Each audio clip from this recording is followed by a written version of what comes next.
I am sorry. Are you okay? Podcast is intended for mature audiences. The views and opinions expressed are those of the panelists and do not reflect in any way those of the podcast partners, sponsors, or affiliates. Enjoy. Every day I'm hustling, hustling, hustling, hustling, hustling, hustling, hustling, hustling, hustling, hustling, hustling. Every day I'm hustling, every day I'm hustling, every day I'm hustling, every day I'm hustling, every day I'm hustling, every day I'm hustling, every day I'm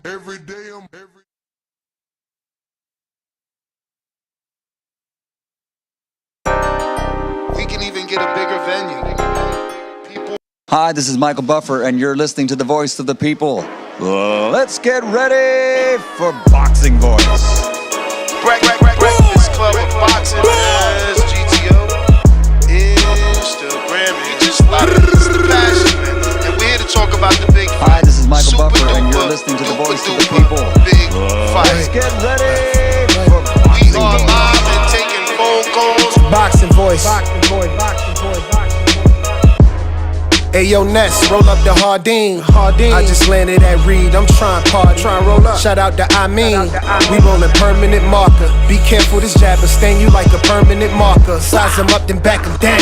Vander Holyfield posture. All these other shows frauds. We the real, they imposters. We got like 2 phones lit. I'm on my 2-tone ish. Let's drop the line up. We got Bill Haney on the list. Whether it's X or Discord, hit the line, the floor is yours. You ain't feeling my opinion? We can meet at Border Wars. Throw you straight and I'ma slip. Throw my straight, you know it's lit. I take this rollie off my wrist and throw some gloves on this. I throw some gloves on this and turn the money made. Hit the subscribe button, it's free and you can join the day. And hit that champ level. Appreciate it. We live every day, twice a day, we stay dedicated. This the Boxing Voice. No better way to start your day. If it's hot, we got the drop, and that's each and every day. Whether you on the West Coast or the East, press play. 6 a.m. or 9 a.m., we'll get you through your day. This the Boxing Voice. No better way to start your day. If it's hot, we got the drop, and that's each and every day. Whether you on the West Coast or the East, press play. They tuning in from New York all the way to the UK.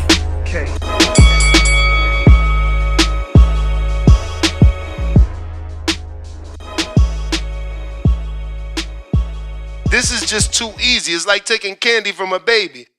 What up? Good morning, ladies and gentlemen, and welcome back to another edition of the Boxing Voice Radio. If you're joining us, don't waste any time. Go ahead and hit those retweets, reposts, smash those like buttons, subscribe, and click the notification bell while it's fresh in your mind. The quicker, the better.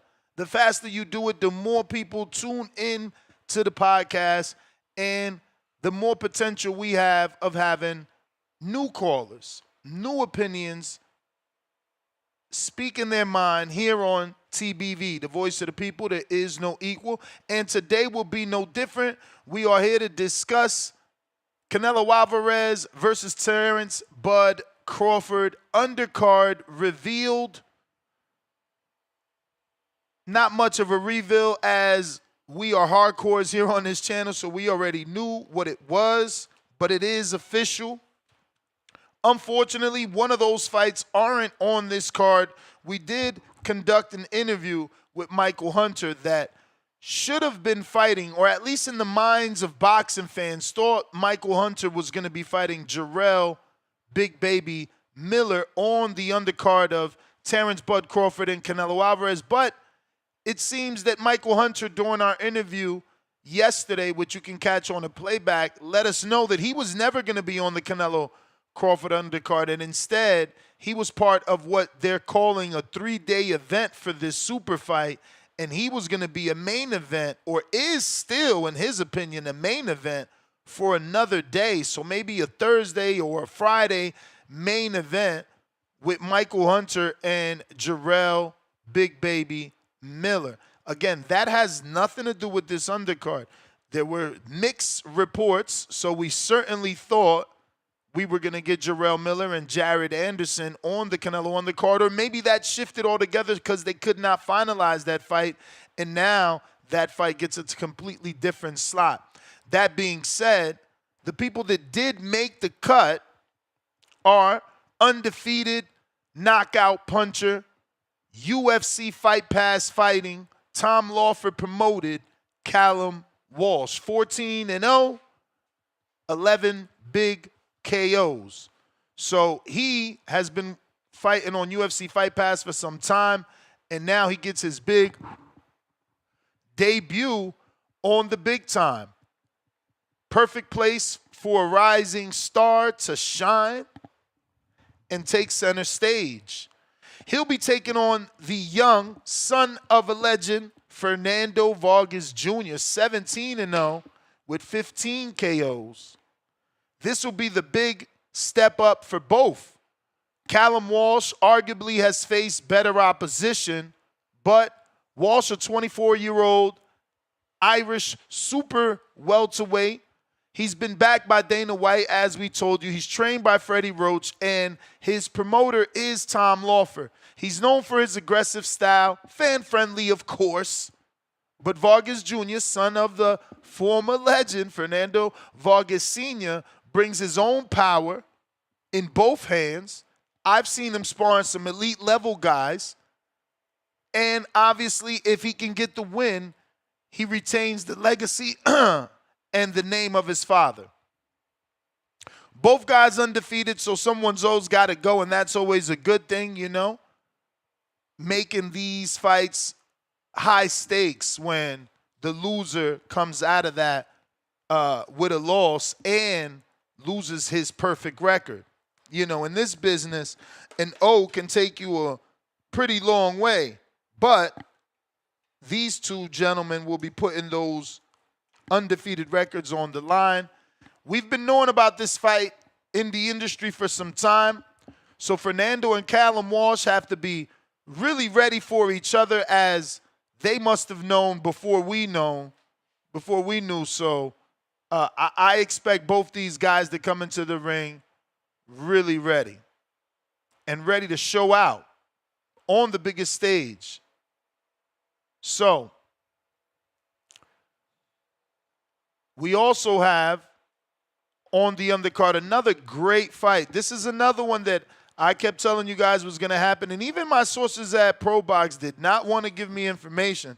I'm like, bro, is this dude really sick, or is he continuing to pull out of fights just to, you know, secure the undercard slot?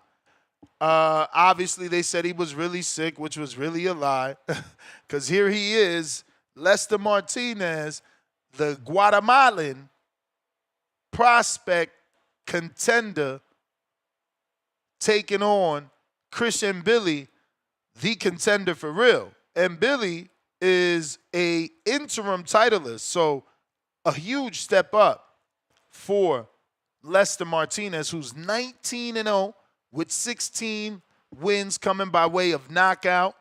He is considered a puncher.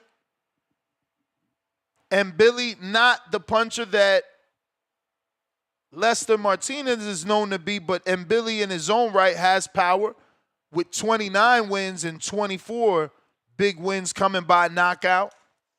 I expect this to be a great fight, as good as the Derevyanchenko Chris Mbilli. But Mbilli is a French super middleweight residing in Canada. Your WBC interim champion behind Canelo. So if Canelo were to get injured or retire or move up or down and vacate, Mbilli becomes your full champion at 68.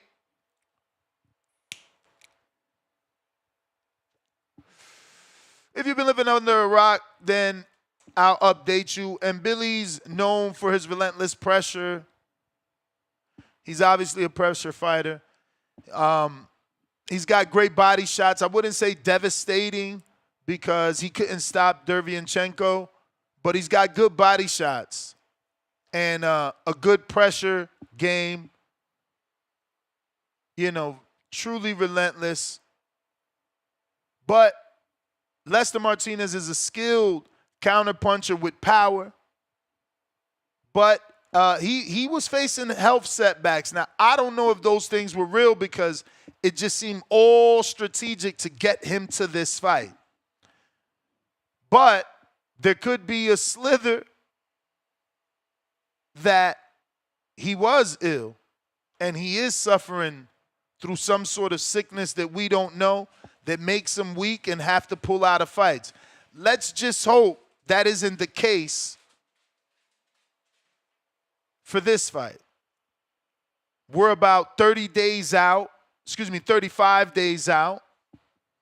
And I don't want to see Lester pull out last minute. That'll really hurt things.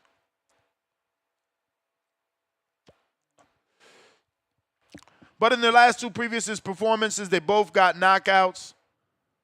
Mbilli with the first round knockout over Masil Selecki, longtime veteran, and Martinez Lester with the knockout over Joshan James in March. It's going to be a great style because Mbilli is relentless pressure coming forward, being aggressive, and that plays into the hands of the counterpuncher, bigger puncher. Well, is he a bigger puncher? We'll find out on that night, Martinez. So he's going to have to need to stay composed in order to actually land those counterpunches. Can he remain composed with that aggression and all those punches that are going to be coming at him via Mbilli, who lets hands go? He's not shy. Oh, yeah, Mozzie. Lester has known about this fight forever, and that's why I don't know. Is he ill? Does he have a Virgil Ortiz-like sickness, or was this all strategic to get here?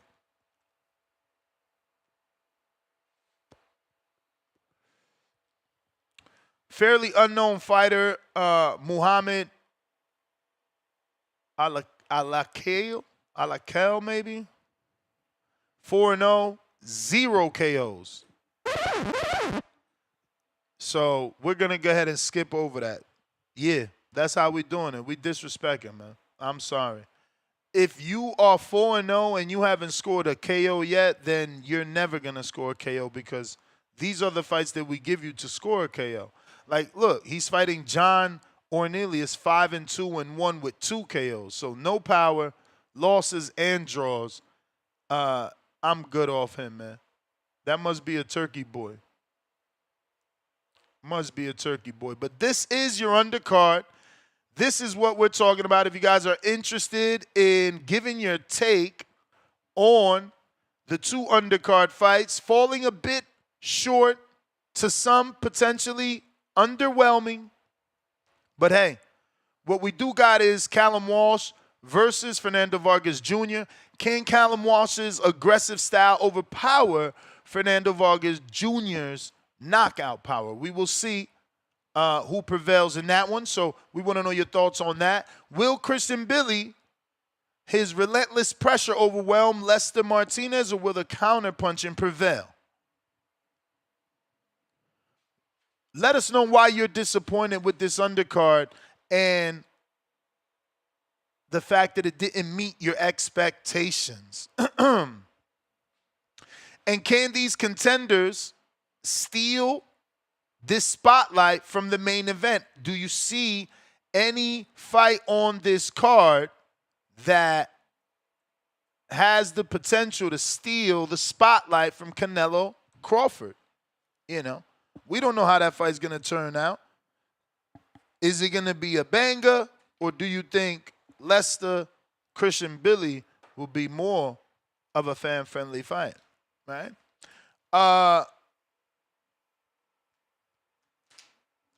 What does this mean for Zuffa Boxing that has been really promoting? I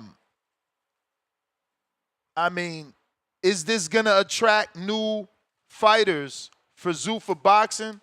Are they focusing on young prospects since they're trying to feature, you know, these rising stars on the undercard? Is Callum Walsh a Zuffa boxer now? And last but not least, how will this 2-3 day undercard format enhance things for us as boxing fans? Like, is it going to make it better? Do we care? Do we want a 3-day undercard? Does that build up excitement for the Canelo Crawford, or does that burn out the boxing fan watching boxing for 3 straight days? This is what we're talking about. Discord available. X Spaces also available. If you want to call in, those are the formats. If you're listening on X Spaces, do us a favor, hit the retweet and the repost. If you're watching on X Live streaming video, hit the retweet, hit the repost. It's going to help with visibility. The goal is to put this episode in the eyes of boxing fans that don't know we rock out every day, helping them find our daily talk show where we allow callers to call in and voice their opinion on the topics, man. Sometimes they go even off topic. But for me, yeah, slightly underwhelming, and I think it's because we lost the Big Baby fight. While Hunter told us that it was never going to be on the Canelo Crawford, that's what we thought. So I wanted that Big Baby versus Big Baby. That fell apart. Then I thought, okay, Big Baby versus Hunter's not bad. And now that falls apart. It's like, damn. You know, kind of underwhelming. But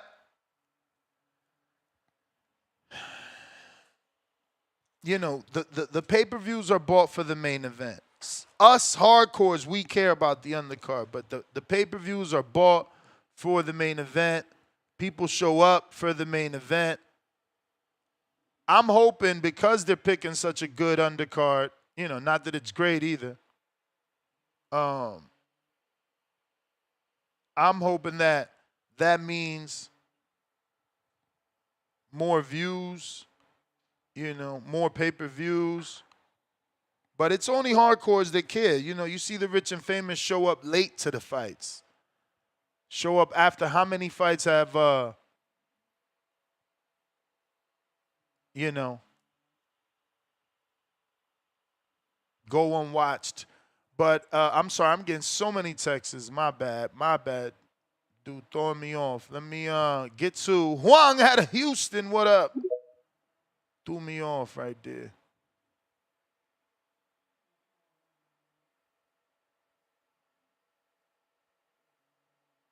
Yo, TBV. Can you hear me? Yeah, for sure. Well, yeah. I'm going to say this is an underwhelming undercard. But I do think, so the Mbilli, Lester Martinez is like the co-main, is the fight that come on before the Canelo fight, right? Say again? It's like a co-main, right? Yes. Okay. I'll be honest, and like how you talking about the 3 days of boxing. Man, look, man. It's a blue-collar sport with a lot of blue-collar fans. Not all of them, obviously, but a lot of them. Man, we ain't trying to watch. It's not like football. You know what I'm saying? Where they'll have like the Thursday night game to get you warmed up. Because, you know, people like their teams. They're only going to watch their teams. Very seldom do people watch all the teams. You know what I mean? Unless you're just a gambler or something. But, man, I don't know. That doesn't excite me. All that extra watching no-namers. I'll be honest. I'll have it on in the background because as I'm, you know, doing stuff around, you know, my spot, and I might see, okay. So I'm not going to knock it. I'm not going to knock it, but it's nothing exciting. And, you know, as long, I say the undercard is not bad. Kind of reminds me of a top rank undercard. You know what I'm saying? But I think that Mbilli Lester Martinez is going to be a real good fight. I think it's going to be a banger. It's going to be a banger. And Lester Martinez, man, he got some boxing skills. So we're going to see what Mbilli does against that. Because Mbilli, he's action. He's come forward. You know what I mean? And he can take a punch. That boy can take a punch. So, yeah, I'm excited to see that one. I ain't going to lie. Now, with Fernando Vargas Jr., that's the one with all the tattoos, right? Yeah, that's the oldest son, man. That's the oldest son. You know, he goes underrated because Emiliano is the guy. But he's slept on, man. I seen him give some good word to Carlos Adames. The boy works, man. They understand the assignment too, right? Like they understand that y'all believe they not as good as they dad, so they work. They work. Now, Yeah. you know, I would say the order looks like Emiliano Fernando Amado, but it's up to them to change that, right? Like I think Fernando definitely could be what he should be, which is the son of his father, right? The actual first son, the first Fernando Vargas Jr. He could step up and take that role because he works hard, bro, and his power seems to be real. We're going to find out now with Callum Walsh. Who's his opponent? Callum Walsh, dude. That dude's going to push the fuck out of him. Believe that. That dude is going to... That's a British dude? Irish. He be fighting on them... Irish, okay. He fights on those cards, K2, Tom Lawford cards. They're usually on UFC Fight Pass. That's why you don't see him and know him, because we don't really rock with that shit. They chose to align themselves with Dana White and UFC Fight Pass, and I guess in the long run it worked out, right? Look, he makes it to the Canelo Undercard, and, you know, there's heavy rumors that that company's going to merge with TKO. Maybe even we see a guy like Tom Lawford running TKO from the day to day. The way that right now it's Nikisha, Jake Paul, but in the wind, in the shadows, the dude moving shit is really Mike Leonardi. Just like there's Matchroom, there's Eddie, but, you know, when you hear me talking to these guys, I'm like, who you talking to, Kevin? Yeah, Kevin. You know, there's a Matchroom Eddie and a Frank, but Kevin Rooney is doing a lot. You feel me? So it's smart marketing, this. I'm gonna tell you why. Because just the fact that you know Fernando Vargas is gonna be in that corner, casual fans are gonna recognize that face because we know Fernando from, you know, big fights. You know, he fought De La Hoya, he fought Trinidad, the older people, right? And so the names got. And you know what? Let's take away boxing fans. They had a freaking reality TV show on the Mexican channel. What was it, like Telemundo, Univision or something? Wasn't they on one of them channels? I remember being young and them dudes was like little kids or whatever. And the wife and Fernando, they had a reality TV show, like a Going Gotti type thing, you know? So there's a younger fan base that they have that we just not connected to because we older. But to me, I see that this is smart marketing. And then you know what? I'm gonna say this, man. Fernando Vargas, you did a good job. You were smart because your kids ain't go up to be no F-ups. You know what I'm saying? They stayed in the gym. They you know what I mean? Under your tutelage, they made a life for themselves. You know what I'm saying? The Amado Vargas is the only one that I'm not really too big on. I think Emiliano and Fernando, those are tough cookies. And Amado's tough because he gets in and he takes punches. But he needs to change that style, man. But shout out to Turkey. They know what they're doing because that's smart marketing to put a Vargas on there because you're going to see Daddy in that corner. And he know, and that's a corner. I like the way he gives instructions in the corner. He's not like a lot of these guys. Man, what are you doing out there? Man, you got to get tough and all this corny ass shit, right? No, man, tell the dude, Slip, hey, he's doing this. You need to do this. Hey, don't let him do this to you. He's pushing you to. Fernando Vargas does that, and he's good to have in the corner, and they making smart moves. I won't say this is a great undercard, but it ain't garbage. You'll be entertained. Yo, I mean, listen, man. I need to make this show go longer. These dudes are still sleeping. I didn't want to talk about it, but fuck it. You know what I'm saying? What you think about Andre Ward? What happened with Andre Ward? Oh, you ain't see it. See, that's what I be telling dudes. Dudes is DMing me. I'm like, yo, don't nobody care about Ward. Like, but what happened, though? Nah, I ain't going to bring it up. Nobody bring it up. I shouldn't been bringing it up. Nah, bring it up. I don't know because, man, you got to remember, I work a lot. I'm on the phone with the wifey. You know, I mean, he did a video calling out AJ. You talking about from the UK, AJ? Yeah. Get out of here, man. What is Andre Ward? What does he weigh right now? Maybe 2-something? If he gets into shape, Yeah, I mean, but he'd be like a cruiserweight. Could he make heavyweight? I don't know. Man, Everybody so what calling he out. talk about? Hey yo, everybody calling out AJ too. I feel like y'all they so disrespectful, bro. Like, yo, what the fuck, really? Like, yo, and I've always been critical of AJ. I always thought he would lose to Wilder when Wilder was in his prime / undefeated. And But he ain't trash. exactly. I never thought the dude was a bum, bro. Like, dude's just crazy. Like, I don't They know. tried to do the same thing with Wilder, though. People start acting like Wilder is a bum. He's not a bum. People get older. You know what I'm saying? People lose a step. But with the right person in front of him and with the right mentality in training camp, he's a killer. He'll still put you on your kisser. You know what I'm saying? So, man, I don't know, man. He'll still drop somebody right now. And Andre Ward, I don't know, man. You've been out the ring too long. You've been out the ring way too long. AJ what was the last opponent AJ had? Didn't he stop him? Nah, ain't he coming off the loss to Dubois? He got knocked out. Oh, that's right. He got knocked out. Yeah, but that's fucking Dubois, bro. A young bull of a heavyweight. That's what I'm saying. They disrespecting AJ. Shit crazy. Yeah. I don't want to, I ain't want to talk about it because I was like, I don't want that fight at all. There's nothing, bro, like, Ward, I don't care to see Ward, though. Like, Ward wasn't exciting like that when he was in his prime. He was always a clinching hold. One of his biggest fights is controversial for beating the dudes in the testicles. He's not like Crawford.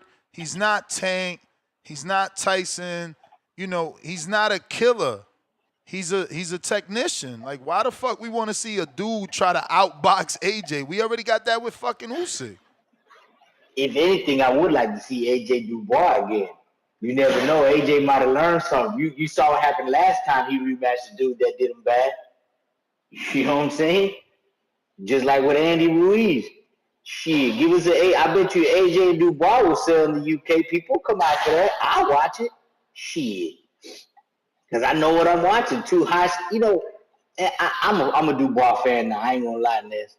Even after that Usyk loss, but it just goes to show like Usyk is a beast. I wasn't really giving him his respect, but I mean you can't deny him now. You can't deny Usyk, man. And so if I don't know, man. The SOG, man, you need to go chill. You need to go do some more ESPN. Oh wait, can't do that no more. Just keep doing your podcast, baby. You know what I mean? Because you don't want AJ. AJ's a big boy. That's a big athletic dude. And Andre Ward is like what, 5'10"? And y'all know Virgil and Ward gonna have the fucking daddy son pack that as soon as he get hit, we throwing in the towel like they did Kelbrook. Oh man, that's sad, man. That's sad. But let me play this audio. All right, champ. You the man. For sure. TDV, like and subscribe. Here goes Ward actually saying the nonsense that people falling for too. Do you miss boxing? And if you came back, who would you fight? Most days I don't miss it. I'm very content doing what I'm doing in life right now. Who would you fight? That's the problem. It's a lot of names out there, but it's not a lot of names that make sense. But it's one name that I brought up before that when you say that name, I can see myself fighting him. Hold up. Y'all got Jamel Herring with more viewers than me. Let's cut that shit out. Hit the retweet, repost if you're watching this on X right now. No reason he should have more than me. Retweet, repost.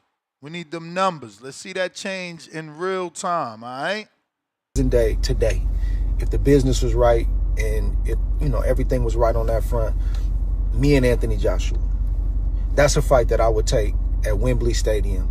It's a dangerous fight for my legacy. It's a dangerous fight. You know he trying to cash out. Talking about, he already telling you, look, you the A side. I'll go to your hometown. You know, he already telling you everything. He making it easy for all AJ got to do is say yeah. And let me just put this into perspective for you, because this could be going over your head. Like, nah, he just answering a question. No, bro. Remember, he been asked for this fight when he was still with HBO. It might be something in his mind where he really think he could win, and that's cool. That's the competitive nature in him. But he see that Jake Paul is on the brink of getting that AJ fight. He's dangerously close. And he's like, damn, this kid keep coming in here taking all these fights. This was actually a fight I wanted. I think that's what got him back out here trying to get this fight because of that. Because Jake is so close to getting it. A fight that, I mean, at Ward asked for this shit 10 years ago? Across the board. And but that's a fight that would get me in the gym and get me in the mindset that I need to be in to go to war.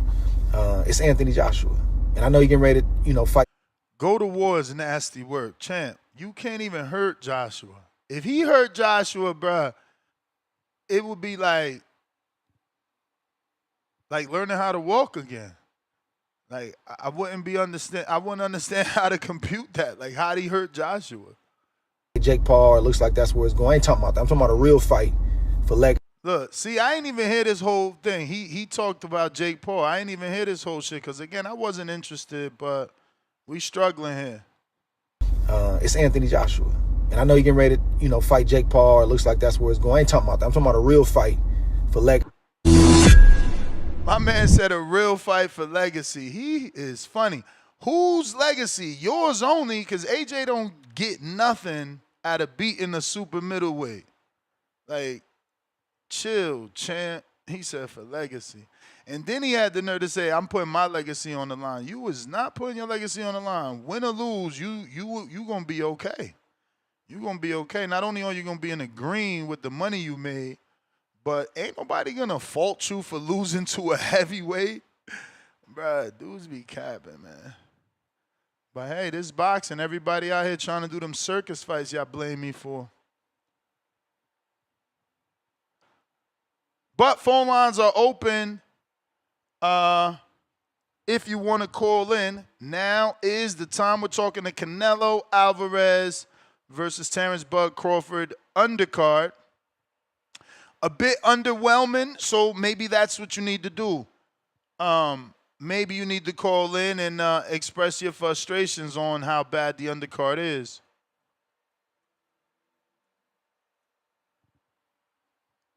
But Discord available and X Space is also available. Let me get those links together for anyone in the live chat here on YouTube.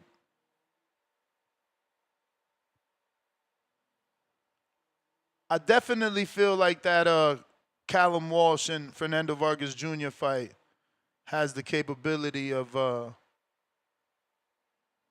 maybe being a fight of the night just because of the styles. You know what Callum's going to come to do. He going to come to bang. And then, Fernando's going to be forced to. He's going to have his dad on his mind and in the corner. All the Mexican people that are already there to see Canelo will be rooting for him. I hope, he doesn't get drug into one of those Mexican wars where it's like you hit me, I hit you, because that might be what Callum needs to actually get the win. Junior's a southpaw, and again, he hits hard with both hands. I hope he gets the win, that's my guy. But he's in a tough fight because Callum, he's been groomed properly.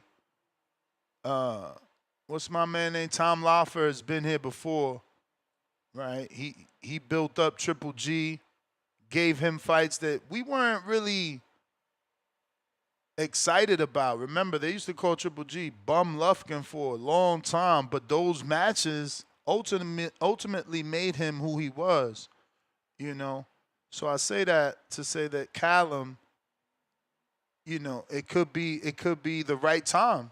He could be being unleashed at the right time on the right stage, and this is that fight that catapults him to the next level, and he performs the way that he should. But I'm hoping that the pressure that's on Fernando, man, is more of a motivating factor. You got that pressure of having your dad's identical name and having to live up to that, and the big stage of a Canelo fight. You just, I need him to do what he needs to do. But I did put those links in the chat. Once again, if you're on X Spaces, I really need you to hit that retweet. That's going to get more callers potentially on the show. And if you're watching on X Live Video, go ahead and hit that retweet, repost. Same thing here on YouTube. You can share the show, share the Discord link. Baby Joker, what up? Yo, what up? Good morning. Can you hear me? Chilling. Hey, I like the undercard, bro. Yeah, it's decent. I mean, it would have been so much better with the Big Baby versus Big Baby, but it's decent because Mbilli and damn, I already forgot. Oh, Lester, that's a real fight. I like it in the sense that bro, they're barn burner fights, and that puts pressure on Bud Crawford to deliver. You got Vargas, Walsh, barn burner, and Mbilli, Lester, barn burner. Then you got Canelo, a come forward fighter. Bud, what you gonna do, bro? You gonna bore us, or you gonna fucking try to steal the night and beat the shit out of Canelo? That's great pressure, bro. You can't let your stablemate Martinez have a better fight than you. You got to go out there and perform, bro. I like it in that sense. And then, it's free on Netflix. Like, you can't complain. You're not going to pay for it. They're giving you competitive fights. Them guys are, the styles, they're fun. They're not going to give you a boring fight. We might see knockouts. Now I'm wondering who is taking a knockout of the night. Who's going to get that big payday? Shit, it might be Mbilli, bro. And then I'm looking at it, and then it looks like the way these fights are matched up is each one has a very aggressive style fighter, right? You got Canelo, Walsh, and Mbilli. I wonder what kind of judging we're going to get if these fights do go 12 rounds. Are they going to favor the come forward dudes, or are they going to favor the other dudes that might use their legs and move around? I like it. They're fun fights, bro. What other fighters on there besides them two that are kind of barn burners? Is that it right now? Is that all we got? That's all. I mean, you got that kid, Muhammad, that I never heard of, with no power, 0 knockouts. See, that's the thing about the UFC style of things, You're going to get a bunch of guys we never heard of. But the good thing about that is that you're going to see them and then you're going to follow them. If they put on a good performance, right? Sometimes, what's your saying? Give me something to watch. Remember when I told you about Bakram and you said, man, he ain't done shit. Yeah. Better do something that can catch my eye. Yeah. These guys they're on Netflix, bro. They're gonna perform. I like it. Should be a damn good card. I don't know about the 3-day, 7-day week fight event thing. They did it for the Bud Madrimov, and I really didn't give a damn. But they had a card on Thursday, right? Yep. Because remember, it was a 2-day thing. I didn't really care. I did watch a couple of them, but it was whatever. These fights, even though some of you guys don't know who they are, it doesn't take away from the main event, right? Everybody's tuning in to watch the main event. And Andre Ward, man, stay retired, bro. I fucking hate how these dudes been retired for like 6 years and want to come in and cut the line and take spots from other dudes that are active. I guess Manny Pacquiao was making these dudes want to come back. I heard Mikey Garcia's trying to do the same thing, bro. Just stay retired, Really? man. Yeah, bro. He's back in camp and he's trying to get a fight again. I'm like, no, don't, man. It's bad in the sense that you skip the line and you make other dudes that have been active wait. Just because you had a name once upon a time, bro. I don't like it. Stay retired, man. Have a good one, Ness. All right.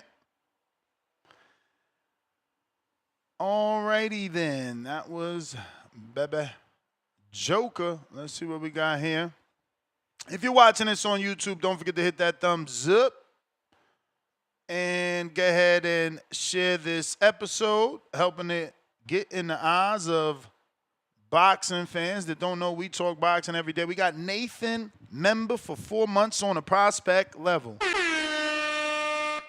One of the worst undercards from Ring. Ness emoji.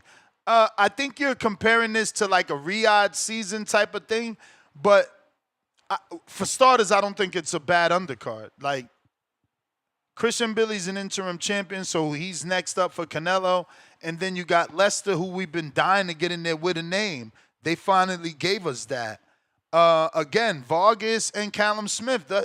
Those are two undefeated prospect / contenders. Like, this win definitely puts one of them on a title contention.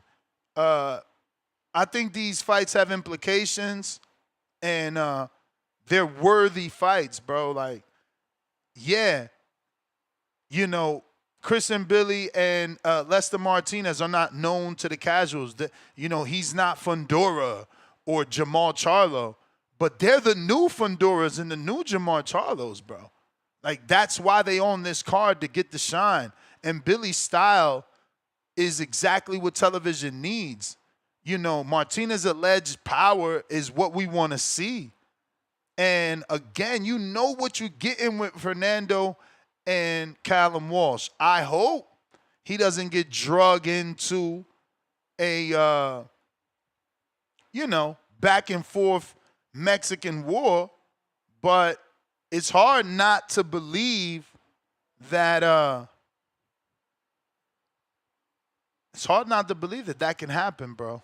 It's just hard not to believe that can happen. I mean, Mexican and Irish, that rivalry is there as well. I don't know. I just see it potentially, going that way. But phone lines are open if you want to call in. Discord available. X Spaces also available. We're talking the Canelo undercard being revealed. Bit underwhelming for some. I guarantee you, if they find a way to put that big baby Hunter, this will be good. This is a good undercard. Chicago April, what up? Again, they probably need to give us another Buenos días. That Muhammad fight is like, what the hell? What's going on? We hear you. Mic check. Oh, okay. Let's see. The Vargas boys. Yeah, I'm gonna watch. Lester Martinez. I'm a casual, so I'm only gonna watch that because of y'all. Y'all put me on that. What else? I was actually calling to ask you. This is the Canelo card, so anything on the fight party? Not yet. Okay, I got two locations, but I'm just waiting to hear back from them. I was physically in one on Saturday, so just giving them time. And the other one I had already hit up, and they're still waiting for their answer about the price. It's the price, bro. Everybody needs that price. I wish I remember, too, because I know the people's name. They're at a Philadelphia who sells the pay-per-view for everyone. They're on LinkedIn and everything. I just can't remember because maybe I could give them a better contact, you know what I mean? Because I know the owner of that company. Just can't remember. Got you. Otra cosa, I know you said that the not Alabama, the Georgia, your border wars. I know you were saying that they had limited space to be in the building, and you were going to try to get the 50 prepaid. What's going on with that? Yeah, that's in the work. His wife is setting up a way for them to take electronic payments. So I guess they're going to use maybe like an Eventbrite or something like that. Not sure, but just spoke with him last night. That's in the works, as well as the flyer, poster, a lot of things. But, yes, that is in the works. I let him know, it's just too many of you guys requesting. For sure. I don't want to leave no one outside. People coming with their fighters are coming, too. Like, some of the fighters, they could be coming with their Bringing girl. people. Yup. You know, to Their buy camp. Yep. to buy tickets outside is wild to me. I don't know, but that's actually how we did it in this last Border Wars in Wisconsin. Like, there were a few people that purchased tickets ahead of time, like with Adrian physically and with me, but nothing crazy. Nothing crazy. But this one definitely feels like more people are interested in showing up. So, yeah, I'm worried. I want us to have some sort of, Presence seating. in the building. Yep. Some sort of seating that, we can at least pre-sale because, yeah, I know that there's a lot of us, bro. Like, even my own wife, like, what am I going to do? Put her next to the table? I need to know what's going on. Because usually she works the door. I'm going to be on the lookout. You usually post everything in the community. You know what I mean? Yeah. So, yep. I appreciate y'all. Appreciate you, champ. Appreciate you, man. Thanks for wanting to come out. Peace. Thanks for wanting to come out, man. Of course, always. All right. My boy Ryan in the 6. What up? What up? What's going on, Ness? Chilling. Man, we waited all this time for this damn undercard, and this is what they gave us. This is what they giving us? What you mean? I can't believe y'all upset. It's crazy. Man, I'm so upset, Ness. At what? You don't like. First of all, he's Dana Canadian. White, the best matchmaker ever. Bro, he's Canadian. What's wrong? This, bro? What's wrong with Chris Mbilli? I know. I knew Mbilli was gonna be on this card. Shout out to him. He's fighting Lester Martinez. That might be the best fight of the night. Okay, so what's wrong with Fernando Vargas Jr. and Callum Walsh? That's a great fight, bro. There's nothing wrong with that. It's just there's only these three. Like we should have started with the fight with these guys. I mean, according to Michael Hunter, his fight was never. Yeah, it wasn't on the undercard. But it was always promoted that way. It was always promoted that Big Baby and Big Baby was going to be on the undercard. Hunter is just a replacement for maybe Big Baby. Jared. Yeah, maybe that's Jared my point. Was. So that's where the disappointment lies, that we lost that fight. Everything else was rumored. All these rumors been out for months, and hardcores were happy. Y'all not happy now because of Jared Anderson. Akram and Lubin should have been on this too. No, that was never rumored to be on this. Sure, that should have been on this because I mean, Turkey was out here saying nobody wanted to fight with Akram and Lubin's position. Abdullah and Sam Noakes couldn't fight on this. Yeah, Abdullah and Sam Noakes. No, what the fuck? You breaking other people's card just to what is you doing? Hell yeah, I'm breaking other. If this is gonna be on Netflix, this is gonna be on Netflix. Casuals are gonna be watching this. We need to have our heavy artillery in this, bro. Nah, that's not how you do it. See, we need right. to present our sport in the right way, bro. But instead, we got Dana White up here. He coming in here. He messing up the sport, dog. You're nasty. The fact that you're saying present our best, bro. This isn't the dream team. That's not what we're doing. What we're trying to do is get these dudes in the position. Like, how long have you been saying Mbilli is good? And now he gets his opportunity to show the world that he's the next Fundora or the next Jamal Charlo. Like, that's what they're doing. Fernando Vargas could now knock out Callum Walsh and become the new, I don't know who yet, but someone, I think that's what they're doing. They're giving these guys an opportunity to catapult their career. Why do we want to see the same boring fighters again? How many undercards? How many? Bro, Lubin just fought Ramos. You asked him for Lubin. He just fought Ramos on the undercard 2 years ago. What did that shit Backroom ain't do nothing for him. Nah, what did Backroom just do his last fight out? Bro, he been out 13 months. Boogeyman. He been out 13 months. But that's my whole point because of what he did with Tim Tszyu. No. He been out 13 months because people don't want to fight him, and the only guy that wants to fight him, nobody wants to pay for it. That's just the bottom line, bro. Like, Turkey don't want it. You got Cromell. PBC don't even want it. Quinn. Bro, you got so many young cats. You being unfair. So Zay Quinn and Cromell deserve the attention over fucking Christian Mbilli and Lester Martinez? No, that's not my point. My point is you showcase our talent, so you put them on the undercard. But they are showcasing. You asking him to take off the guys he's showcasing to put lesser known guys. I don't even know who the first guy is that's fighting. I mean, you know, that's his favorite thing. That's Muhammad whatever. That's one of his boys. And barely people even know who Callum Walsh is, respectfully. All right, but he's fighting son of a legend, Fernando Vargas Jr. Barely people know who Fernando Vargas is. And that's an Irish versus Mexico. No, that's Dana White. That's gonna be a barn burner. Let's call that what that is. That's Dana White. Nah, that's a barn burner. That's a barn burner. I think you're sleeping on that. It could be a good fight. I'm not sleeping on it. It could be a good fight. All I'm saying is like, why is Abdullah not on this? Yeah, why is and Kamel let's say not it on is this? Dana White. Why is Daquin not on this? What like the those fuck? dudes are gonna be the future of boxing. Are they not? Bro, you're tripping, bro. We already got a dude with 0 knockouts on this card. He talking about why Zay Quinn on this. You funny as hell. Bro, you trying to put like yo, Mbilli got 0 knockouts? bro, Mbilli and Lester Martinez is gonna have people on their feet. No, Fernando right. and Callum Walsh is gonna have people on their feet. This dude talking about I don't know if that fight's gonna have people on their feet. That's not a guarantee for me. Because Callum Walsh ain't really fought nobody with a pole. Who is Zay Quinn knocking out like that he need to be showcased on this undercard? Ness, you promote them as the next star. Like, bro, the next star is Christian Mbilli and Lester Martinez. You talking about the next prospect? No, yes, that's what I'm talking about. Christian Mbilli's in his 30s, man. You tripping, bro? This is the biggest stage in the world, and you we just talked about this yesterday, bro. About Danny Think about what you're doing. Think about what you're doing. The biggest stage in the world, and you trying to put prospects that you don't even know gonna get a world title.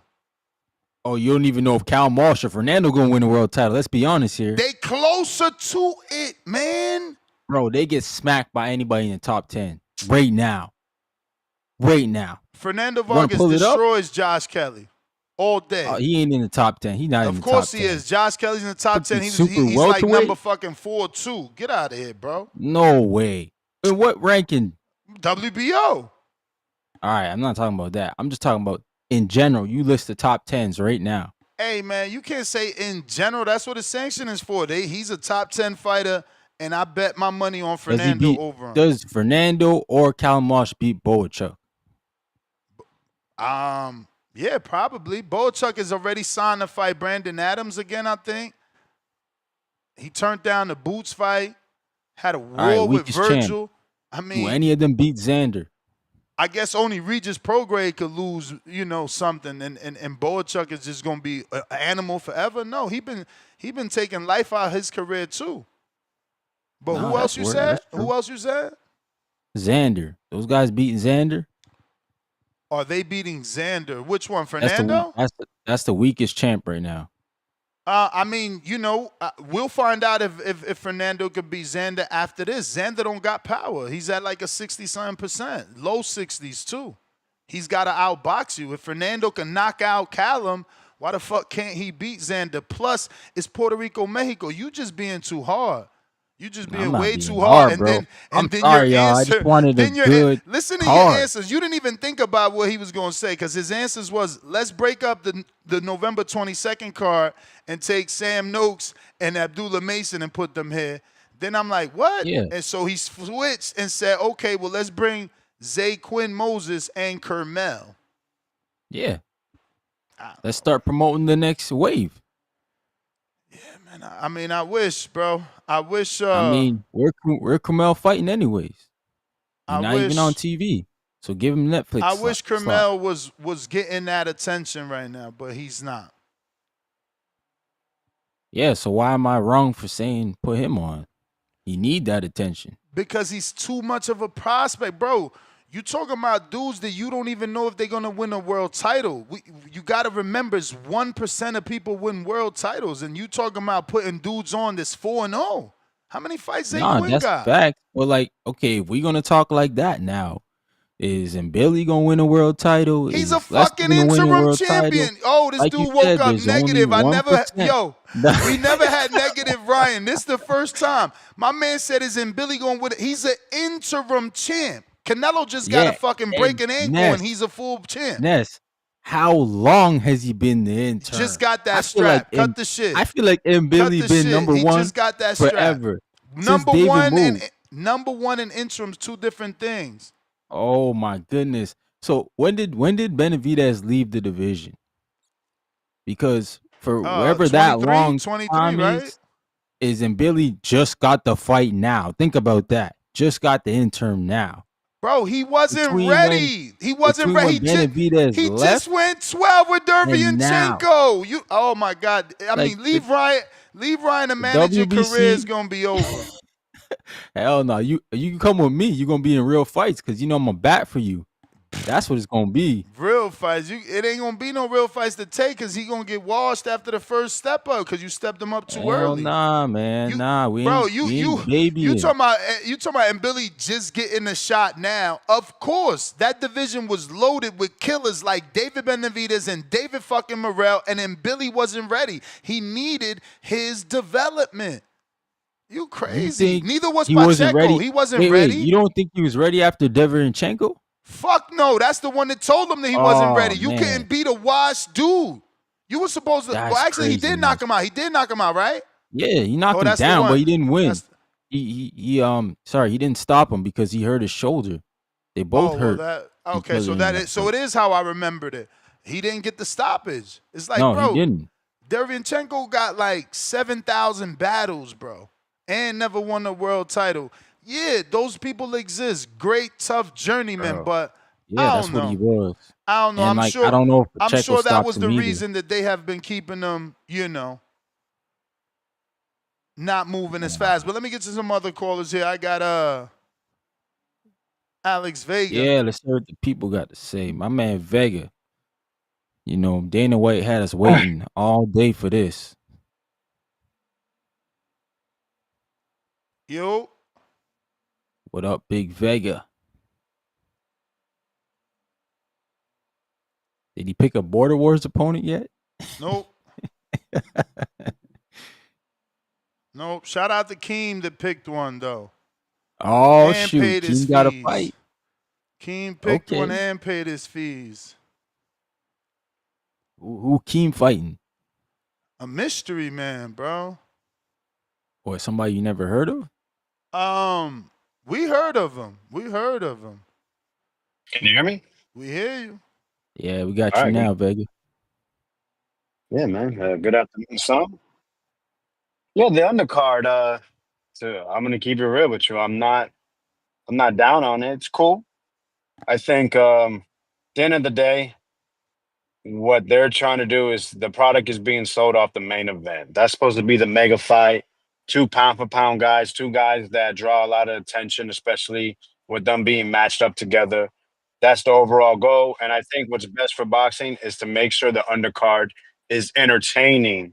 So when people, when they lock in, when they go on their Netflix and they click on the stream and they don't see Canelo or Bud, they're at least seeing 2 guys engaging that make people say, oh, let me put my remote down and let me take a seat and watch this. I think with the 2 we actually know at least one opponent. What I'm speaking of is Christian Mbilli, Lester Martinez, and then the Callum Walsh, Fernando Vargas.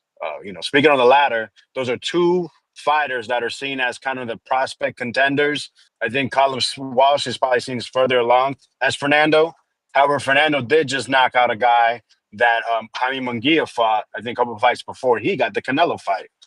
Callum Walsh, they've been having him fight guys that, aren't the biggest names and maybe haven't gotten the biggest opportunities, but have good records and are decent. People that are within boxing, they may recognize some of the names and say, okay, I know that guy and such.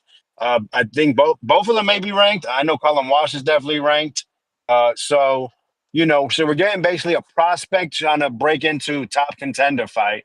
And then basically with Christian Mbilli and Lester Martinez, I mean, if you watch either of those guys, and thankfully if you watch both of them, that fight's going to be explosive. These 2 guys don't understand what's taking one step back. They don't know how to do it. It's not within their DNA. It's not within their fighting style. These 2 guys are going to be throwing bricks at each other. That is exactly what I think every co-main event should be when you don't have, when you're not trying to make 2 mega main events and, one has to go above the other. this is a perfect co-main event for the Canelo versus Bud fight. It's very exciting to know that they have this matchup. And for someone to see that on the bill and then be upset because there's another fight on a name that we can't pronounce, who gives a fuck? You're probably not going to sit down and watch it anyway. Especially if you have people there. People are going to come. They're going to be talking. You know, that you're going to still be probably everyone. It seems to be always running behind when you're having a fight party. So you still got to put the chips and the dip. Then, I forgot to walk the dog. Oh, I got to move this real quick. Oh, we have more people than I expect. Man, who gives a shit about that first fight? I don't give a damn. Listen, when I have a chance, maybe I'll look at the guy. Maybe the guy he's fighting, maybe he's gonna come to fight. Maybe he's gonna be better. Maybe he's gonna be a piece of shit. Oh my God, 1 fight out of 4, I don't know. Jesus Lord, man, we gotta be better than this. Those 3 of the 4 fights listed are I've seen above quality. One of them is highly anticipated. Another one, the winner may get Canelo. Don't forget that. All right. So then they're setting it up to be that way. And then we have another fight where the next guy could be, the next top challenger at an already loaded 154. Yeah, to complain, like, damn, dog, get over yourself, man. I'm sorry. Like, come on. Just take a step Man, back. Jake Paul Yeah, and Tyson they hyped it undercard was up a better than lot. this. Come on, But at the bro. end of the day, it's still above quality. It's not the average. I would say it's not the November card, but they never set it up to be that way, to be honest. If it was Jarrell Miller, Jared Anderson, with the way Jared Anderson's been fighting, do you really feel confident that he was going to go in there and fight? I mean, what if it was going to be one-sided because the man seems depressed? And, Jarrell Miller, what if, we never know if he's going to make it a fight day. He's made it the last few times, but it's always, hey, man, the more times he makes it, the closer we are to him possibly failing another drug test. That's just the truth. We don't want our time wasted, right? With these guys, we don't know much of history of them pulling out except for Lester Martinez. And according to Nesta Gibbs, Lester Martinez faked an injury or faked an issue to get on this card. All right. So if you want to believe that, then you should be all in the clear. All right. So yeah, man. I still don't know if I'm gonna watch the main event. I think the co-main event may satisfy me in terms of my boxing fix. And because the main event is not that interesting to me. Just I'm not into people jumping 2-3 weight classes to fight someone else without no fight in between. Yeah, I'm gonna stick to that. But I hope everyone else enjoys it. I think it's 2 names, like I said, that people know, 2 top pound fighters. So that's always exciting. But yeah, man, that's was there another topic? Because I don't give a shit about Andre Ward calling out Anthony Joshua, but it's not because of what you say. I think Andre Ward, one of my favorite fighters to watch. You talk about ring IQ and a guy that can execute a game plan, and then a guy that can also on the fly make adjustments. I mean, he's top notch in all those things. But it's just being out for that many years and making me believe that you can just come and beat Anthony Joshua, or that I would want to see that fight. Disgusting, nasty. And let's I hope no one else mentions that. I hope I'm the last one to which I know I won't be, but shit. Speak it, believe it, receive it. But yeah, man, that's all I got. All right, Alex Vega. We got Malcolm checking in. Hey, Malcolm. You're What up? We What good? up? We good? What up? Yep. Shout outs to you, Ryan. Shout outs to my boy Ness, man. Yeah, I ain't gonna lie, Ryan. This is nasty work today from you, bro. Normally you kind of on point. I just disagree with you today. I think the card is you know what I'm saying? But it's not something I didn't expect fireworks. You know what I'm saying? Like on paper, we know that it's gonna be exciting fights. Again, Lester, and Mbilli, it makes all the sense in the world. If this is the undercard, I mean, it's the co-main to Canelo and Bud, and Canelo is the champ that he's next in line for. So, for the casual public that's watching the fight, if that fight gets announced, let's just say next and Canelo wins, they're going to be a little bit, familiar with Mbilli. That's how I seen it, or whoever that winner is. It's like, oh, yeah, they gave us an action-packed fight, and, just based off of an aggressor and then a counterpuncher, it's going to be an amazing fight. Plain and simple. That's how I see it. Callum Walsh and Fernando Vargas Jr., I like it.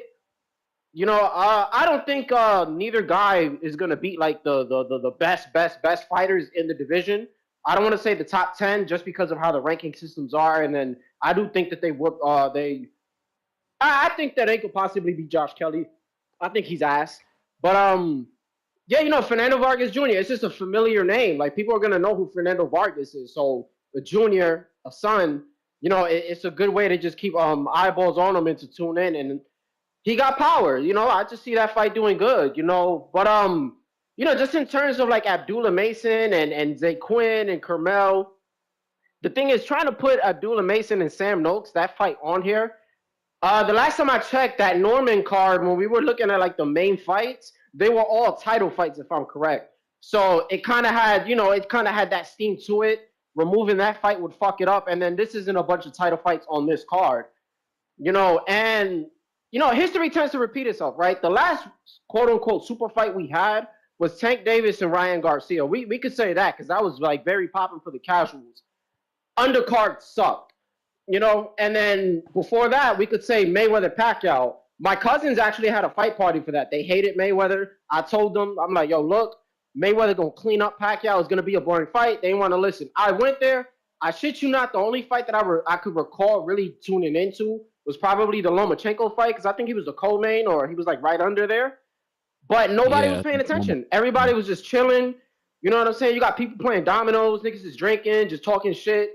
And then the Mayweather fight came on and they tuned in. So when you have these fight parties and these casuals tuning in, they don't really care about the undercard. And those expensive cards, like Turkey said, he already said that he wasn't going to drop a lot of money and we probably weren't going to get like these super popular names because Canelo just, he dropped the bag on Canelo. So I'm not really too surprised about it. I can't recall when we had some crazy popular like face of boxing type names on a card and we had a fire ass undercard. Some of the Real cards were fine, but it just always caps out at a certain pace. So I'm okay with it. I think it's pretty cool. I'm gonna definitely tune into those fights.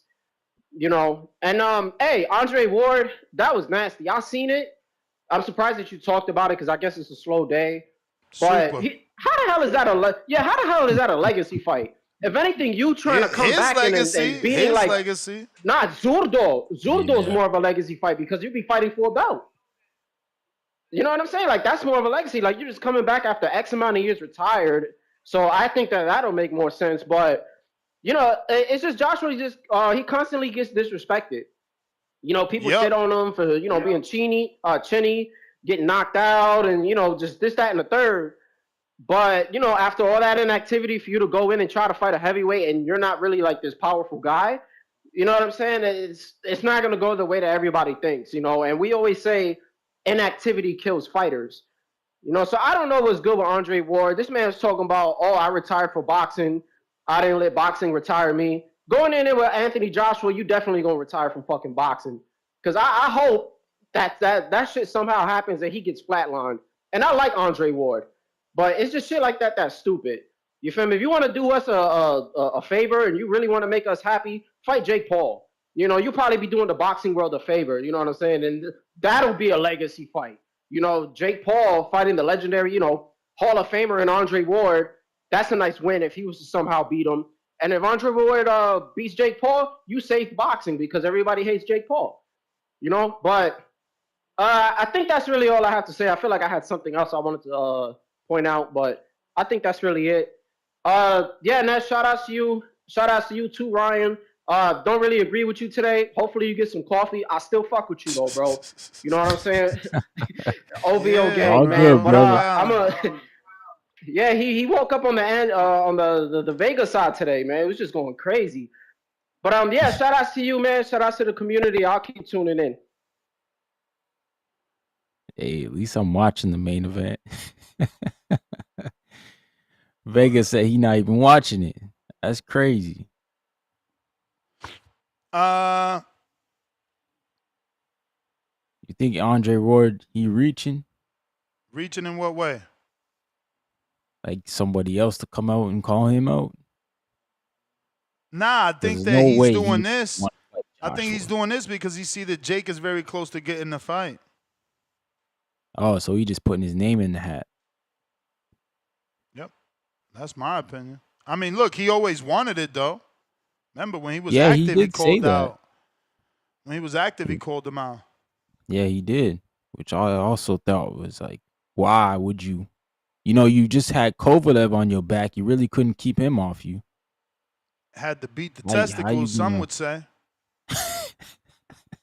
how you gonna beat AJ, man? This dude's way bigger. Word. We got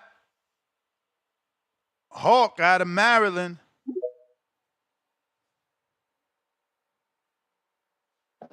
Yo. What's up? Yo. And what's that, Brian? Yes, sir. What up, Hawk? How you doing, Bob? Hey, man. Okay, we got the undercard thing. As far as the undercard thing go, I got to keep it real, man. Every little fight gathering and stuff, unless I'm in there with a bunch of all boxing fans, man, don't nobody really be paying attention until they get to the main card. Then everybody get to sitting down and everything. Unless I or somebody like me be like pronouncing, watch this fight, you know, boom, boom, boom, like that. Other than that, people just getting together and having fun and shit till the main event. But anyway, Andre Ward, man, it's wild they keeping AJ, you know. Ward, first of all, I'm gonna say about Ward. Ward was born when he was here, bro. He had one exciting fight against that southpaw boy he beat up. He beat that boy up real good. And then the boy kept losing after that. I can't think of his name right now. But he fought Bernard Hopkins too. Ward caught him at a catch weight. And that was a pretty exciting fight. Other than that, nah. But the thing I'm saying is Carissa Shields did it. Now Ward and Jake Paul doing it. Carissa Shields then wasn't nobody thinking about Layla Ali at all. Layla Ali did the right thing and just let her name just keep getting blowed up. She probably get free meals wherever she go. She probably getting parades and everything off of nothing. Just being home and listening to Carissa bring her name up. And they're doing the same way. AJ ain't said one word. Now everybody bringing his name up. So if I was AJ, man, just eat that shit up. Don't even say nothing. Just sit back and let them all keep calling him out. He didn't already put in the work. So, you know, as far as Andre Ward, though, ain't nobody going to be, really nobody was upset when he retired. I can't think of nobody that was really upset. That's what I'm saying. Like, where the people that want Ward back? Like, he keep trying to get these comeback fights that we not asking you to come back, champ. Like, and it's not disrespect. It's not disrespect. Like, I rock with you, but we not asking you to come back. Like bro. It's like, who was it that interviewed him and then was like, "Oh, you'll come back if it's 100," and he's like, "Yeah, I'll come back." But it's like we didn't ask that. That's your own boys trying to get you the bag. On some real shit, but ain't nobody gonna put that up for him anyway on some real money because his style is just like real boring, bro. It was what it was when he was out there, you know what I mean? But I think that Super Six or something, that's what made him blow. But after that, then yeah. I don't know, but I'm not missing that style of fighting. I ain't missing that at all. But Fox Canelo Crawford, I think that's gonna be good. That's gonna be cool. And AJ, one more thing with AJ. Let him keep calling his name out, man. Let AJ name stay up there, stay out there. They keep sleeping on him. He get in that ring. He gonna punish Jake Paul. I like Jake Paul. But if AJ going in, just go to his body. Don't even worry about his chin. Just go in there and go to his body with that 256 pounds. He's gonna put him in a bad way. And as far as Ward, I believe one punch across his chin, and his coach, his father, gonna step in there and throw the flag in that joint. He's gonna throw the white flag in there. That's about it for that fight. So anyway, TBV #1. Appreciate you, Ness. All right, champ. Appreciate you. Yo, Ness, where's Tech at? I don't know. He sent a $20 super chat a couple weeks ago talking about his money ain't no good, but he was never on the line.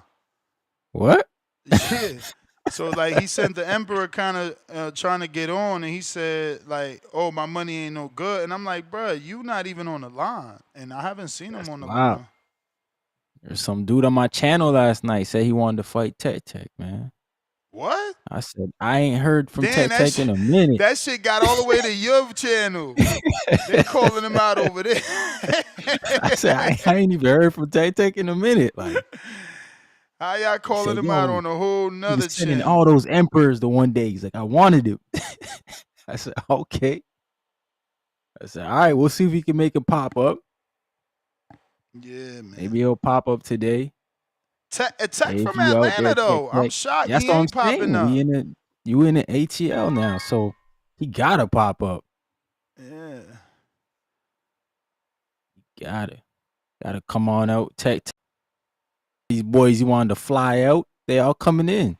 Word. What up? Yeah, I mean. What up, brother? How are you? What's good, Caesar? Brother, I'm listening. I wake up and I was listening for a minute. I hear people talking to Ryan like, hey. He coming to defend Ryan. You don't like the undercard either, huh? That Dana White. No, man, these people. You know this guy got a beef with them too. Come on, man.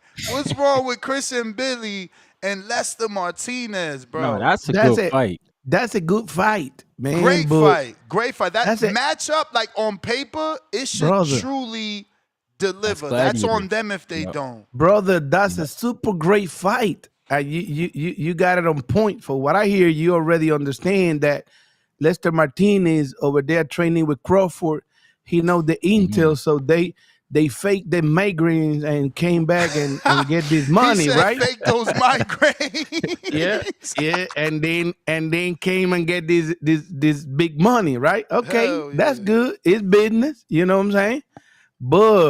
But at the same time, brother, your people in here, all them colors are getting like in Turkey a family or something because they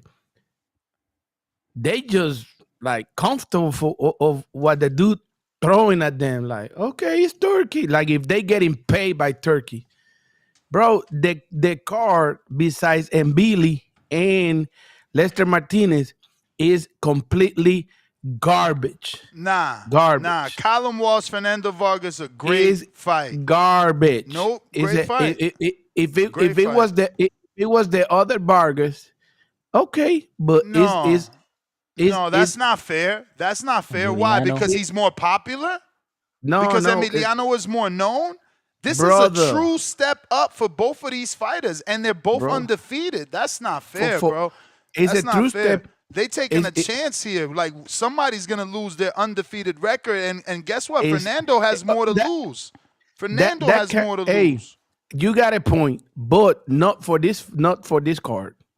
But why not, bro? If Fernando wins, he's a star. Fernando Vargas is Fernando Vargas. This is his son, bro. This is perfect. This is a great setup. I got you, but not for this card. Not for this card. Not for this card. Don't.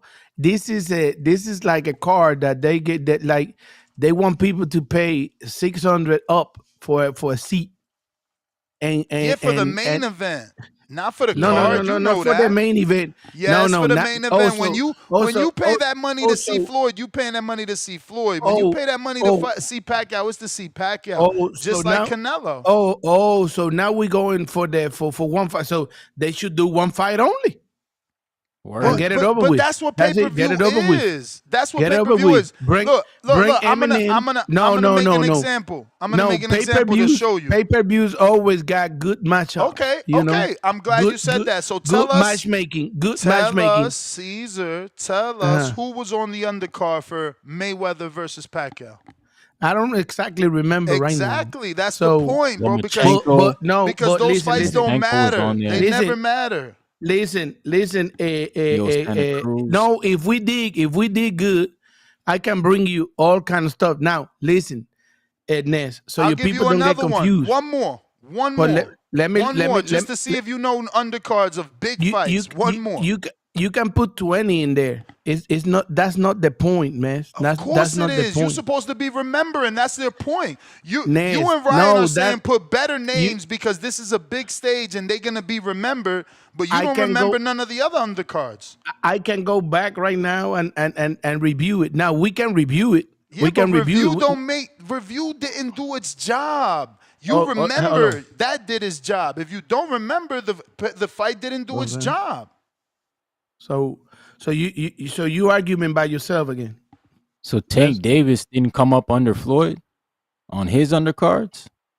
And Canelo came up under Floyd on his undercards. Yeah, that's why those guys. But Canelo was fighting a 40-year-old. He was fighting a 40-year-old Mosley. Because they were on those undercards. He was fighting a 40-year-old Mosley. That's what I'm telling you. These are competitive fights. On undercards, you usually get Danny Garcia fighting fucking Nate Campbell. Like y'all not but now we really got paying Turkey, attention. so now he can make the real matchups. Hey, bro, he did make the real matchup. The fucking $300 million fight. There's no money for the undercard. You guys are spoiled. No. What you don't understand is this is not about spoil or nothing. This is about matchmaking. Matchmaking. What I'm talking about here is matchmaking. Is what they did on July 12th. You know, is what is happening on November. It's matchmaking. Like you gotta bring on these cards. You still gotta bring matchmaking on my weather packet. Was Lomachenko wasn't there? Lomachenko wasn't there. Yeah, versus who? You know, versus who? Versus. It was a Puerto Rican. It was a championship fight. Okay, you don't even know. That's my point, bro. It was Gamaliel Rodriguez, a Puerto Rican. All right. But and how much you think they paid him? That's what I'm saying. The undercards are always cheaper than the main event because the main event is expensive on a pay-per-view. I understand cheaper. Hey, you going the wrong ways, man. You're a boxing guy, man. Oye, escucha. Don't fall in the trampa mediática, my brother. Understand, it's about matchmaking, the story, you know, the story behind these fights, matchmaking, like Ryan was saying, what's going next, you know, where are we going? Maybe Lester Martinez and Mbilli, supposedly, which ain't not gonna happen, they going with Canelo if Canelo win, you know. If Crawford happen to win, they cannot go with Crawford. Lester cannot go with Crawford, which for me, Lester is favorite in there. And Mbilli is famous is popular in some points, you know. But no, I think Lester should take it, right? But at the same time, what we're gonna do with Lester next? You know, it's not Canelo. Canelo ain't gonna fight them big dudes that don't bring him nothing to his legacy. Nothing, zero. None of the name bring nothing. Like it's not important to Canelo. It's not really important. Canelo don't even want a picture with them, right? And then in the undercard, he gonna have that dude, like they got Lomachenko on Floyd card. He got that dude from his country that is 4-0. So, and that's another garbage fight. And they're gonna put it like in there in the pay-per-view. Well, no pay-per-view, but in the main card, in the main side, because he is his dude. So that's what we're getting for boxing. So you penalizing all the base of boxing, like all the hardcore fans, us, with a garbage undercard, and then people comfortable with that to these days. That's why we're gonna lose boxing for real. That's where we're gonna lose boxing right there. You spoiled, bro. This shit is already free. He paid $300 million for the main event and put it on Netflix. It's not free. You had to pay. Everybody Netflix. got it's Netflix. Not free. Everybody got Netflix. And if you don't got it, you using your daughter's account. Like, cut it out, bro. I got Netflix, but it's not free. You had to pay Netflix anyway. So, and the people that getting it at the stadium is not free neither. You know what I'm saying? Yeah. It's not free. They paying a hell of money. The people that are sponsoring them, hell of money too. So it doesn't matter. Time is gonna say they gotta adjust. They're not gonna like be playing us in boxing. Like, what kind of promotion they have give to this card? Like, No emotion again. Like zero. Like no 24/7. None of that. Or at least I haven't seen advertised that they in Crawford camps or Canelo camp or none of that. You seen some of that? You seen some announcement on that? Did they thinking about that? That's the same thing that ring people was doing with the ring 4, ring 5, ring 10. They just throwing names in there. They're not giving us no promotion, no nothing, zero. They saying these dudes are fighting. That's it. Or you seeing some of that? Nah, I didn't see any of that from Netflix. I know Crawford did something. He did a little channel with his camp, but Canelo hasn't done much. Canelo's been quiet, man. Yeah, I know he ain't got to do much. You really need Turkey back, right? Because you kind of quiet at the beginning. You was saying like everything, but now it look like for me, it looked like you because Turkey give you that little interview. We're not criticizing. We're not against Turkey. We about boxing. Remember that. Yeah, understand communications. I mean, again, understand communications, I my think brother. You are criticizing because you've never gotten this.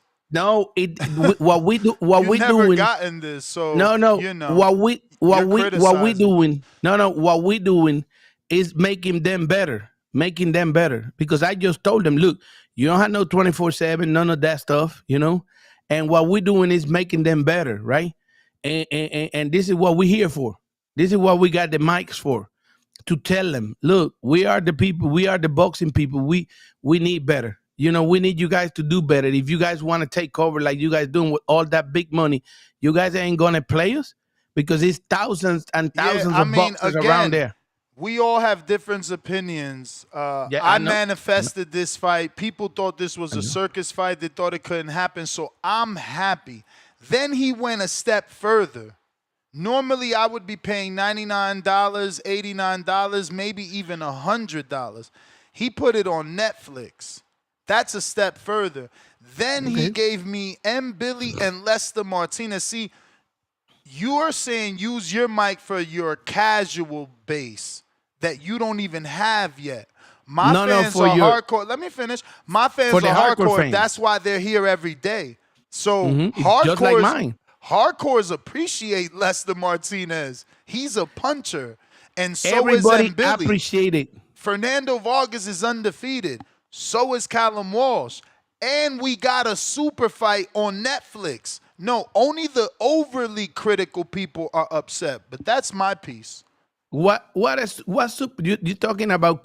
So now you Nez. And by the way, all I got is hardcore fans every day, Monday to Friday, right? So then I don't know what you mean. If you only got hardcores, how is this not good? Hold on. Now, no, it's not good for mine. It ain't good. Look, now you telling me now all of a sudden Canelo Crawford is a super fight.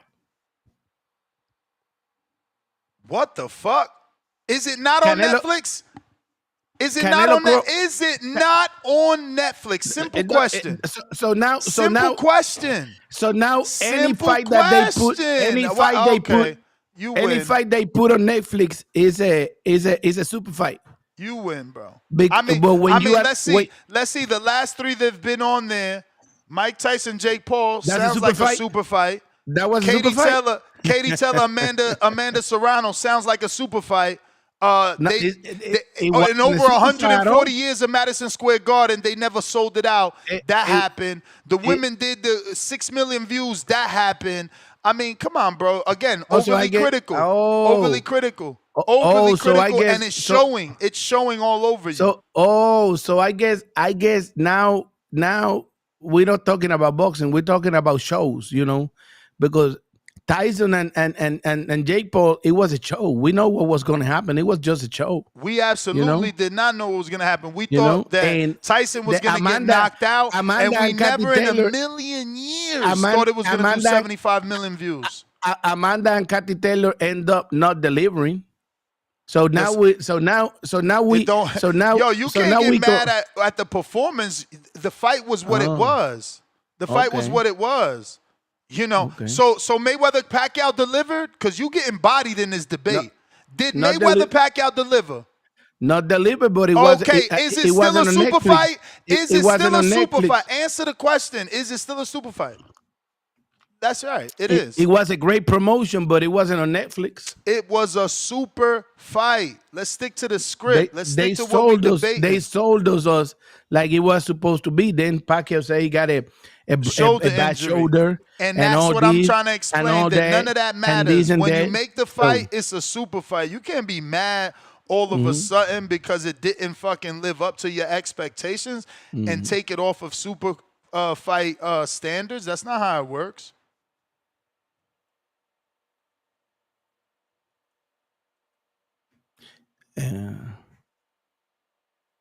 The thing about it is, I like the Lester Martinez fight, the Mbilli, Lester and Mbilli, but all the other fights, I can watch. What I'm saying is, they don't go in there. They don't go in there. Plus, they're gonna have another card on the 11th of the, supposedly on the 11th of the week. 11th September. Bro, dude's doing a 3-day undercard, and you're still being critical. It's like you guys can never be happy. Well, no, well. So we cannot critique critique now. about the other undercards. Like They said, I said that the 11 only one. So supposedly that's what we got so far. The 11th is gonna be a card, and then the regular one, the one in Netflix. But so now nobody can critique nothing. That's the point. Because Turkey don't give you a little interview back. Get that Puerto Rican guy out of there. So everybody have to be happy with what they throw in there, and because it's in Netflix and it's free. Yeah, man. Yeah, that's exactly why. That's exactly why, because you got a super fight on Netflix. That's why. And then we spoil with what he promised. He said, "I'm gonna bring you the best against the best."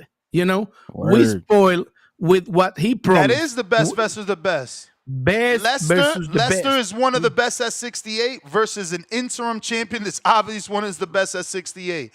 Fucking Vargas Jr. is the son of a legend, undefeated, one of the best prospects at 54, fighting another undefeated, one of the best undefeated prospects.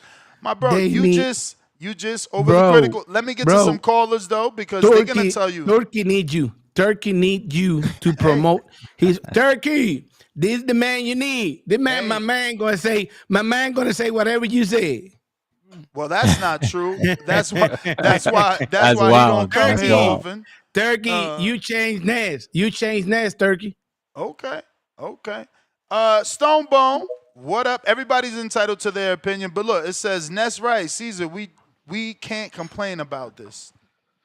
Somebody else said, pack them up, Ness. Again, you're just being overly critical, but let's see what the caller say. Guys, they cannot Colorado. be all with me every day. What up? Yes, sir. What up, Ness? Can you hear me? Perfect. Yeah, overly critical would be an understatement.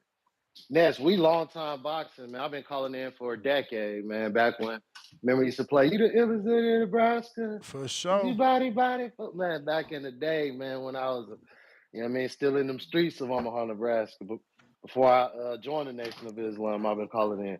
But be honest, Ness, he's talking about there's no 24/7. How many 24/7s would come out, Ness? Floyd was revolutionary with 4, right? Yep. And he started it. Let's not just say he was revolutionary. Yeah, he started that. That's his thing. Right. And everybody else would get 3 episodes. The 4th episode would be what? The monologue, the epilogue. Right? The epilogue. Yeah. That's what I meant, the epilogue. So when would the first 24/7 drop? It would drop 3 weeks before the fight, right? It would go the 3rd week out, the 2nd week out, then a week before the fight, the last one would drop, and then the next weekend would be the fight.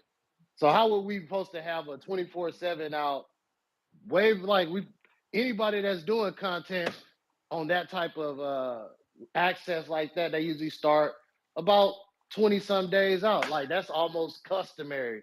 But we complaining that we don't got it, and we just now hitting the month mark, right? So, I ain't even geared up I ain't even bought what I'm wearing down there yet. And that's like, you know what I mean? I ain't even thinking Vegas right now. I'm still thinking pounds in Colorado and real estate in Omaha. You know what I mean? We just now getting ready to start. We businessmen. We just now getting ready to start turning up for this. Omaha about to go crazy. Everybody about to pull up and turn out Vegas. Hey, listen, Omaha, please do not shoot nobody like y'all did in Oklahoma. Please don't beat nobody up. We're gonna be peaceful like we did in New York when we did the sellout the multiple times, like we did in LA, like we've done in Vegas many a times. We're gonna keep it peaceful. We're gonna go watch our brother beat up on our brown brother and watch the young Lester Martinez, who look, man, Turkey about to give me another chance of another 10-year run of going to boxing fights, man. If Lester do what he supposed to do, and we got the legend son, man, the son of a legend. Can he outshine the brothers who usually the younger brother be the better brother, right? Usually it's always an argument. Do the younger brother pick up all the traits that the older brother have and put on sauce on that? So they always kind of outshine that older brother. Like he's outshining his brother. So we're gonna see what happens, man. It's gonna be a beautiful night, beautiful time. And they just hating, bro. Give us some time to get ready to lay those 24/7 time frames. Just overly critical. Richard Steele stops the fight. All right. Omaha, That's one. Omaha need to have Crawford perform at the value. That's what they need to have. Perform at the value. Perform at the value? Yeah, whatever they paying him, he need to come and perform. Yeah, they paying a lot of money to Crawford to come and fight Canelo, not to be running and none of that. So, oh, you think he's gonna run? Oh man, I think he's gonna survive as soon as Canelo put hands on him. That's what's gonna happen. He's gonna survive. Shit. Is he gonna win? I can't tell you right now because if you start surviving and trying to put some points,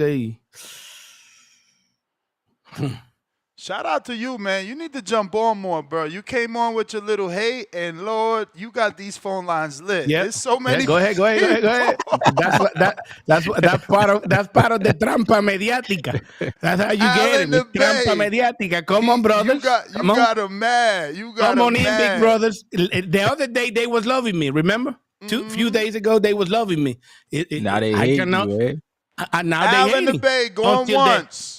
Until the time, until time give Yo, me the what's up? Yeah, man. This is what I expect a car like this. You know, it's kind of like football, man. You give a quarterback $300 million, you don't expect a top-notch receiver to come with it.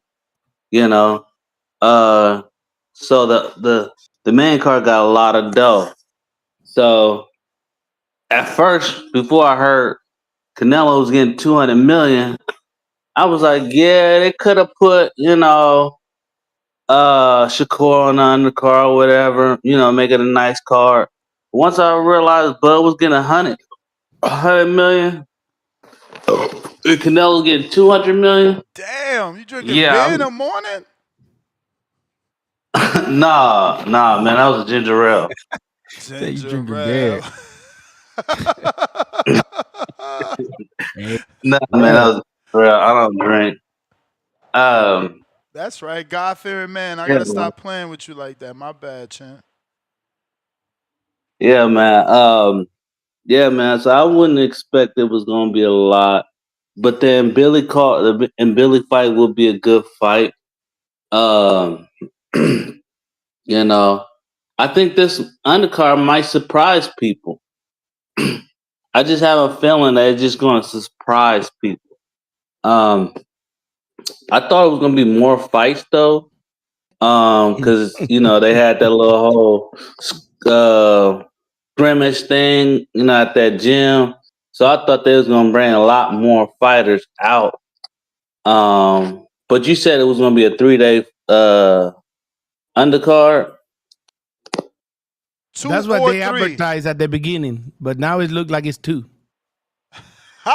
Okay.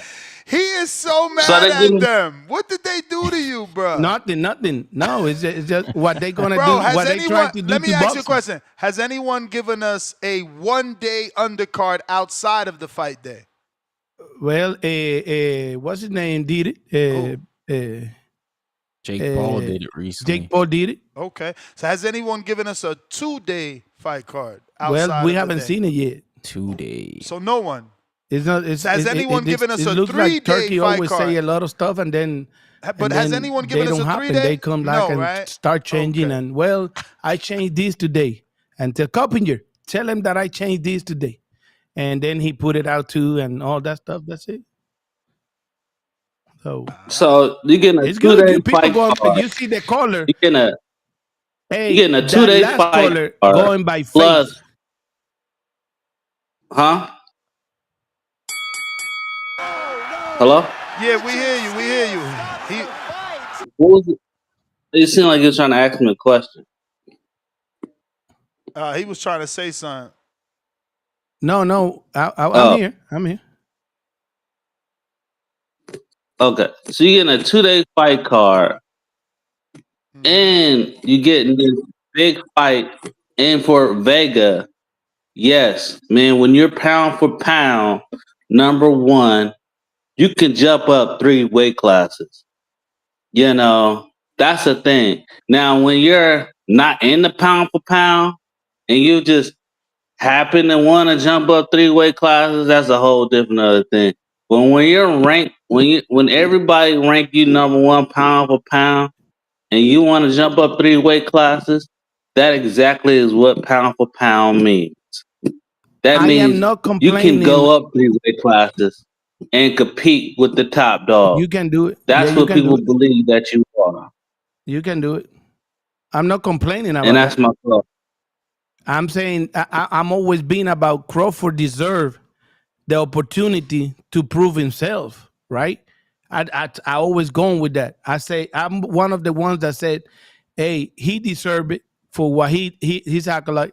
But that's not what I was talking about. I'm talking about when you ask for the opportunity that you deserve, you got to show out in there. You have to come and show. And that's what I'm saying. The other part is you guys So in your wait a mind minute. Wait a adding minute. stuff. Wait a minute.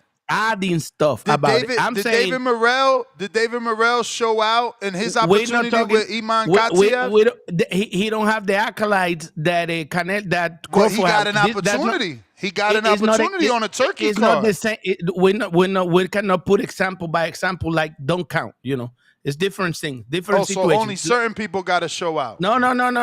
We're talking about Crawford, and you bring in an example, a Hispanic example. My people, you know, my show to compare, which is not comparable. We're Well, I talking mean, about I'm not even making it about nationality or race. I mean, no, it's no, simply no. an opportunity that Turkey No. gave and a fighter perceived to be on a high level that didn't show out. He win the fight. Controversially, people thought he He lost to win Katiev. what Boxrec said. He Yeah. win the fight. Yeah, it's But- controversial. and a lot of people said, "Oh, he win that." But like I said, this caller that just called, at one point in the call, he said by faith, "Oh, it might surprise us the undercard." So he going by faith, you know, I got a lot of faith on Turkey doing, you know, that it's gonna come out good. So what we talking about, you know? Birdman. I'm sorry, I thought you was done. Go ahead. Birdman, Yeah, pound for pound, number one in the chat. $2. So this supposed to be a 2-3 day card? Yeah, 2 or 3 day card. One of those two, bro. One of those two is what's being promoted. It's either going to be a 2 or 3 day. Caesar believes 2 day. We got Adrian, member for 15 months on a prospect level. Ward, how about you fight a dangerous puncher? Atama. What the hell? AJ is a dangerous puncher. Come on, we're going to take his power too. So disrespectful, yeah. Young Ghost, member for 5 months, prospect level. John Orchard, $2. Border Wars official in ATL? Yes, it is. Wednesday, you get an official Border Wars show that'll say it's official. But yesterday, we also had a show with, our daily show announcing ATL November 8th at 3300 Canton Road in Marietta, Georgia. Lugo Boxing and Fitness. Counterpunch conversations and collaborations with the Boxing Voice and Lugo Boxing and Fitness to bring you Border Wars 17. And, man, I just actually text CYP, and he said, it's on. So I guess he wasn't listening either, and he didn't know. So he's got to sign up because Adrian is signed up and paid, ready to rock and roll. Keem is taking the fight. When things slow down, we'll talk about his opponent. We got Gavin Goins, $2. Hey. Ryan slithered into the Hatrix. Laugh out loud. Quality hate. What up, Caesar? Now that I always like to check because your people been talking to you for 10 years. It's like they going to church for 10 years and follow all what they hear in there. But what I'm saying is, if you look at Mike Tyson and Jake Paul card, the undercard was better than this that they putting out here to for the biggest fight. Who was on the undercard? The Katie Taylor fight that you said. The Katie Taylor fight that you didn't want to give credit as a super fight. Katy Taylor, Amanda Serrano 2, the one that deliver, the one that put you to see the third one, and they also got a Chuchu in there. And they got Mario Vargas in there. Shushu in there with who? Shushu in there with who? With who? A good fight. A good fight. See the difference? See the difference? You're a hardcore. You're a hardcore, and you can't tell us the name of Shushu's opponent. Meanwhile, I'm a hardcore. I know Callum. I know Fernando. I know Christian Mbilli. And I know fucking Lester Martinez. We don't know who the fuck Shushu for. And nobody wanted to see. Listen, here goes another one. Mario Barrios versus Ramos, we didn't want to fucking see that. We didn't want to fucking see that. Two Mexicans. We didn't want to see it. Listen, you talking about the result. But Ryan, let me talk to you because he just want to interrupt. He's talking about the result. Yeah. Right now, we don't know what. Right now, we don't know what's gonna happen with these fights, and we want to see Mbilli and Lester. You talking about the fight ended up good, so you gotta like it. No, Mbilli and Lester good. And Billy and Lester good. And Barrios Ramos was not. And Billy and Lester Barrios good. Ramos was not. It didn't deserve to be on that card. It didn't deserve the magnitude. And then he got a fucking draw. Come on, bro.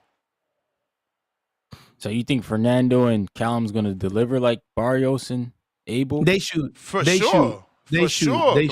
Damn, that's putting high hopes on that fight. All right, man. Bro, I know Fernando. I know him. Nah, that's cool. They should. It's his time. We got Jordan with the counterpunch. No, but Callum Walsh is better than him. And that's why this is a good fight. That's why this is a good fight, because if Fernando's power is real, he gonna sleep something. Go ahead, Jordan. Yo, what's good? Y'all hear me? Yep. Yes, sir. Is it clear? It's clear, champ. Yo, who this goofy ass nigga? Who is this? Oh man. Caesar say that, man. I'm not gonna be disrespectful. No, but you started disrespectful, brother. Caesar said, "I got my opinion. Just you about to give yours. Go ahead, give your opinion. That's it. There's not gotta be like that. What disrespectful? I'm just giving my opinion. Let me speak as my call. Go ahead. Oh my gosh. Let me talk. What's your name, brother? Who you talking to? His name is Caesar. I'm talking to Caesar. No, let him answer. You said let you talk. Go ahead, brother. Go ahead, talk. Yo, what's your name? Dímelo. Well, they already tell you what's my name. Go ahead. You said you need to talk. Go ahead, talk. Well, listen, my brother. Let me tell you something, bro. You so passionate about boxing. I want to see you at a WBC convention, my bro. Because all you do is complain. Why is you complaining, bro? Boxing is the biggest sport in the world. Why is you crying like a little girl? About what?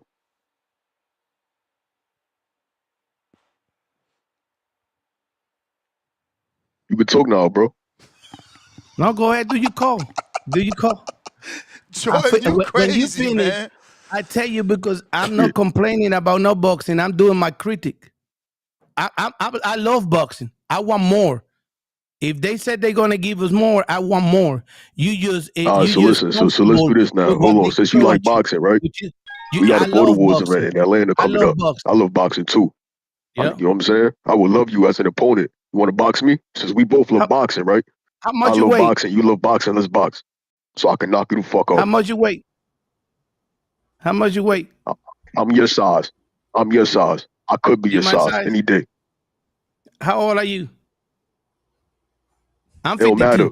I knock you the fuck out. It do matter if we do USA It don't matter. boxing. I'm There's 52. regulations. We're There's talking about regulations. boxing. You I'm taking it 25. somewhere else, bro. 25. You You taking too it young. somewhere else, You bro. too young. He's a masters, bro. He's 51. This guy, 55. I'm about to be 52 you? this month. Oh, you 50?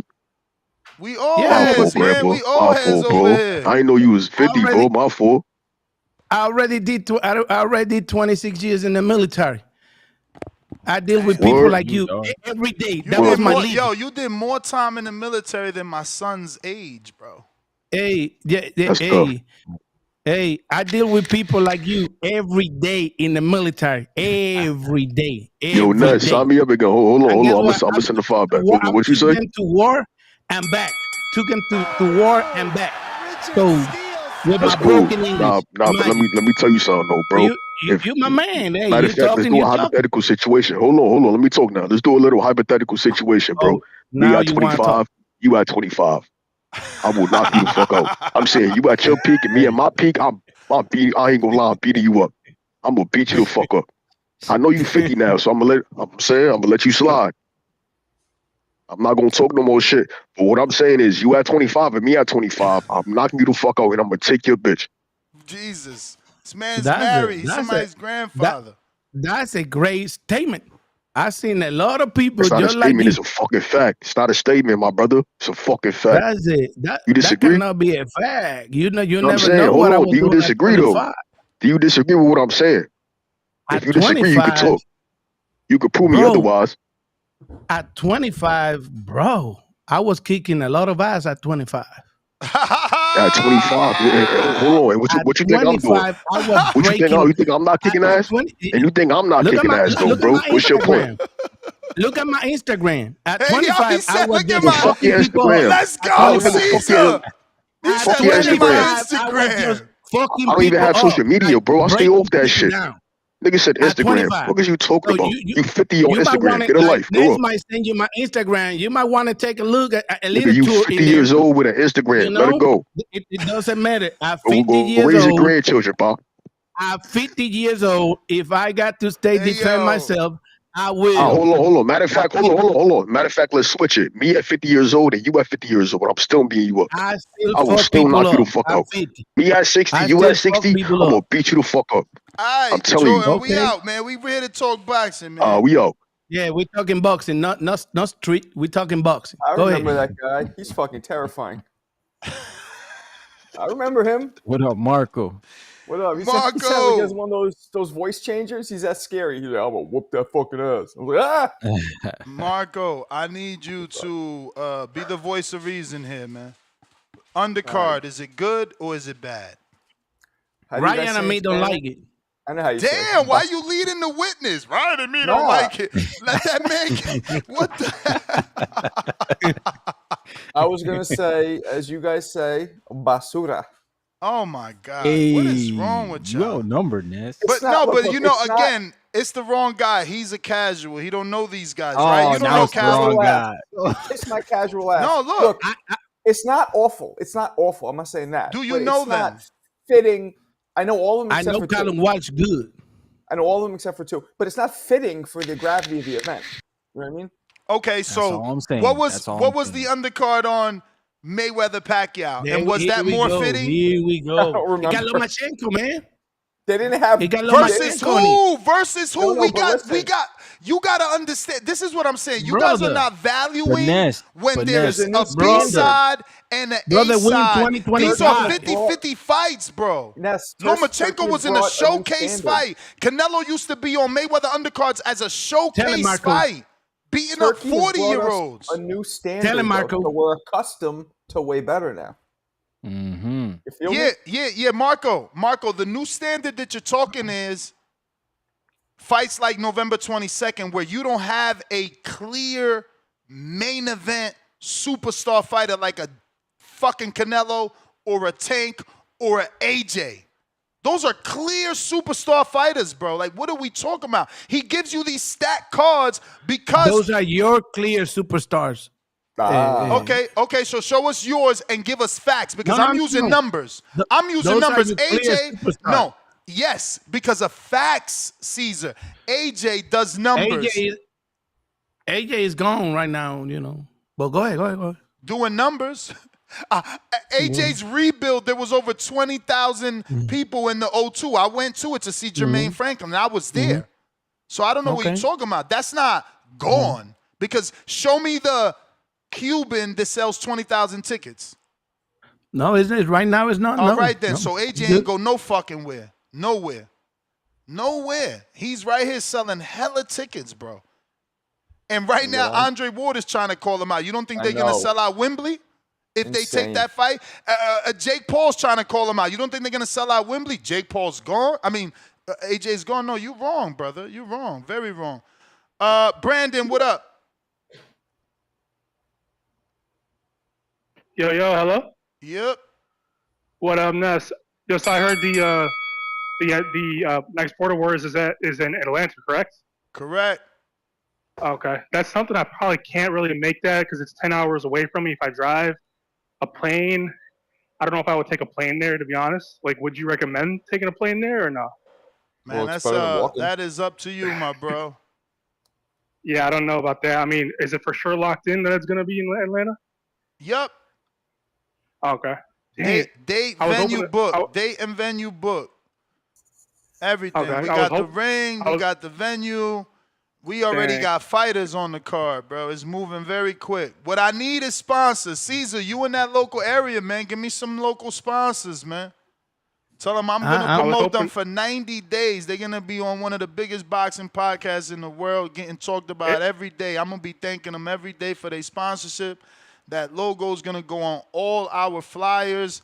And this is a bigger promotion than I've ever done because, again, I'm partnered with Lugo Boxing Fitness. All those dudes got strong social medias. Bro, I posted something yesterday. The dad reposted. The gym reposted. The son reposted. Counterpunch Conversations reposted. I'm like, yeah, this is what I'm talking about. And don't make me screen share because I'm a fucking... things don't happen for me because I talk too soon, but I like to excite my audience.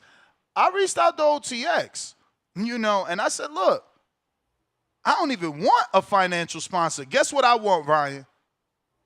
You want that Sparring Wars. I want them to stream my shit. I want to stream it on the Boxing Voice, but let that shit go out on OTX too. On OTX social media. They partner with Lugo. Yeah. Let's do this. Let's get that shit seen on all platforms, not just TBV. It'll be hyped if it's promoted by everyone and it gains so much traction that you get, let's say, like 1,000 viewers or 100,000 viewers. It could be the biggest event of all time. That's what I would love. That's not even being like exaggerating. That's legitimately can be true. That it could be the biggest event ever. I just hope they let us get that, bro. Like, yo, just I told you. The stream key. Here's the stream when you key told me, and put it on your Twitter, put it on your IG for me, man. When you told me at the beginning, social media, I told you Instagram, Twitter, Facebook, every type of social media that you can find, post everything on there, and tell all your friends and tell them to watch and all that, and it'll be amazing. But I was hoping it was going to be in Arizona. I would have actually pulled up there. Arizona's still an option for the next one. Emily Boxing, who is has done all professional shows with Del Sol out there. She gets her gym in December, and she feels like February, March shouldn't be an issue.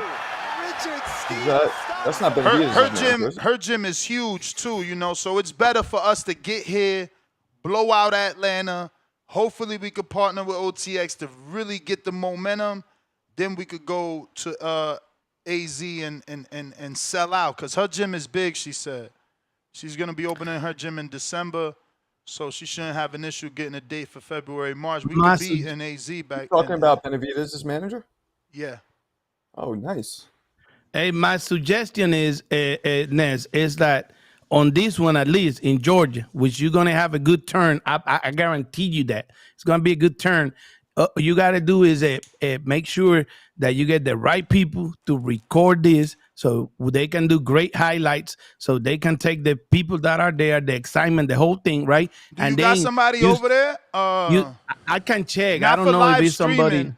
Not for live streaming, but Not someone, for streaming. What I'm someone saying that is could go to pick up the thing, yeah. Someone that But could do I like got- a recap of the entire event in a it's 12, some 10 good minute people video. in Florida, and I know a lot of people. But the thing about it is that's what we need to do in this one. Like put it out, like the result and the highlights and the whole thing, the recap, and push with that, right? That way, for the next one here in Georgia, which is gonna be nice, people gonna be asking like, bring it back, and then you can start going, and then these OTX and all the other people start believing and start like, oh yeah, these people are for real, and this and this and that. Yo, I can. As a matter of fact, that dude that called the intimidation guy, I can fuck him up in that car, and then it's gonna be great. No, I'm just playing. Because he's too young. But listen, I'm just playing. what you could do is have your daughter sponsor so that we could get one of those cameras so people could take dope pictures. And just at the bottom, all you got to do is put the boxing voice with when is it? When is the event? November 8th, Saturday. November 8th. November. 3300 Canton Road, Marietta, Georgia. I can check if she can be here because we're gonna be you November know 1st. How to is a operate big the machine. You know how to operate the machine. Yeah. No, November 1st we're gonna be in Orlando, and I can bring her back with me here and stay for a week and then go and do the thing. You know, she's doing good, huh? She's doing so good. That machine she has is to take the pictures with like the borders and shit, right? Yeah, it's the like whole thing up. Yeah, but it's not the like spinning one though. It's no, just but she's doing the content. She's doing the content for a lot of people that you don't even know around. You know, like all the people, like they're all them recaps and all that. She's doing it. What? Yeah. Send me some She's the one. links. Send me some. I show you. It's just that you know we keep it in the low because a lot of people, you know, they be hating. They get stupid. Because her daddy out here making enemies. Daddy out here making I don't have enemies. People don't run with my opinion, and I don't want to. I want to do my own opinion. That's why I got this. That's why I got 500 people watching every day, and hey, I'm happy with that. I'm doing my part on the Hispanic side. You know what I'm saying? And people watch boxing different. Like if you go on my channel, they like Mario Barrios and what's his name on the undercard of Jake Paul because they Mexicans, you know, and they don't like Fernando Vargas and Callum Walsh, even though Anderson, my partner, he been following Callum Walsh hard, like hardcore. How you don't like that fight? Y'all hating on Fernando, man. That's all it is. No, it's like, oh, he's not no. Mexican enough. I like it. No. I'm saying my people, but I like it. I like that fight. That's a good fight, I know bro. Callum Walsh is better than him. Bro, but let me tell you something. You Puerto Rican, right? Puerto Rican, yeah. Yeah. Bro, Xander never fought a Fernando Vargas or a Callum Walsh. Ever. Oh, for sure. I've been criticizing. They never put that motherfucker in an undefeated fight. Get out of here. Especially not with someone with a name. I've been criticizing too. Some weird dude that we never heard of from fucking and he Ghana or gonna some fight shit. Santillán. And I just in my program, I just asked the WBO president if they're gonna put Santillán on the rankings, and it's coming. They're gonna fight Santillán. They might change it now, but I gave you that tip, and you ain't even throw my name in it. Just bloop. I throw it. No, I throw it. I said that I hear people. I see everybody, even Dan the man. He like, oh, Caesar says I report in Santillán. No, but I say it. No, it's when I ask him, I said I hear in the boxing boys this, and that. And what are you doing with this? Are you putting Santillán in the rankings, and why? And then he promotes the fight. I got the short. He promotes the fight. You know, so I told you that was happening, man. It's coming. I know.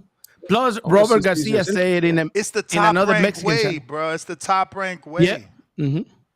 And ain't nothing wrong with that. I've come to understand what it is. John Ocha, who are you? Who are you? Sign-up fee from John Ocha. These dudes want to fight.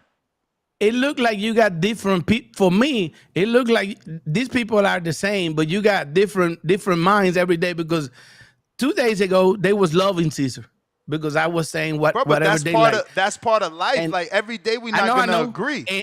And today they not agreeing hard. Look at this joke. Caesar snake.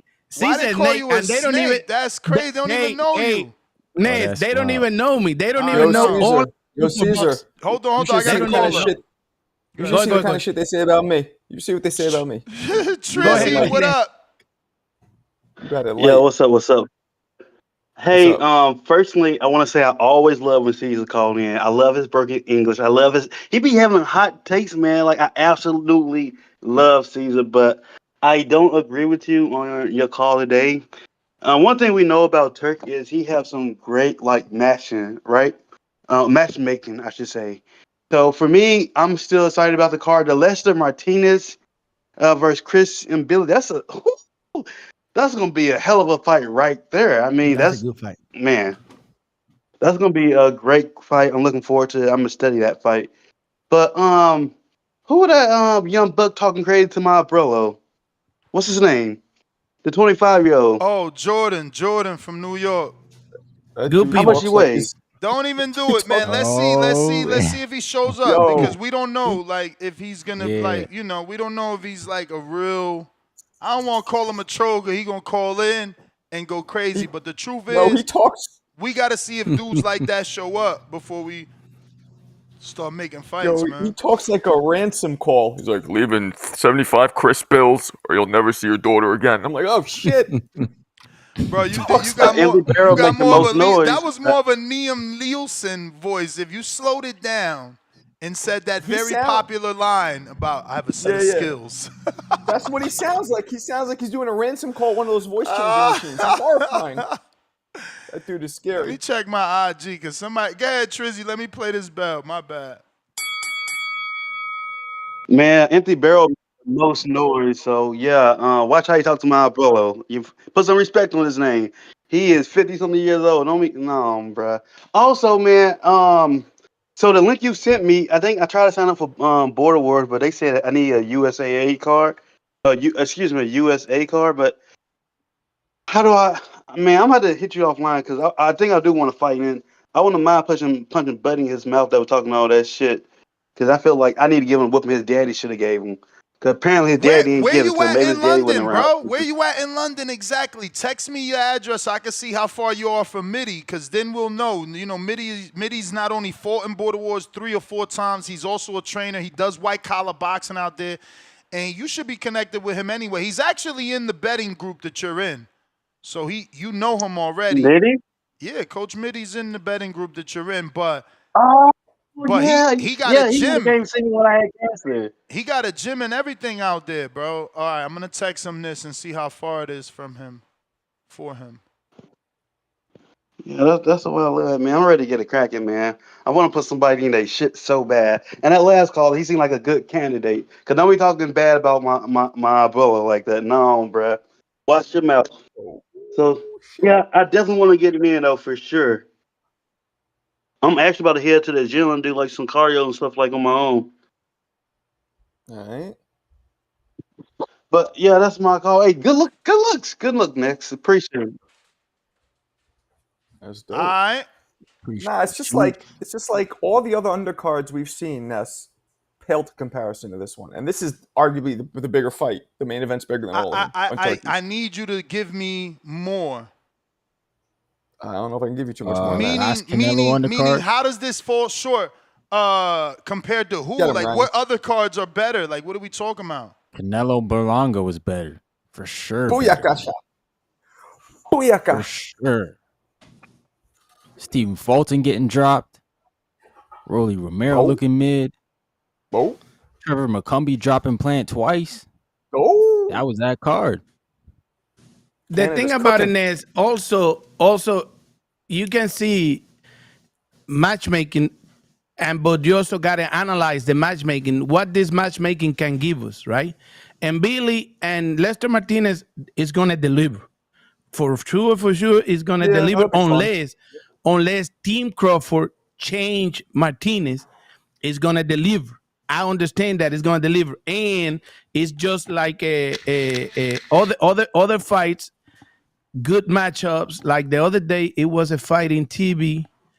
It was a fight in TV the other day that was like Fernando Vargas and Callum Walsh. We don't expect much of it. The Jojo Diaz and Regis Progress fight.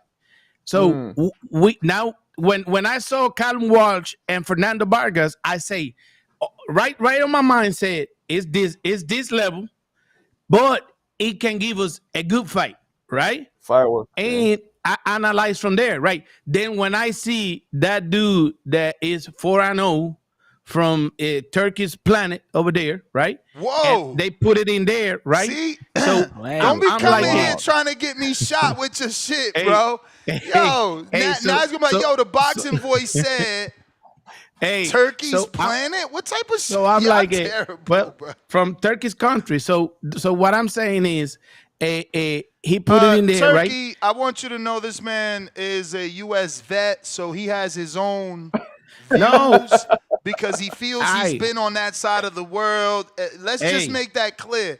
Ness has never gone to the Middle East. Never. And I'm not interested. I'm not interested. You wouldn't go to a Turkey? You wouldn't go to Riyadh? Again, I'm not interested. It's not that I've never been because I don't want. I just never been interested. It's the flights for me. Like, me and my wife sat down, I don't know how long ago, and we was like, you know what?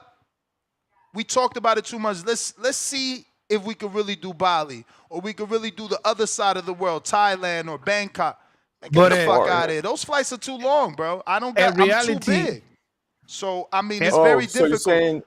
You're saying sitting there that long for your legs, your knees lock up? It's impossible. Now, if Turkey's flying me out the way he flew Akin Barak out in them big-ass space shuttle beds, then that's different. But me affording to buy that space shuttle bed, that's like a $5,000 ticket. There's no way I'm doing that. Yeah. Well, maybe Turkey will. I mean, you know what I'm saying? He knows who you are now. And that's just too many hours, bro. I went to Hawaii. I think that was like 5-6 hours from LA, and I was going insane. I mean, insane. It's I can't be on a plane that many hours. But yeah, Caesar. I just went to Spain, and it was it's kind of like a long flight, but it's kind of long flight. How many hours? It's probably like 10 hours or something like that. God. You know? Oh my God! See, what would you do? Imagine to China and imagine to. I would have to pay for the internet. China is 15 hours. I would have to pay for the internet every summer. I would have to pay for the internet, and I think it still won't work because you're going to be traveling at 700 miles an hour, so you're going to be changing routers. So it's like I don't think I'll be able to get a chess game. I'll always be loading. Yeah, I think so, bro. Look, I used to fly to Bulgaria every summer, 8 hours. You get used to it. And I did it in the 80s, man. I just had one.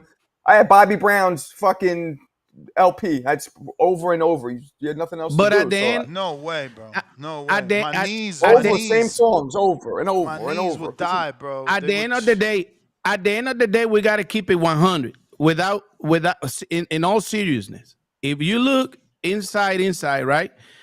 A lot of people ain't flying to Saudi Arabia for boxing because of the rules, really. You know, a lot of rules out there that people don't like, and we got to keep it honest. Like for real, like for instance, they go to fight in Vegas, and the ladies like to dress, you know, their way, and they like to hold their wife's hand, and you know, and all this and that. You cannot do a lot of that in Saudi Arabia. You cannot do a lot of that in Saudi Arabia. It's no drinking in Saudi Arabia neither. You know, it's no drinking in Saudi Arabia. Allegedly it's coming. They allegedly opening up certain parts and doing certain I don't know if you can smoke in Saudi Arabia. So it's a lot of stuff. Hell no. And that's another reason, you know, I seen people go to jail for fucking vapes. I'm like, I'm good. Exactly. I'm good. So you won't be able to do you wouldn't be able to smoke or vape or nothing now. You cannot. And I wouldn't want to. I wouldn't want. I'm not trying to do none of that over there. They very strict. Like people that risk. I don't know why. In North America, the United States of America, you can say whatever the fuck you want. Turkey don't like that. That's why look at Teofimo. Teofimo say his part, and all of a sudden, a lot of people got to like say, "Excuse me," Here you say your part, and that's it. Hey, if you gotta apologize, we got this. We got discrepancies in the back in the old days, you and me, and then we talk it. But in here, they make these people say sorry in public to Turkey because of the bag, Caesar. because of the money. So, Caesar, you got a USA boxing book? No. Oh. You actually box in the military, or you just saying you want to fight? No, I did. I was in the Taekwondo team in the army. Because I got you a fight, man. 48 years old, 212 pounds, 3-2, active. I'm 278, brother. It don't matter. 203 plus. He's a heavyweight. You a heavyweight. I'm 278. How tall are you, Caesar? 6 foot. And he did his EKG test and his stress test all done. He's ready to go. He just paid and signed up. He got his book. He just paid. That's who Joshua Ocha is. And he didn't ask for you. He's not asking for you. Okay. I am just seeing that he is in your age. Okay, but he doesn't know nothing about you. At 52, I'm going to go in there and chill with you guys and have fun. You know what I'm saying? And have fun. I'm with you, all right. Caesar. So I need a heavyweight. Yeah. I need a heavyweight 48, or you can be 38 and 212. Obviously, it's 203, but it would be good to match this guy in his weight. So, a 220-ish. If you're anywhere between 38 and 48 or over 48, you're still eligible to fight this guy, but he's active. 3-2. So that's a total of 5 fights. 6'3". He said he's 6'3". He said he's 6'3". Oh, he's in the chat? Yeah, is that John Ocha? Yep, that's him. You say 6'3". Oh, how tall are you, Caesar? 6'6". I mean, Caesar already said no. Caesar, we need an older guy. But I got Anthony Hill, but he put his weight 195. Mr. Hill, you wanted to fight me, and Alex was capping for you like a superhero. So step inside the booth, Clark Kent. Change your weight so we can match you up with Mr. Ocha real quick. Yo, Ness, you said you was a heavyweight. Stay there. What's the age limit for USA boxing these days? Well, what's the oldest you could fight? There is no age limit. I don't think. I gotta ask. Let me see if this chart has it. But I seen old dudes like 68 fighting, bro. For real? There must be a limit. 70, 80, because there used to be when I was doing it. There 30. Was an age look, limit. It says masters 35 and older.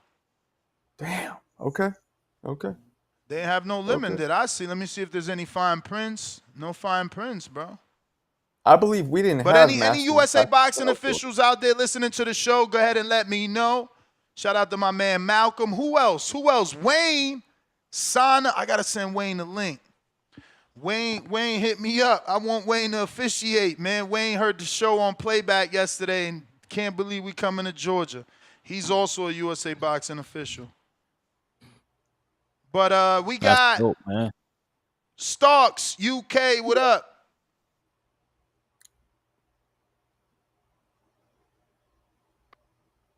Hello. UK. Yo, can you hear me? What's up, fam? We hear you. What's up, fam? Sir. Yeah, it was good. The first thing I wanted to ask you, what was the reason why Anderson pulled out the fight? Like, did he just duck or he had the injury? Bro, no clue, bro. No clue. His mind's not in it. Anderson never took it like to the extent to be training. Like that we know of, because remember that first interaction was just the other day, but maybe he knew about the fight all along. I don't know, but they definitely said he's not taking it. And that was only reported by Big Baby. Yeah, okay. That's cool. But yeah, I agree with you, and I agree with what Ryan was saying earlier. Yeah, I think the card is good, but in order for it to be great, I think there needs to be at least a championship level fight on it. Because you saying earlier that we can't remember the undercards. I remember the undercards. One of the best undercard fights I saw was what's it, Danny Garcia and Matisse. That was on Floyd and Canelo's on the card. So Bro, I think bro, you need a bro, bro, Yes, championship it level bro, fight. was. bro. Come on. And look how long ago that was. Let him say his part. No, but Let Nah, him say his yes. part. Let him say his part, Ness, because you trying to do what I was doing with Marco. Let him say his part. What'd you do with me? No. Say the part without giving the history. That's not how it worked, bro. They had to get an extra $3 million now to you put asked a that question. fucking You said, fight on. who remembers the undercard? That we remember the good undercards. That's what I'm trying to say. No, I'm saying you it's a remember good that one undercard. because it was I like historical. Because Richard Schaefer found the extra $3 million to pay fucking Danny and Oh, Matisse. so now yeah. you trying to save money to the man that said, I got big money. I'm Yeah, the man with the yeah. money and all that. And now He you already trying to paid. find another 3 mil. You know? He already paid for the main event that you wanted. It doesn't matter. He's the one barking in here. We got the money. We paying, and now they ain't paying. So they playing boxers. They playing your people, our boxers. So Yeah, go ahead. Caesar's got a point, but it's a little extreme. It's a good card, but it's not great. What's great is a good co-championship level fight that we heard of. Just like what Ryan was saying earlier in the show, we're on Netflix, so we should be putting our best foot forward, showing our best level of boxers. No disrespect to Mbilli and Fernando. I like Fernando. When people come on the show, it makes me want to cheer for them a little bit more. So yeah, all in all, it's a good card, but what's missing is a championship level fight that we know of, in my opinion. Yeah, or a high stakes fight. There's no high stakes. Yeah, I mean, and also to Andre Ward as well. Yeah, Ward is. I think he realized being undefeated doesn't really. No one cares about him being undefeated, so he doesn't care about telling his owner. But that's what I got. Yeah, take it easy. I don't know how. That was crazy to me when I saw Ward call out. Josh, crazy. Nez, I got an idea. So why these jokers in the comments are, that are going after me? Why they don't say a good fight that they put in there? Give us a matchmaking. Give us what you think is going to be a great fight in there. You don't like the good fights that they put. You know what I'm saying? Your people need to talk because it's easy to come this way talking shit about I've been calling Nets for 20 years and we know boxing. And sometimes they don't even these days they watch highlights. You ask him how you point that fight that you complaining, and they only know I watch the highlights. I don't even pay for the sun, none of that. So it's crazy. Sometimes tell us about a fight. Talk to us with data. Talk to us with good data. Talk to us. Because I bring in data. You know what I'm saying? That's why you see is no emotions in Saudi Arabia when you sit in there to watch boxing. And the time and all this stuff and all that. So it's crazy. But that's not facts. That's against somebody. No, we're trying to do boxing the right way, the way it's done forever. The money's good, but it's changing. Dana White is changing everything. Look, he couldn't even put a good card together in here. This is a good card. Damn. Well, you think Dana White did the matchmaking? Nah. He's probably doing all kind of craziness. Not like you don't see I don't see no emotion. My opinion, Caesar, my opinion is Dana White's being used as a consultant because Turkey's never run a league before. Dana White has. People are so worried that the pay structure is going to be all cheap like Dana, but Turkey's established a very generous pay structures thus far. See. So, but the rules for the rules for that they put out is not generous. It's like, Which rules? They saying they paying this amount of money per round and this amount of money per this. Oh, the minimums, and then 4 rounds and all that. So they not stupid. They know their math. All day is about money. That's a good fight for Capicu. It's all about money. Josh Ocha or John Ocha and Capicu. Where you at, Capicu? Bump your IG to the top. Send you this footage. That's a good. Even though it's not a good fight, I don't think Capicu got any amateur fights yet. He just looks good. But let me get to these callers, man. We got hella callers. Lord of mercy. I love to hear them. I love to hear my people. Go ahead. We got to get my man Mikhail a fight. They said I respect King for stepping up. Hilarious. Oh, that's another thing. There's no females fighting there.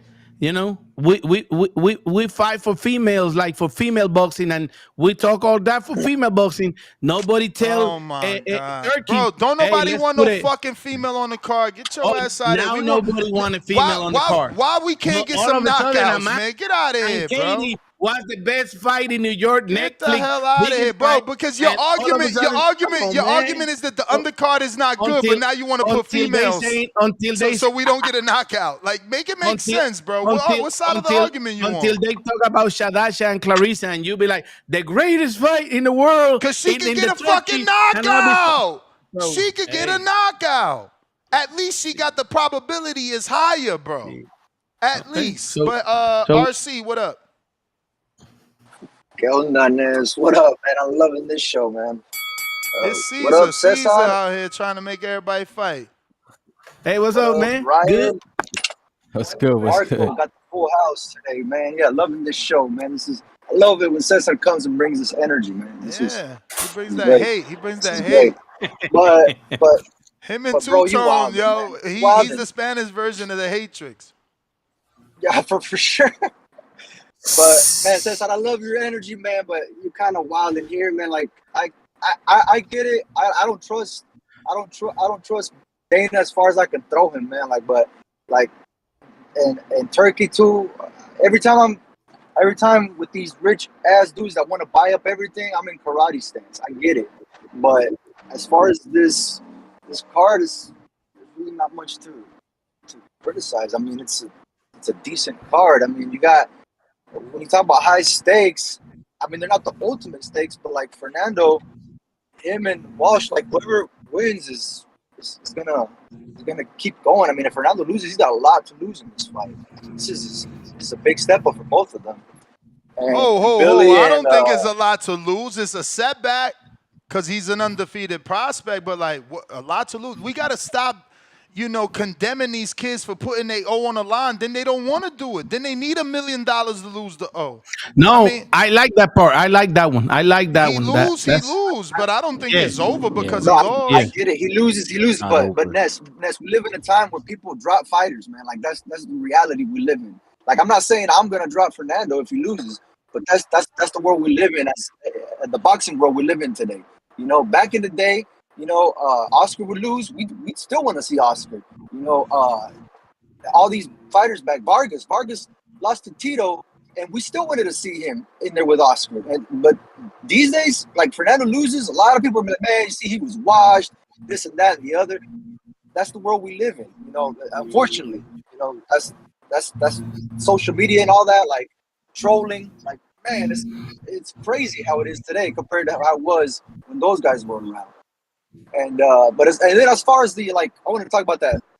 What's his name? Fucking Ward.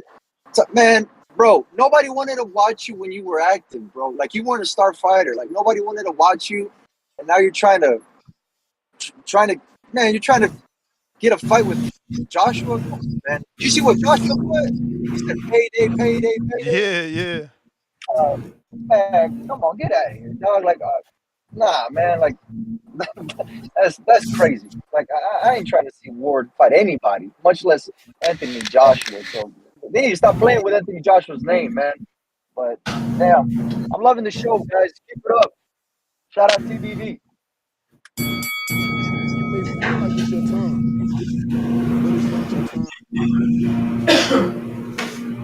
All right. Salute, All caller. right. Who's got that background noise? What the hell? No. It's probably me. I got some people caught in that grass. Let me mute myself. No, that's definitely not true. What's going on here? Maybe you have a caller in there? Yeah, it seems like it, but I don't see where. Yeah, it's not me. That's not me. I hear, but it's not me. Maybe it's Ryan. He's next to a kitchen. Somebody's next to the kitchen. I'm in the basement, bro. It's too hot. Fucking heat wave, man. You ain't got that, Marco? Yeah, 90s. Yeah. Crazy. It's gonna be 91 today. Fuck. But you guys probably appreciate that shit because Wait, you're not No. you're not in Vancouver. You're in like Toronto area, right? I'm not in the West, but it's still a lot of wildfires in the West, so the smoke's coming over, so the air is crazy, bro. But you guys get that vicious cold, right, in the winter where you're at? I got more In the callers. I winter? got Nas here. Yeah. Whenever you ready. Oh shit, Nasir Jones? Dope. Nas.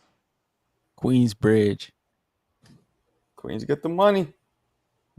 Dollar bill, y'all. All right. So moving on. Ricky. We'll see. All right, sorry. Hey, what's up, fellas? What up? What's cracking? Saludos. Hey, yeah, just touching on the topic, man. So one of the things that's important to me, when it comes to this card on Netflix, right? Netflix, number one, is accessible to a worldwide population. So that's going to give the sport, in my opinion, exposure. As a boxing fan, that's what I want. I want exposure. I want access. The fighters get exposure, we have access. And that's just going to bring in more fans. So to me, that's really important. In terms of the undercard, I don't mind it at all. I think it's decent. I think Mbilli, depending on how Billy and Canelo perform, I think that would be an exciting fight down the road, but we'll see what happens. Not going to count Crawford out by any means. Then you got prospects. You remember Showbox, Next Generation? I used to love watching prospects, seeing new guys I've never seen before. I'm familiar with Fernando Vargas Jr., but Mohammed Alakel. Yeah, let me see what this guy's got. So we also have to understand there's the unexpected, right? We know that. So whatever's on paper may not think what you expect, but look at pro-grain fucking Jojo Diaz the other week. I had people in my house that casuals fucking just zoned in on the fight. It was exciting. So we'll see what happens, man. Sometimes you get some of the best fights unexpectedly. So to me, most importantly, access, man, exposure. That's what we want. And lastly, let this be an example to other platforms, right? Let's hope for the success, man. That's what I want to see. And I understand where Caesar was coming from with the promotional part of it, but overall, people are on Netflix every fucking day. Cable's the way of the old, man. Cable's even if you had cable, you still got to pay. So either way, this is the future. This is where we're at. We have platforms. Netflix is leading the way, and now we have boxing on Netflix. Nobody would have thought this years ago, So in my opinion, I think it's good. I think it's great. I'm happy. I'm not going to give my prediction on the fight just yet, but I am excited to see Mbilli and Martinez. Let's see what Vargas Jr. does. And let's see what Akel's got, man. Let's see what these guys got. Let's hope for a good night of fights, man. And let's let this be something that's going to lead the way for other platforms, Lastly, I want to touch on Joshua, because I know people are throwing out Joshua's names and, Andre Ward talking about coming back. Jake Paul, let Joshua collect that easy money and get 2 knockouts. That's what I see. Fuck it. Why not? That's my call, fellas. All right. Let me catch up on these super chats. I got a king counter as well from Alex. Actually from James, courtesy of James for Alex. Talk Trends, $2. Undercards like this scare Netflix. Pro box card. Damn, he's calling this a pro box undercard. I was going to say the same. Pro box can give us this card. Pro box, yeah, right. Yeah, right. Pro box could afford Christian Mbilli. Could Pro Box afford Christian Mbilli? Christian Mbilli and Lester Martinez, we can see it on ESPN Plus. Not on Pro Box. Anytime. Ain't nobody on ESPN Plus. Vargas, we can see Callum Walsh and Fernando Vargas on Pro Box TV. Easy. No. Easy fight. No, they can't pay for that. That's the son of a legend and an undefeated Irish kid that sells in New York City, bro. Mohammed Alakel, we can see it here in the Boxing Boys. Bro, you just saying anything. You lying. No, Pro Box can't afford Christian Mbilli and Lester Martinez. Look at the opponents. They've been fighting Lester Martinez. And that's my point. I said ESPN Plus. I said ESPN Plus. And I said ESPN you can't say that. That's another lie. They don't even have a boxing network. they about to show they about to show the Canada fight, the Eye of the Tiger fight. Eye of the Tiger is still in there. Show me Mbilli and Lester Martinez without the help of Turkey, bro. They can do it. It can be done. That's a fight that can be done. Easy. Everything could be done. Show it now to is us. Everything, but now is everything with the help of Turkey. Now is everything with the help of Turkey. No, I'm telling you to show it to me without the help of Turkey. Christian Mbilli and Lester Martinez can be done. That they doing it because it's a cheap fight for them. David Morrell and David Benavidez had to fight each other on pay-per-view. Okay. It's a pay-per-view. That's the model. Okay. No, that's not the model. Netflix is the the model. Until now, they're not going all in Netflix. We want Netflix. You still promoting the old model. You still promoting the old model. Get the Bob Saget, $2. Plenty of turkey cards this year. Why cry over one? Because he's a turkey, It's the most important one. He's the critical. Right now, so he's the end all be on critique on Turkey. Coyote Blanco, $2. They sold 50,000 tickets before the card was even revealed. Exactly. But somehow this is a whack undercard. Bro, they sold that shit. They sold that shit. Resellers. Yeah, because they know they're going to make their money back. You don't buy nothing, you can't sell forward. Juice, pound for pound, #1 in the chat. Still in that status. $5. Caesar, get your money up and give us a better card. Then fucking stop all that crying. And get the hate out your heart. And no hate. Ryan, I'm disappointed. Hand on face emoji. No, it's no hate. It's just that I'm the one who can say. I'm the one who taking the time to make you guys understand a lot of things that are coming in the future. But you're gonna be crying in the future, and you're gonna be calling, "Hey, bring Caesar to tell us." Same thing. It's about the future. It's about the time is gonna give us the product that you guys asking for. And then you guys gonna be crying about Dana White don't pay your people your favorite fighter because Dana White got his own rules in the UBO and all these, and they not getting nothing, and Dana White controlling the boxing with money and this and that. You guys gonna be complaining. You guys, not me. It should be a hashtag free boxing. That's what you need. They trying to slave boxing. Roscoe Picasso, Legends of Boxing. Welcome to the Prospect Level. Jaime Nieto, $10. This fight is being promoted everywhere, even WWE events. This fight is reaching a whole different demographic. Some people complain just to complain. We got Rafi the Taino, $5. This dude is a fake Boricua. He doesn't know shit about boxing. Thank you for cooking him. Clapping emoji, Puerto Rican flag emoji. Sounds pretty authentic Boricua to me. Juice holding that status, pound for pound, #1 in the chat, $5. Caesar, you gonna hate on the 11-22 card too? You can't be this miserable. And then you gonna diss the TBV fam? Take your ass back to your platform. Ryan, hand on face emoji. Let me answer that. Let me answer that a little bit. I cannot hate on the 22nd card. It's a great card. It's a great matchmaking in there. Right? But let's go, Caesar. But I knew it. That man can hate on anything. You gotta do an episode with Tone, man. I am not hating. Stop using that so people stop using that and start listening. That's why it's happening. It's no discipline this day. They don't listen. They come with the first motherfucker who come with money, a bag of money, and they run with it because they chasing money. They not chasing growing, right? And it's the 22nd fight, right?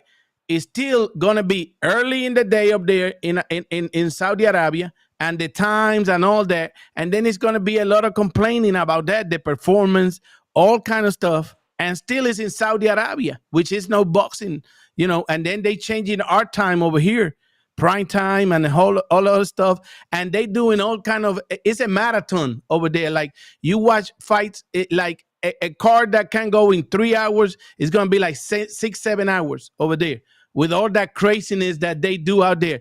And I'm not hating about nothing. I'm just trying to say, look, They got to adjust to a lot of stuff, and we falling into a lot of stuff because the way they selling it, but it's not going to be the product. For example, do you think that after Paramount Plus pay all this money to UFC, right, that they going to leave the price for a long time like it is right now? What Like price? you remember how the Sun start with their price? Like how the zone started. Yeah. They'll They put it up started with, and eventually. now people cannot even afford people cannot even afford the platforms. A lot of people cannot afford the platforms, right?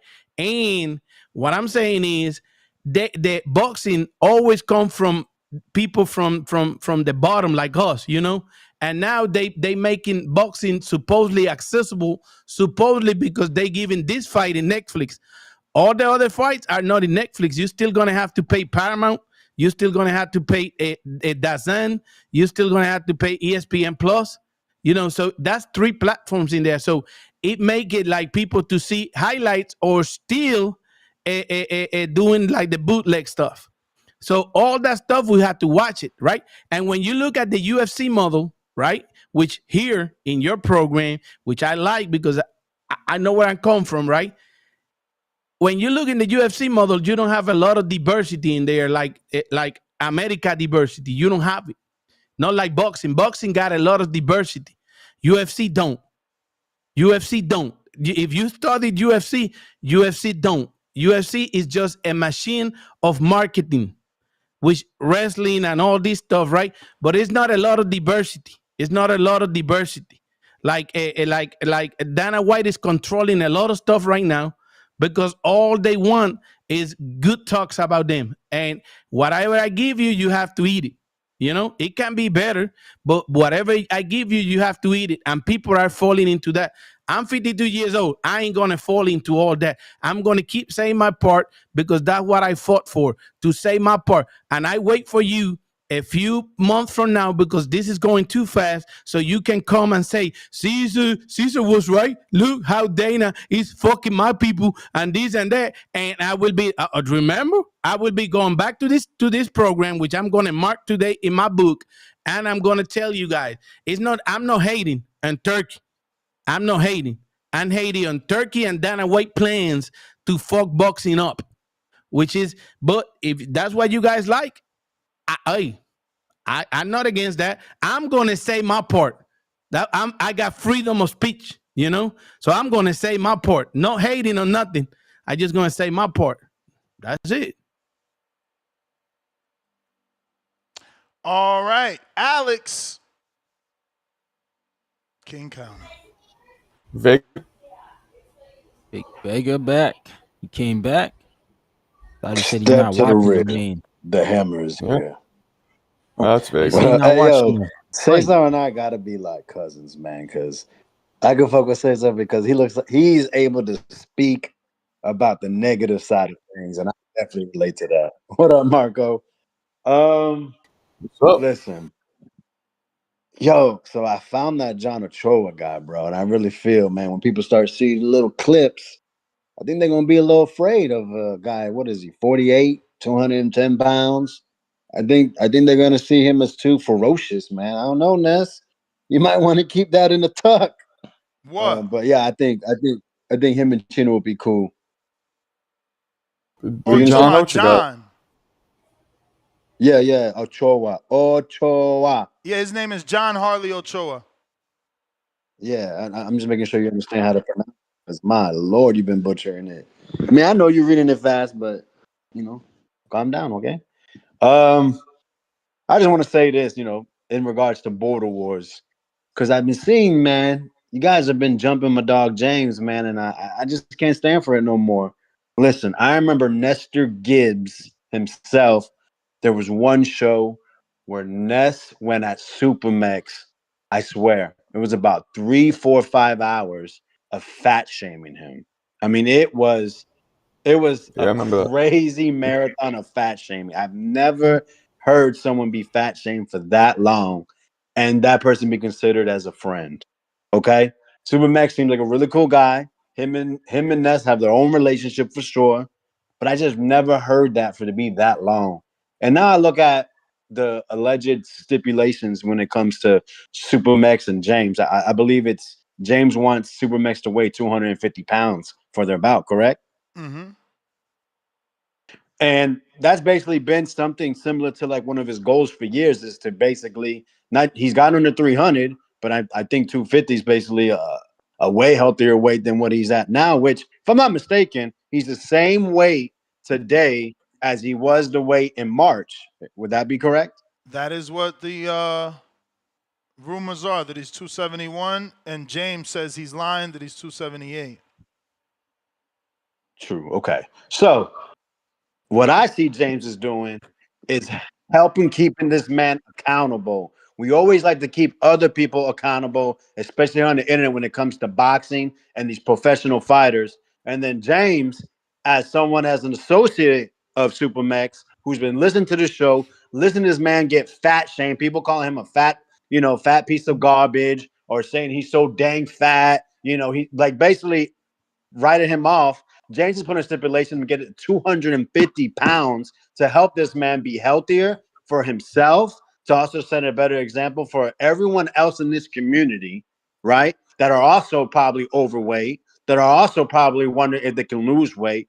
James is helping set that example by putting that stipulation that Supermax is now holding himself accountable, and now Nestor Gibbs has stopped holding him accountable. After, like I said, I've heard a whole show about it, and there's been many occurrences where Ness has, as a friend, I get it. Ness, the way he tries to push you and say, like, he's not the kind of guy like, hey man, chin up, or you can do it. He's gonna, he's the kind of dude that put his finger in his face like, yo, you acting like a bee, you acting like a pussy. You know what I mean? That's how he always does everybody. And that's why I don't get offended. But James is over here trying to make a fight the community wants, put a stipulation to help this man look better, feel better, and be the real poster boy for border wars that Ness has always spoken about, us being not just a bowling league, but also for people to get off the couch and lose weight and be in better health.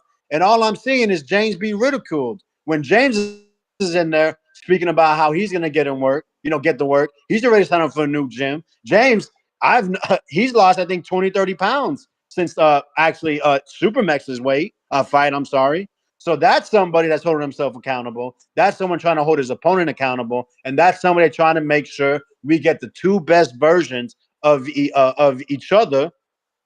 November 8th, Marietta, Georgia, in the great metropolitan area of Atlanta, Georgia.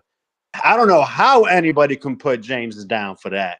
When he's trying to make Border Wars great, he's trying to make sure they are the two guys that you can look to and be like, if they can do it, I can do it too. Why are you doing this? What's going on? What do you mean? What you mean? What am I doing, man? I'm over here trying to help Border Wars be better. And again, why are you gonna push back against it? Don't say that he hating. He's making a lot of sense. I don't understand, like, why are we trying to, like, James glaze? How am I James glazing? I'm over here talking about Border Wars, and he's an example. And I've been seeing it. I've been wondering. I was in the chat yesterday, our Border Wars chat, and I'm just seeing this man just get kicked down and all that, when I've seen him for what it always was. Supermax has been talking about getting down in weight, and now as soon as he reached a decent goal, it's like it's just, okay, I'm fine. When I thought the goal was always to get to a real healthy weight.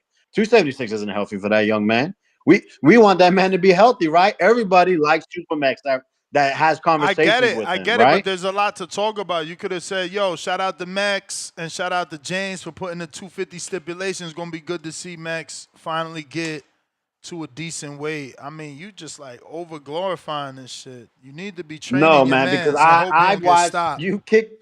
Yo, I've seen and heard you kick both of them in, bro. Both their names. Bro, let's make it more about the fight, man. Let's make it more about the fight, man. Let's make it more about the fight. They gonna make weight. Who gonna win the fight? That's what we want to talk about. All I'm saying is, man, that is supposed to be a layer of Border Wars to help separate it from everything else. For sure. It's to help make sure these guys are healthy. Getting these fat dudes. I like the energy you're giving me, but I don't. Now you're like trying to attack me like I'm doing something wrong. I'm bigging it up. I think it's great. I want both of these young men to be be healthy, and to give the best fight. And if they're 280 and 240, we're not going to get that. If they're 220, 215 and 250, it'll be a lot better fight because that means they're in the gym, they're working on their endurance, they're making sure their stamina is going to be good.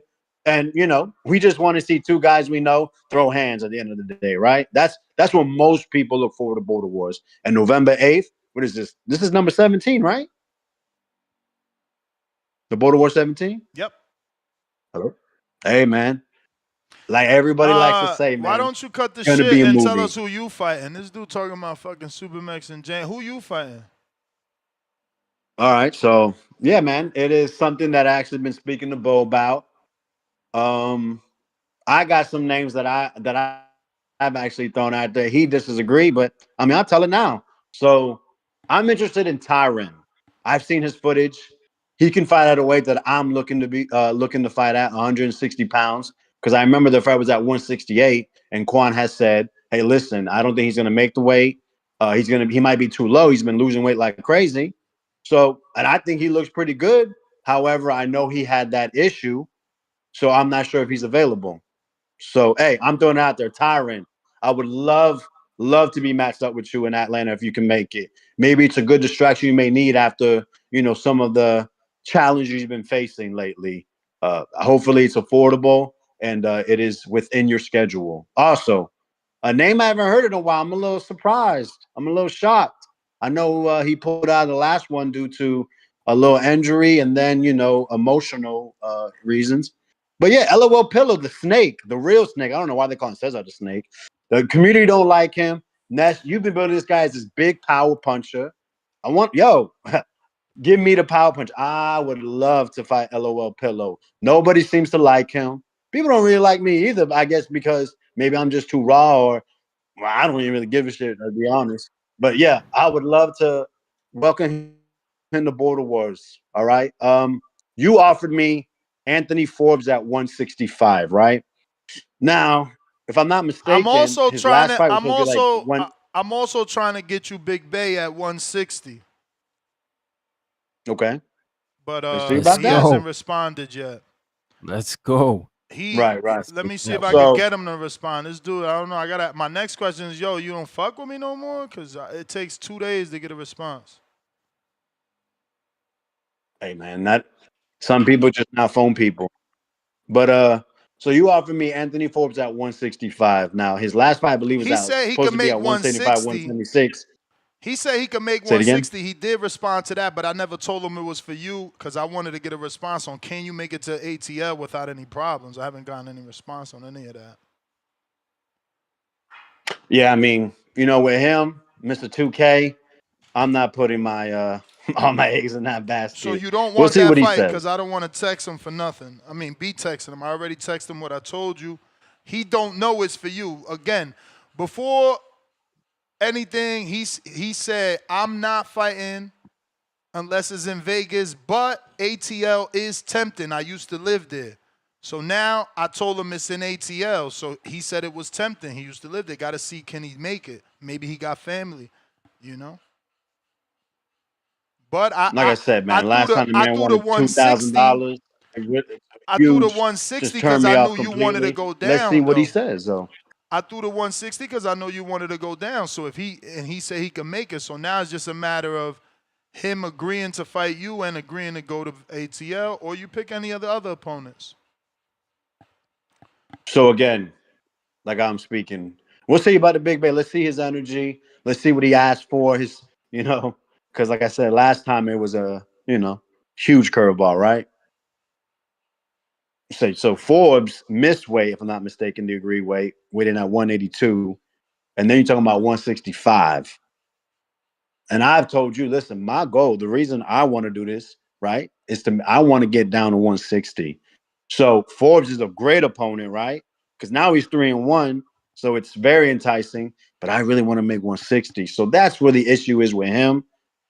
But again, and that's something we can work out.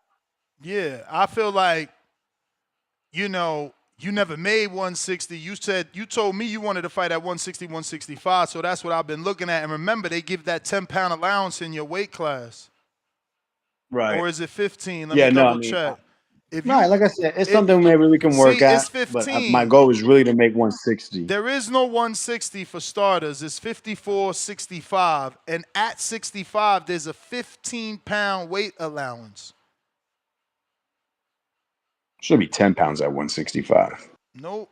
Elite male is 15. Okay. I'm going to screen share. All right. No, hey, listen, and there was no 130, 135 pound division really until Tip fought at it. So hey, if I got to make the division high, No, the absolutely. And like division I said, exists. we got to shake trees. Tip's division exists. It shows it right there, 138.2 with an 8-pound No, I'm allowance. talking about. Well, no, because I thought okay, this is what's confusing. Because last time I talked about making 165. You said Border Wars has their own division. That's what you said. For sure. So 60 and 160 is supposed to be 68. the Border Wars division, 60 right? and 68. Again, you only got to make 60 if you're fighting for the Border Wars belt. You ain't got no belt to fight over. Now, that middleweight belt's still there. That middleweight, and it's here. It's here. Y'all just got to, fight for it. I hear you. Excuse me, super We'll middleweight belt. see. Super middleweight belt is available, not middleweight. Middleweight is 154. Right. Well, that's super welterweight, right? And then lastly, when it comes to, I'll say another name. The only reason why Miles intrigues me, because I know it's nasty, he's 0-2, but it's two of the best fighters we have in the new class of Border Wars. But the style, I think that I can see people too. They also react to that well, and I know he's going to come to fight. I would love just a nice scrap. You know what I mean? So that also intrigues me. But you want Miles to move up to 60, or you going down to 54? Nah, we're going to bring him up. Bring him up to 60, baby. He a big boy. If you don't like that, we can talk about it. We'll see. That's why I've never said 154. Really, that was like I've mentioned. It's something I weighed before when we first started talking about Border Wars a couple of years ago. But that's why I'm aiming to get back and settle. So, yeah, get with Big Bay. See about the 160. See if it's just invited me, and we can talk. We can see what we can work out. Listen, man. I told you what kind of time I'm on a bit. I love to piss people off. I really, Mr. Negative for a reason, man. We're gonna have to call this guy Senor Negativo. Says I. But yeah, man, that's my spill. Respect James Moore. He's trying to help make Border Wars great, and you should support stuff like that. Is he gonna get the win? Is he gonna get the win? All this crybaby shit you're talking about, James. Is he gonna get the win? Absolutely, without a doubt. Without a doubt. Okay, because a lot of people got him getting run over. Hey, man. The words don't win fights, man. Hey. Your fist and your IQ do. All right, bro. All right, bro. Looks like CYP signed up. Where'd I go? Where'd you go? Oh, shit. I was wondering where you was at. Yeah. My bad. I was looking down. I looked up. I'm like, I'm gone. When I look up, I was like, hey, buddy, gone for that call? Where the CYP signed up? Yep, we got the big fight with him and Adrian Rowan. Hey, Rowan's perfect his for size? Adrian. Adrian, you could weigh 177, which is 2 pounds above your alleged ideal weight, and the max weight is 192. Uh-oh, it's starting to shape out. It's Damn, starting to I thought shape Adrian- out. I didn't know Adrian was that big. Okay, Quan, I see you confirm. What you need to do is text Tyron, man, see if he want that Vegas smoke. Big name in the community. There go Anthony Edwards, not accepting the fight. Not accept. Hey, Vega, look what the fight I made. I made Anthony Edwards versus Anthony Hill. Because Anthony Hill put his weight somewhere in 195. He want to be a cruiserweight now. He ain't no more heavyweight. Because I got John Harley Ocha for you, Mr. Hill. If you want to just gain 8 pounds, we will put you in that fight. I'm just saying. We got Mike Omaha. What up?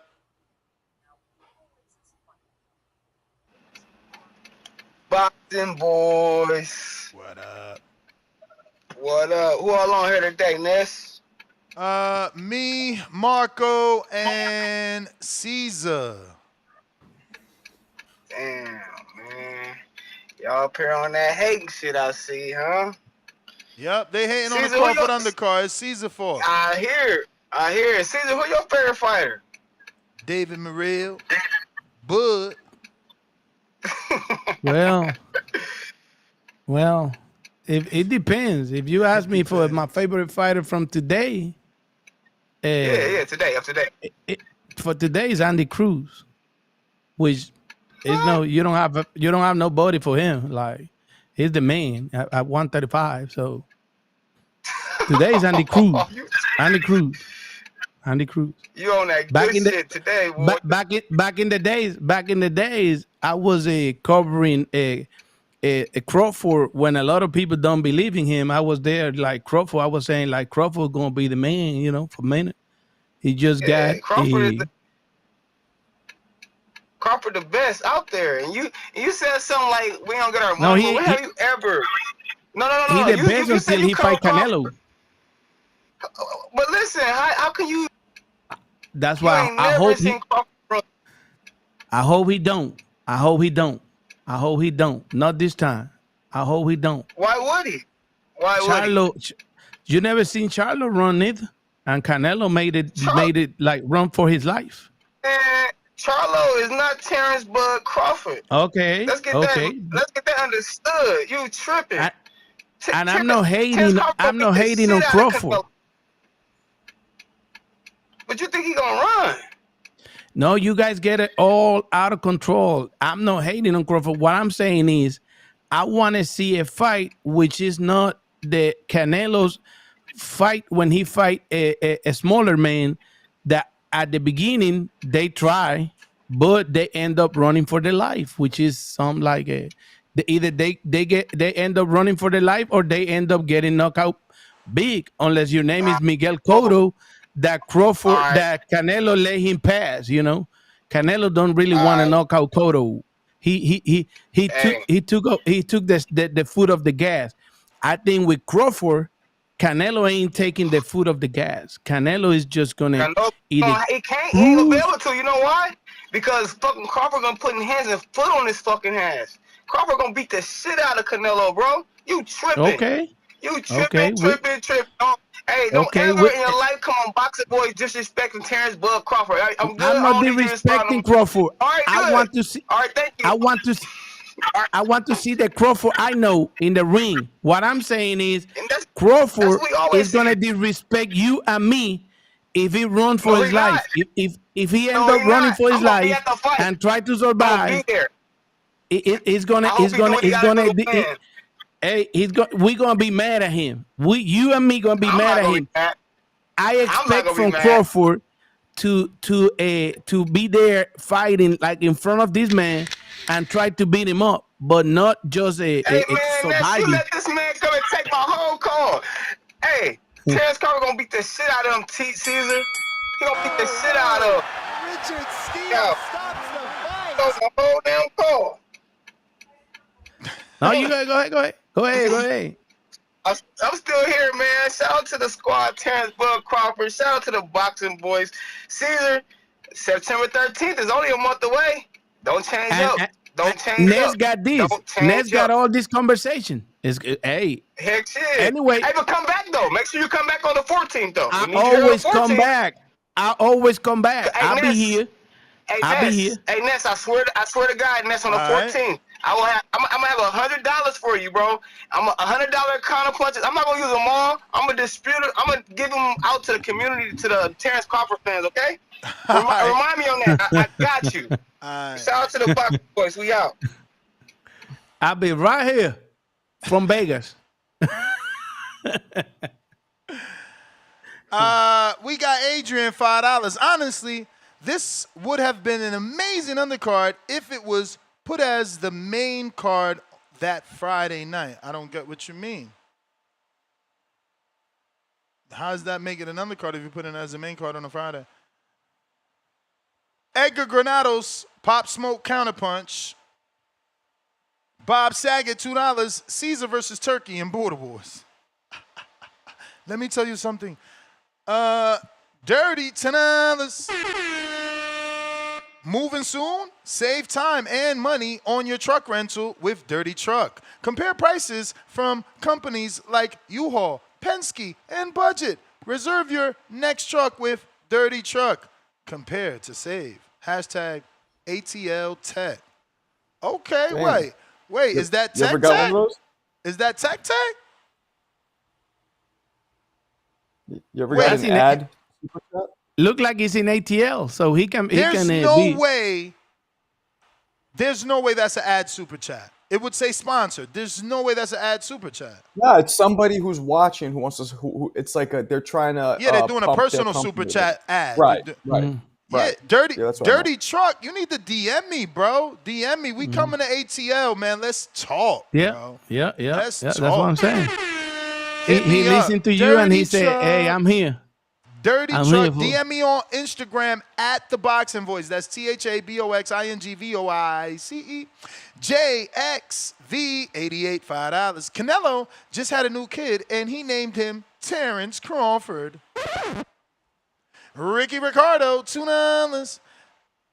Let this non-pay-per-view fight on Netflix be the example. George Foster, member for 28 months on a contender level. What do the current Border Wars pound-for-pound rankings look like? That's a Bo job.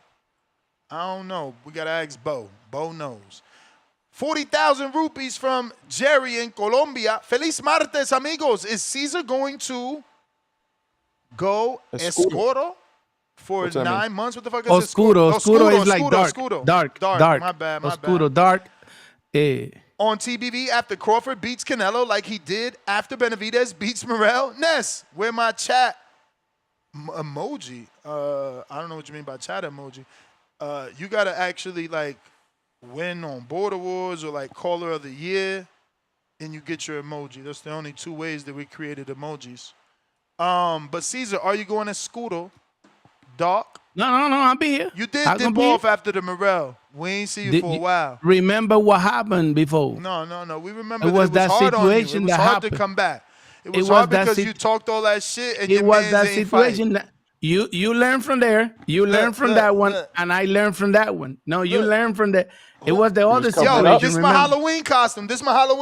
Who am I? It was the other situation. Who am I? This is my Halloween costume. Who am I? Who am I? Look, today, like we getting reactions, which is what it counts. Nobody, you needed this. Hey, you needed this program. Who am I? Halloween costume. You needed this program. You need it. I boost this program. Charlo Skull. Halloween costume.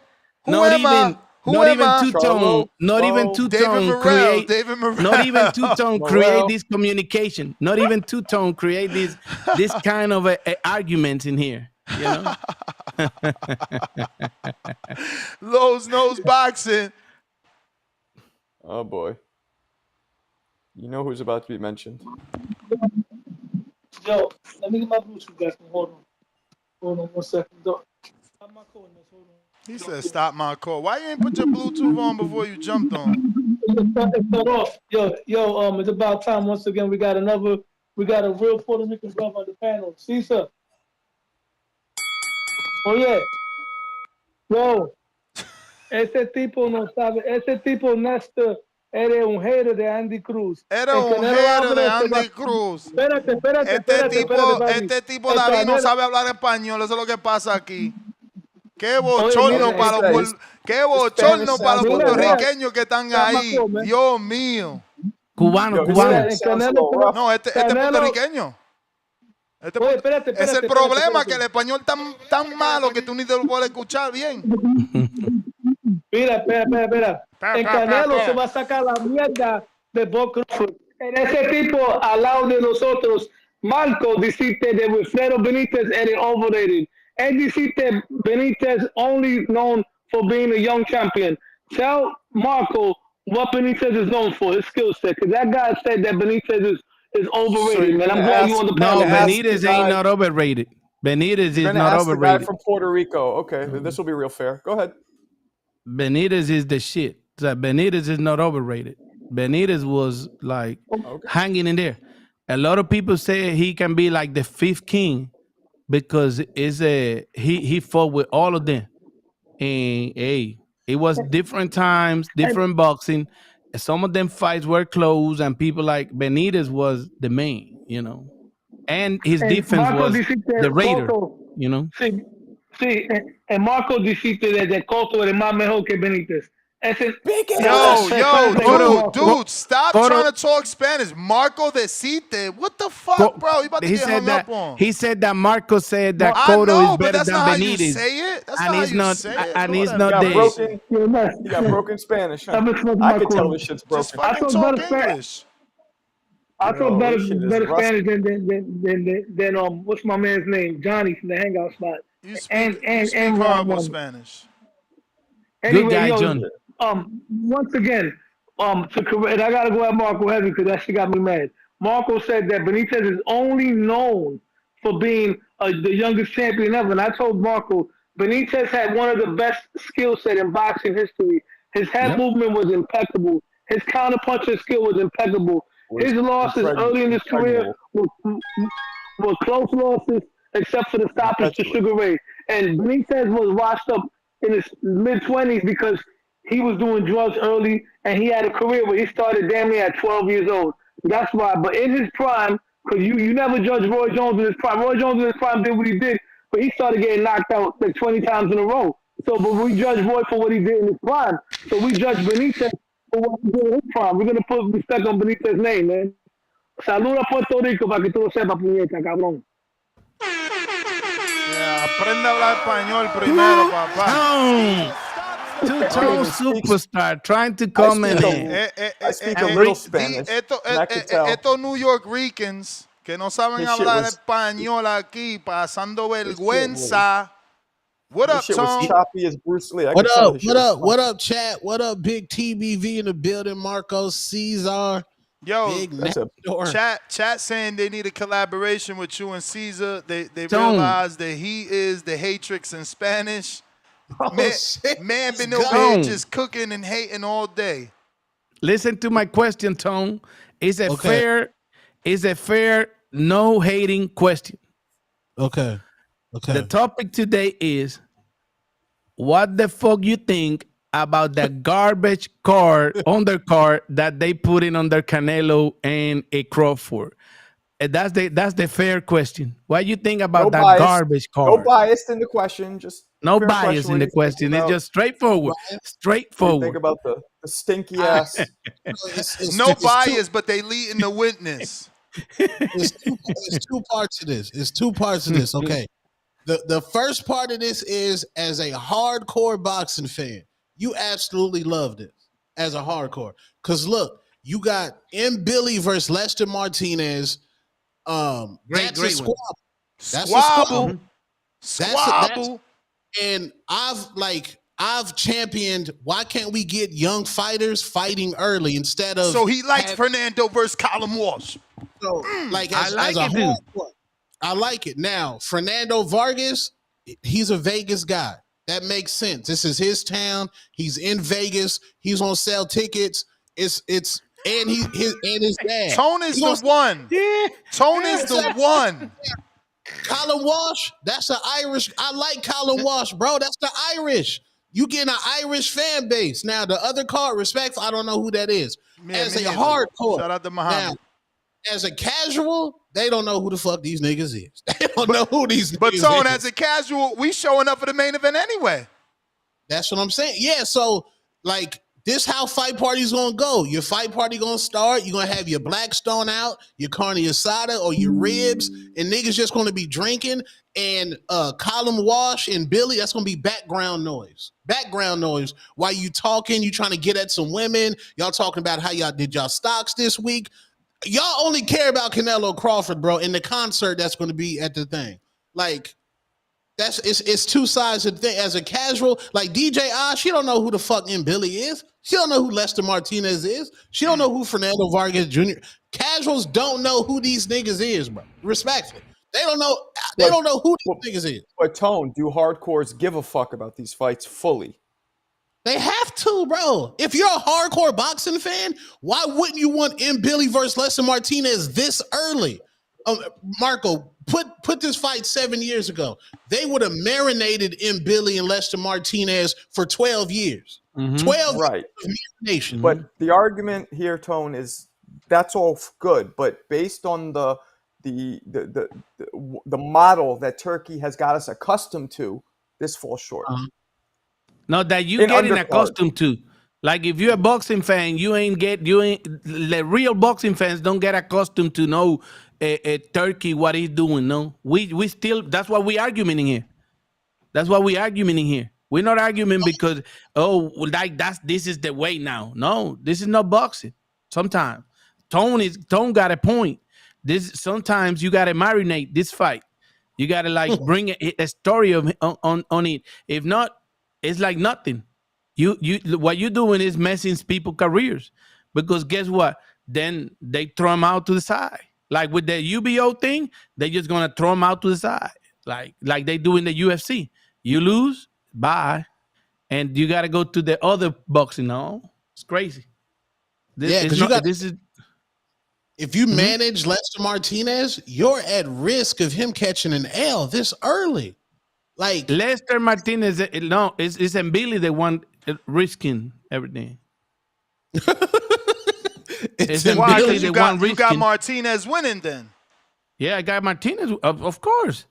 And Mbilli, like, if Mbilli cannot knock out or touch Martinez, it's over. Mbilli, I don't know. Mbilli is just hype. Mbilli is just hype and matchmaking. Whoa. Lester Martinez. Why you waited till Ryan jumped off to say that? That's crazy. I didn't know. Why? Why you say he got different? He's from Canada. And he rocks with he rocks with Russ Abner, who's in Mbilli's corner. Let me get you a caller here real quick. CYP. Yo. What up, Tony? What up, big CY? Yo, I can't see who else on the shit. I'm on the Twitter, so I can't really see. But it's a new day. It's a new life. It's a new way. And I'm feeling good.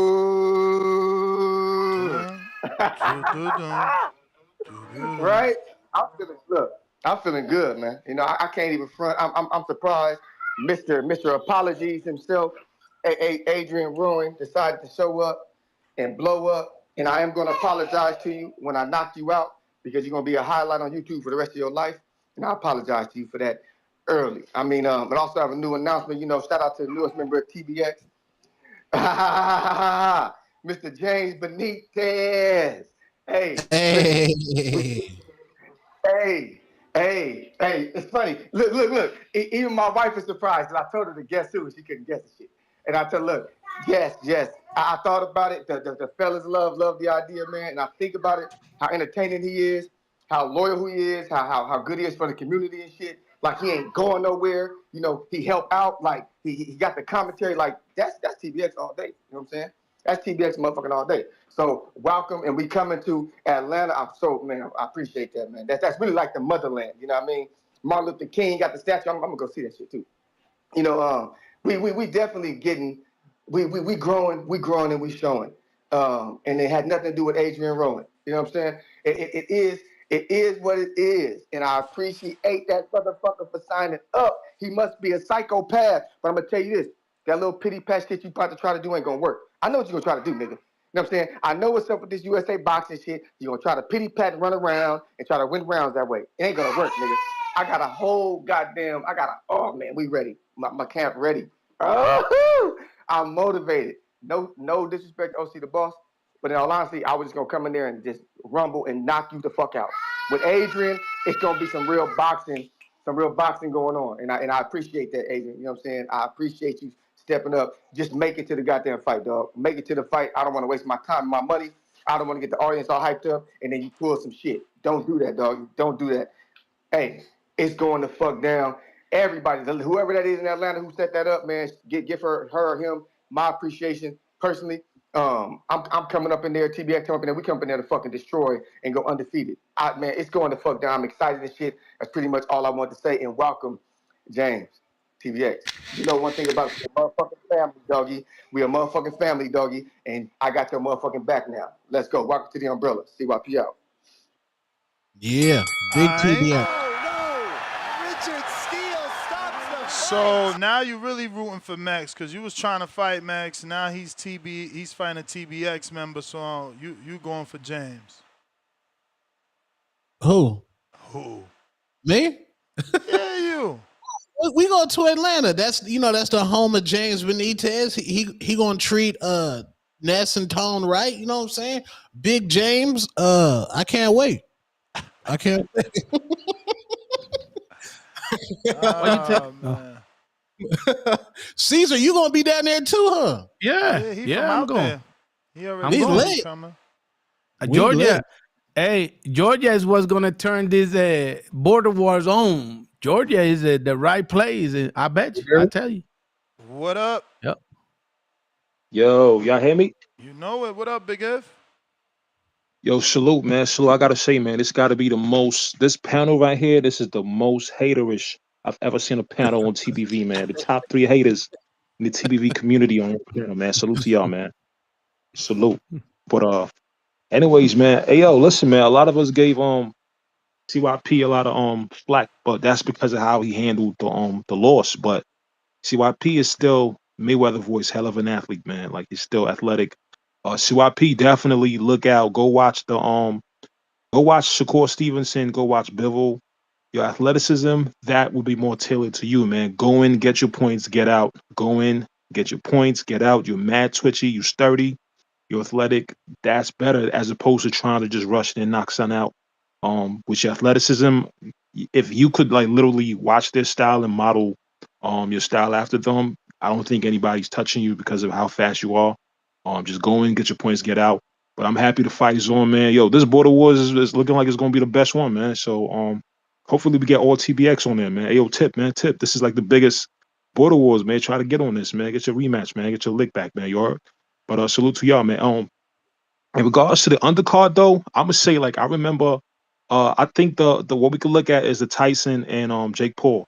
A lot of people came to Netflix to watch that, but then they left the next day. A lot of the casual fans discovered who Amanda was, and they thought that was the best fight of the night, and they followed her career, and it became like led up to a whole them actually having another fight after that on Netflix. So this could be that, man. I don't think it's about the names; it's about the matchups. It's about what they do on the matchups. Because we remember the Times Square card that everybody was just full of mad heavy hitters, man, and it turned out to be a weak night. And it turned out that the Conor Ben fight was actually the best card of like 2 weeks and 2 weeks of full of fights we had. So it's not about the names; it's about the matchups. And Billy looks like he's gonna put on a hell of a show, just based on his style. And we never know, man. We never know what's gonna pan out until the night. But salute to y'all. I'm excited for this undercard, the Canelo undercard and all that. And I'm out, man. Peace. Peace. Appreciate you. Appreciate it. If you're watching this on YouTube, don't forget I need that retweet and that repost specifically on YouTube. Retweet reposts are on X live streaming video, specifically over there because the Canelo undercard. It's really easy to get people's attention on X, man. If y'all retweet and repost, we gonna get some new callers, new opinions. If you're watching on YouTube, go ahead and smash that thumbs up. We got Quest the Best. What up? Hella callers, bro. Yo. What's good? Shout out TVV. What's up, Caesar? What's up? 5K Tone in the building. 5K Tone. Yo, he went higher than 2K, man. Rightfully so. Hey, man, I didn't think he could do it, man, but he did it. You know what I'm saying? I ain't gonna get on two-tone today. He's the Paul Heyman of TBX. He's gonna keep TBX alive. You know what I'm saying? But yeah. I want to talk about this card, this undercard. It's pretty good undercard. It's all right. I'm not gonna shit on it. We got Mbilli versus Lester. It's pretty good co-main. And the Vargas. I don't really fuck with the Vargas brothers because I'm team DB3 over here. You know what I'm saying? But this is a pretty good card, man. It's free. I mean, Netflix not free, but I'm gonna watch it for free. But yeah, you can't really complain. We got what we got. I would like to see Keyshawn on it. I would like to see Carmel or somebody with some more name value. But hey, man, it is what it is. I'm not gonna shit on it. We got what we got. Border Wars. Shout out Vega. The pom poms is up for James. You know what I'm saying? The back call, fruity booty buddies or whatever. Man, it's a chubby weight division, bro. You making people come in under what they, it's a chubby weight fucking division. You know what I'm saying? Let the dude come in whatever he wants. You're making the dude come in 250. You know what I'm saying? It's just crazy. Somebody said. I like that, bro. Listen. Super Mex weighed in 330 pounds 4 years ago, bro. It's time. It's like I told him, it is time. It's not James. It's himself, bro. Yo, don't you want to see your dick, nigga? Take that shit off. Take that shit off. Take that weight off, man. Take that weight off. That's what's going on. Bro, you know how it is, bro. Y'all got that stomach. That shit overlap. You got to pick that shit, move it to the side type shit. Bro, you got to go around that motherfucker to be at the urinal. Nah, let's get that bitch off, man. Get that fat girl off you, man. Get that pregnant woman off you. His shit ain't that bad.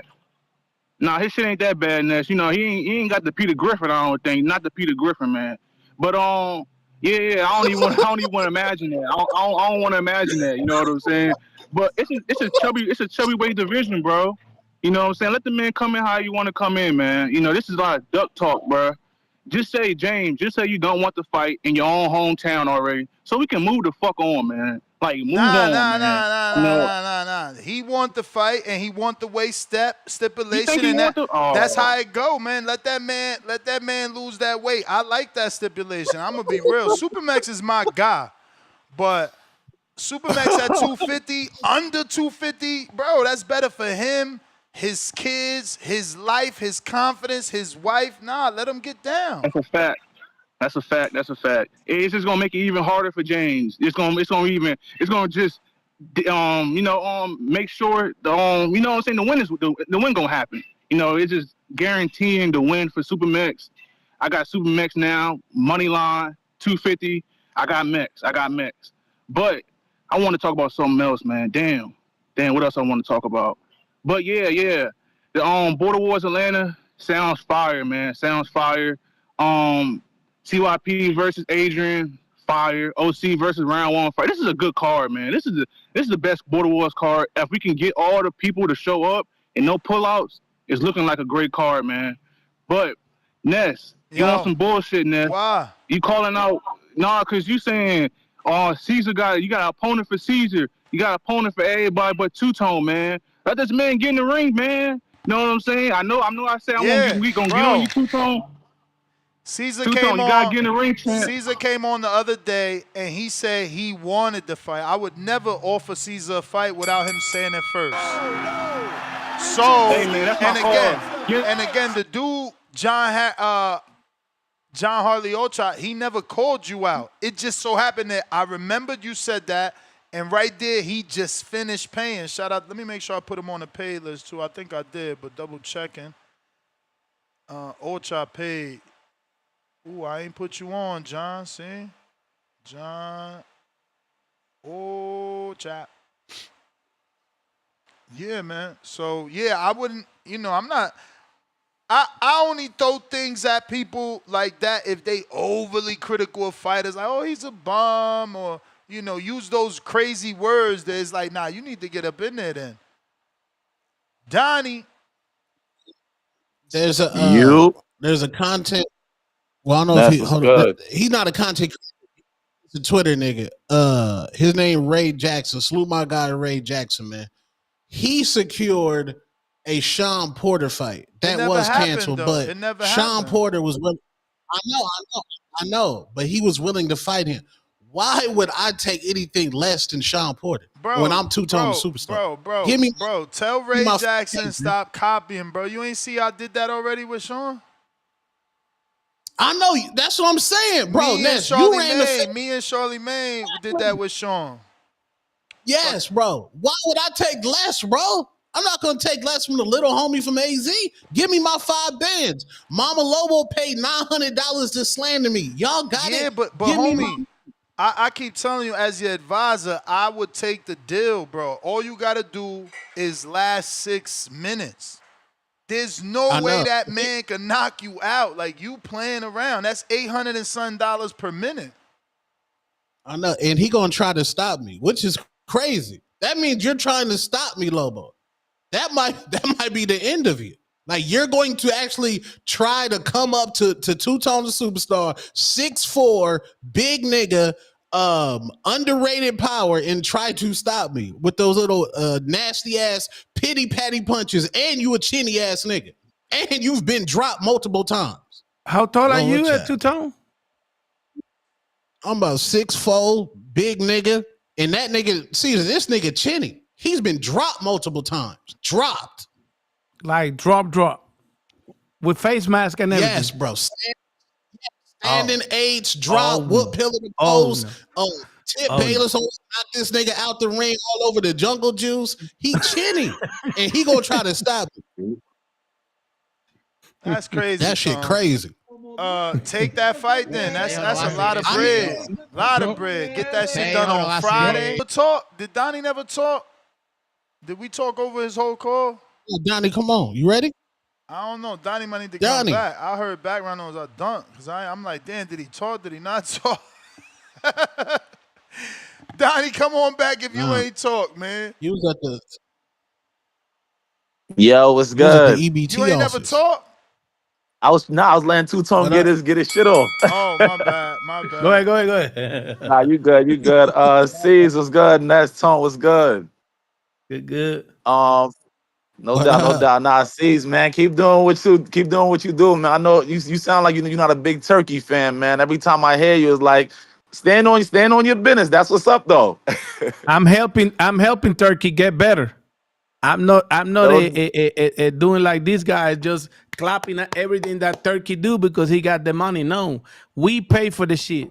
We pay every day for the shit, and they take our money. It's nothing free. They taking our money, and now you know Turkey just getting started though, man. It's like his first year in, man. I'm sure he's gonna get better with it, you know. Hopefully, but he picking up the wrong people too. You know what I'm saying? So. Yeah. Because go ahead. Go ahead.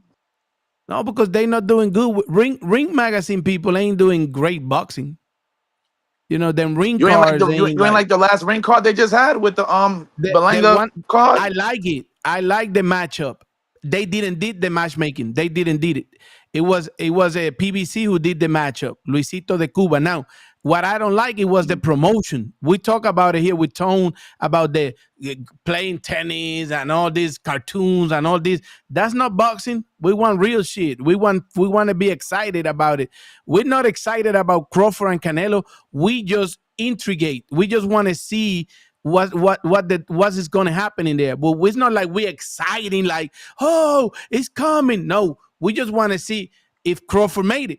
You know, that's it. That's all we want. But it's not like an excitement in there, like an excitement point. Like they say, look, they selling us a fight. No, they selling us intrigue. They selling us a some that we just want to watch because for what? You know, just to see Crawford, which is what I want to see. I want to see if Crawford is the truth that when he got like 6 fights, I was there like, this dude is the man. You know what I'm saying? I just want to see that. I want to see. I want to see the results so I can clap. But these people clapping at Turkey because he got the money and this and that. I don't buy that. We paying for this. Everybody here paying for this. Yeah, I got Crawford going the length with Canelo at least, man. I ain't gonna say he's gonna go crazy, but he gonna be able to stick it out a little bit. He a little crafty with the hands, and I ain't gonna say he's gonna be running, but he's gonna have to use some footwork out there too. So it should be a goodie. You know what I'm saying? But I wanted to talk about the card. I don't think the card is too crazy. Like, I think definitely the ring card they had before that was better than this one. But like you said, it wasn't designed by Turkey. And definitely, yo, Ness. I wanted to ask you. You are in Vegas, right? Yeah, I'm in Vegas. Yeah, I know you be lighting up the gas. You ever been to Planet 13? What you think of them if you know about them? Yeah, I've been there. It's all right. I mean, it's a little gimmicky. They got their start because that's where Tyson had his brand. Like Tyson's Ranch was there. It's pretty big. They do tours and stuff, but you know, again, pretty gimmicky, man. You paying more for your bub because they got all that property they got to pay back. That motherfucker, that's a big ass location. Yeah, I had went there with my shorty like 2 years ago or something like that. And I mean, I was like, oh, this is a big ass place and shit like that. But you know, they got a smoke lounge now too. If you should look it up. I don't do the smoke lounge because it's like I'm not like a pretend smoker. So like, I need real weed. These motherfuckers trying to sell you like 1/8 and a little grinder, and you know. But like if you just want to go to a lounge, they got a chill lounge out here. And you could just smoke, but you got to buy product from them.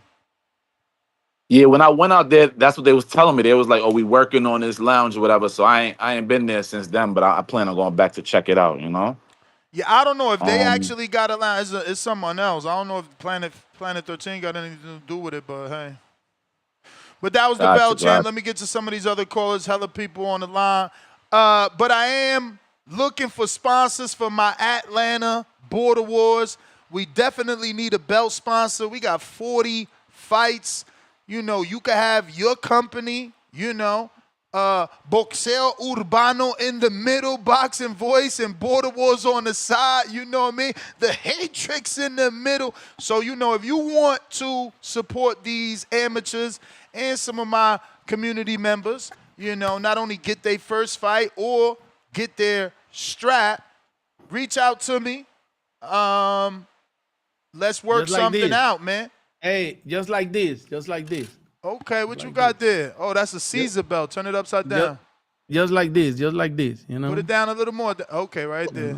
Right there. With the sponsors in there, you know. The Caesar Cesar belt. That's crazy. You know, the sponsors, you know. Nice. On the thing, you know. So that's a sample. Hey, that's a sample. Bro, I told like 5 of the homies, I'm like, yo, this dude want to fight me. They was like, yo, I'm coming to Atlanta. They trying to fly out. Like mad people trying to fly. Me and Lobo will sell out in Emily Gym in 2020. Listen, you know you made the offer. Look, you don't want to take his offer. Emily told me February, March. Say what? We in negotiations right now. Like you gotta think, bro. Like this puts Lobo on the Arizona map. You stalling the negotiations because the man. I think the hardest part was really get someone to pay you $5,000. So, you know, he willing to do that because honestly, he's crazy. I'm gonna just be real. Like, honestly, he's crazy. He paying $5,000 to fight. There's no way I see him being able to beat you. Like, there's just no way. Like, I get it that he's more skilled and he's going to try and stay away. But if you take it serious, it's impossible that you don't land a right hand. Like, 6 minutes ain't going to go by without getting hit, and he's gotten hit. So, yeah, I think it's an uphill battle for him if you take it serious. If you don't and you go in there on some Tip shit, Tip got more natural ability than you, so you ain't going to be able to get that first round like him. And obviously, this man's tank is crazy. And I could see a world where he outboxes you. I can see that. You know, him standing on the outside, jabbing you to the stomach consistently, staying on the outside, clinching as much as possible, hoping that the ref sees the size difference and breaks those clinches quick. But again, I also see a world where, like, if you just rush him and let hands go, he can't. The blocking that he doing with Miles and Tip, he can't block with you. He just can't. You're going to break through the guard. It's impossible. Again, if you take it serious. If you fucking train and somebody just teach you how to do the Wilder 1-2, it's a wrap for him because his back's always on the ropes. He's way too small. It shouldn't be sanctioned. That's why it has to be a fucking exhibition or a sparring match. No, it won't be able to get sent. You got him by 100 pounds. It will have to be a sparring match the day before an event. Right. But movie. Yeah, I would take the 6-minute last though. That's nothing. Cashier's check. You feel me? Or cash. I got a last 6. That's nothing, bro. You could clinch for the first round. You could get a point deducted. It don't matter. You just can't get disqualified. You're not thinking strategic. Wait. So no, them USA boxing niggas. Hold on. Who gonna be? Yeah, that got to be negotiated. It ain't gonna be USA boxing. Y'all got to negotiate that. Who's gonna be the referee? But again,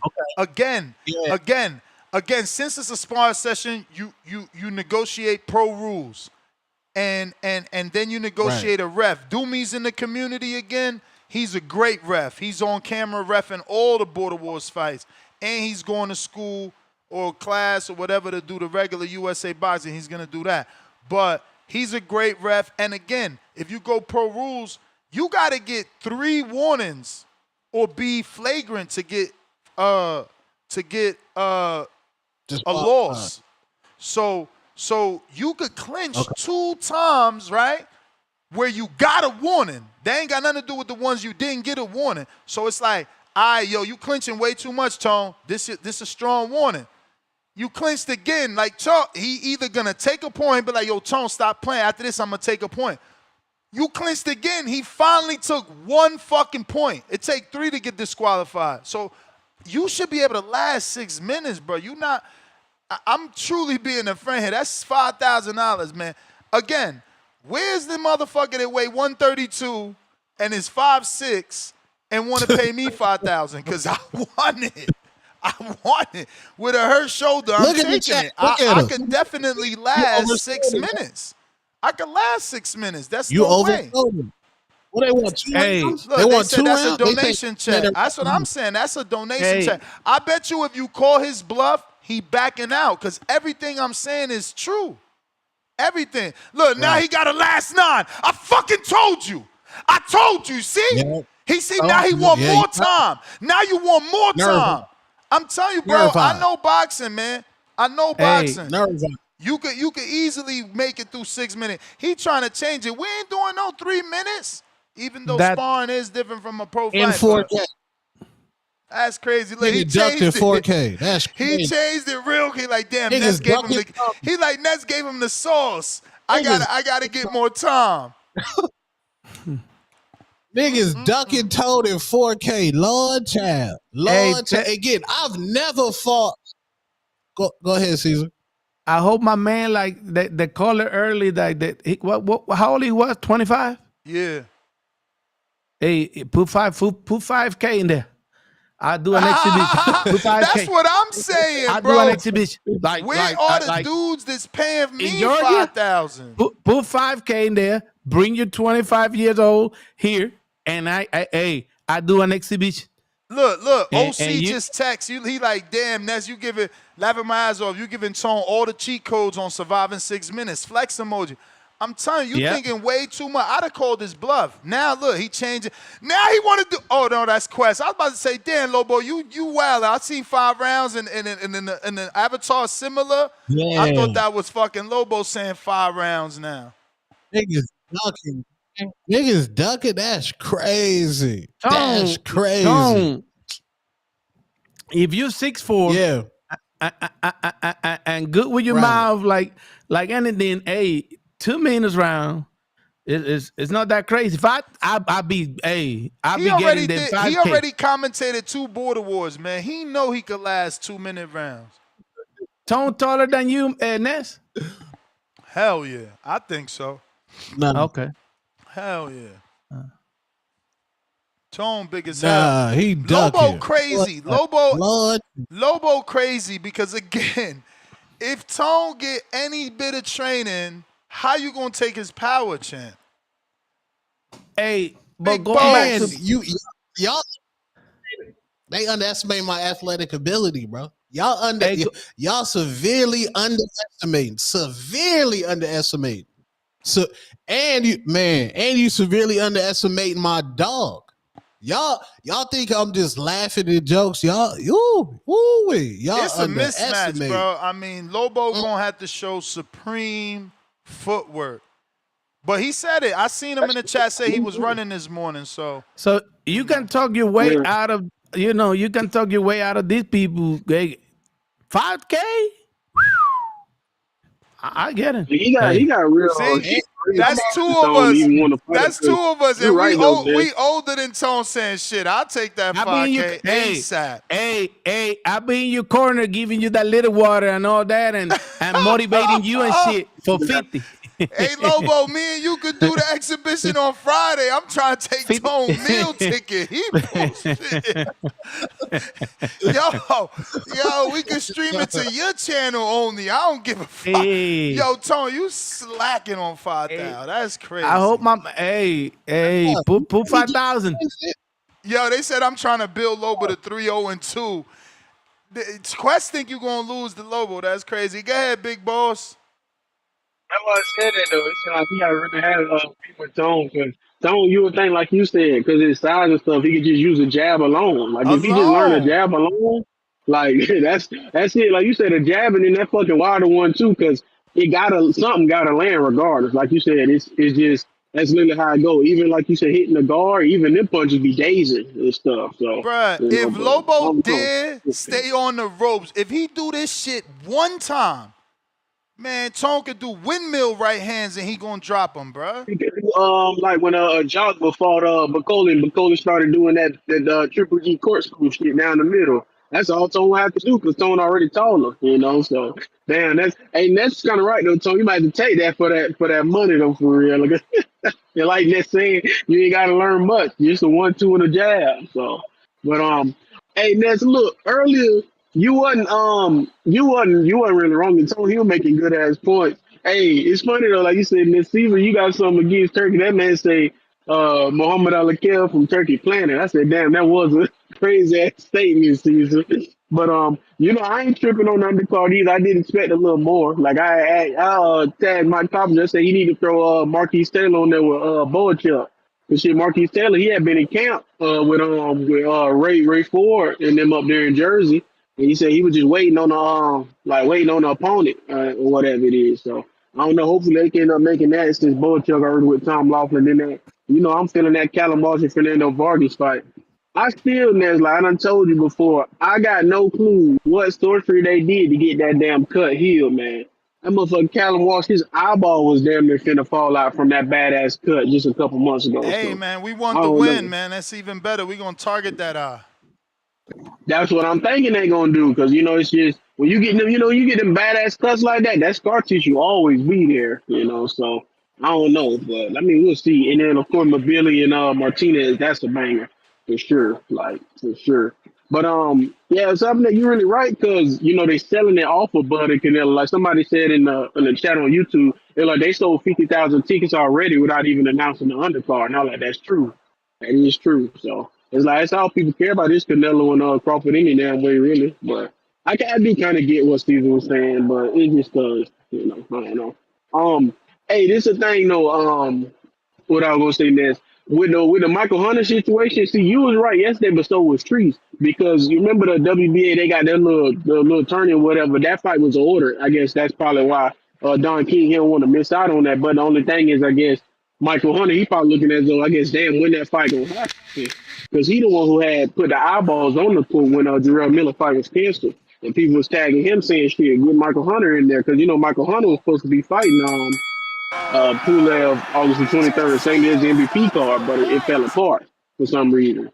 So, I don't know. I guess that's what it is. But, yeah, because Treese right, though. Michael Hunter, if he win, WBA, they order that. So, he'd have been next up to fight he'll have to fight Warley, and then that winner become Usyk mandatory. You remember me? You was talking about it. I told you, I said, ain't no in hell Frank would put after that Hooney fight, he wouldn't put no damn Michael Hunter in there with Warley.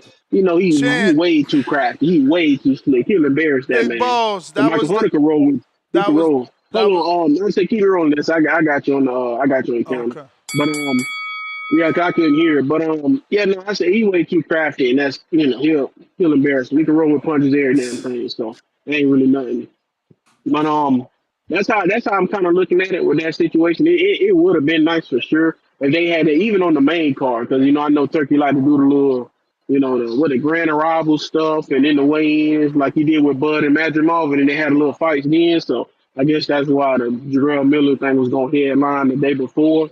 So, but I ain't tripping on it because I feel like overall love ain't gonna be Gucci. But hey, Caesar, I feel like you can't say Caesar. You know, Caesar, you my guy. I really like you, Caesar. I'm like you, Ness. You got to keep Caesar coming on, man. And Caesar, I know you Morel guy, so you really my guy. But I disagree with the Andy Cruz part. Andy Cruz good, but I got Shakur dusting him off. Smooth little 9.384. But that's a fight I hope we end up getting possibly next year. But yeah, you lost me with you talking about Bud gonna run. Cause look, I said that on Twitter a couple days ago, and people were telling me that mean he gonna run. I said I could see this fight looking a lot like Canelo when he fought Erislandy Lara. Because I feel like when Canelo get Bud cornered, Bud gonna fight up out of there. He gonna circle and revert back to the middle of the ring. Then he gonna be jabbing. And I know Ness said this before too. I think Bud gonna start out orthodox, but we know Bud he only gonna fight it for like 1 or 2 rounds, and he gonna switch to southpaw, and that's when he gonna kill him all. Like he gonna be popping that jab and all that.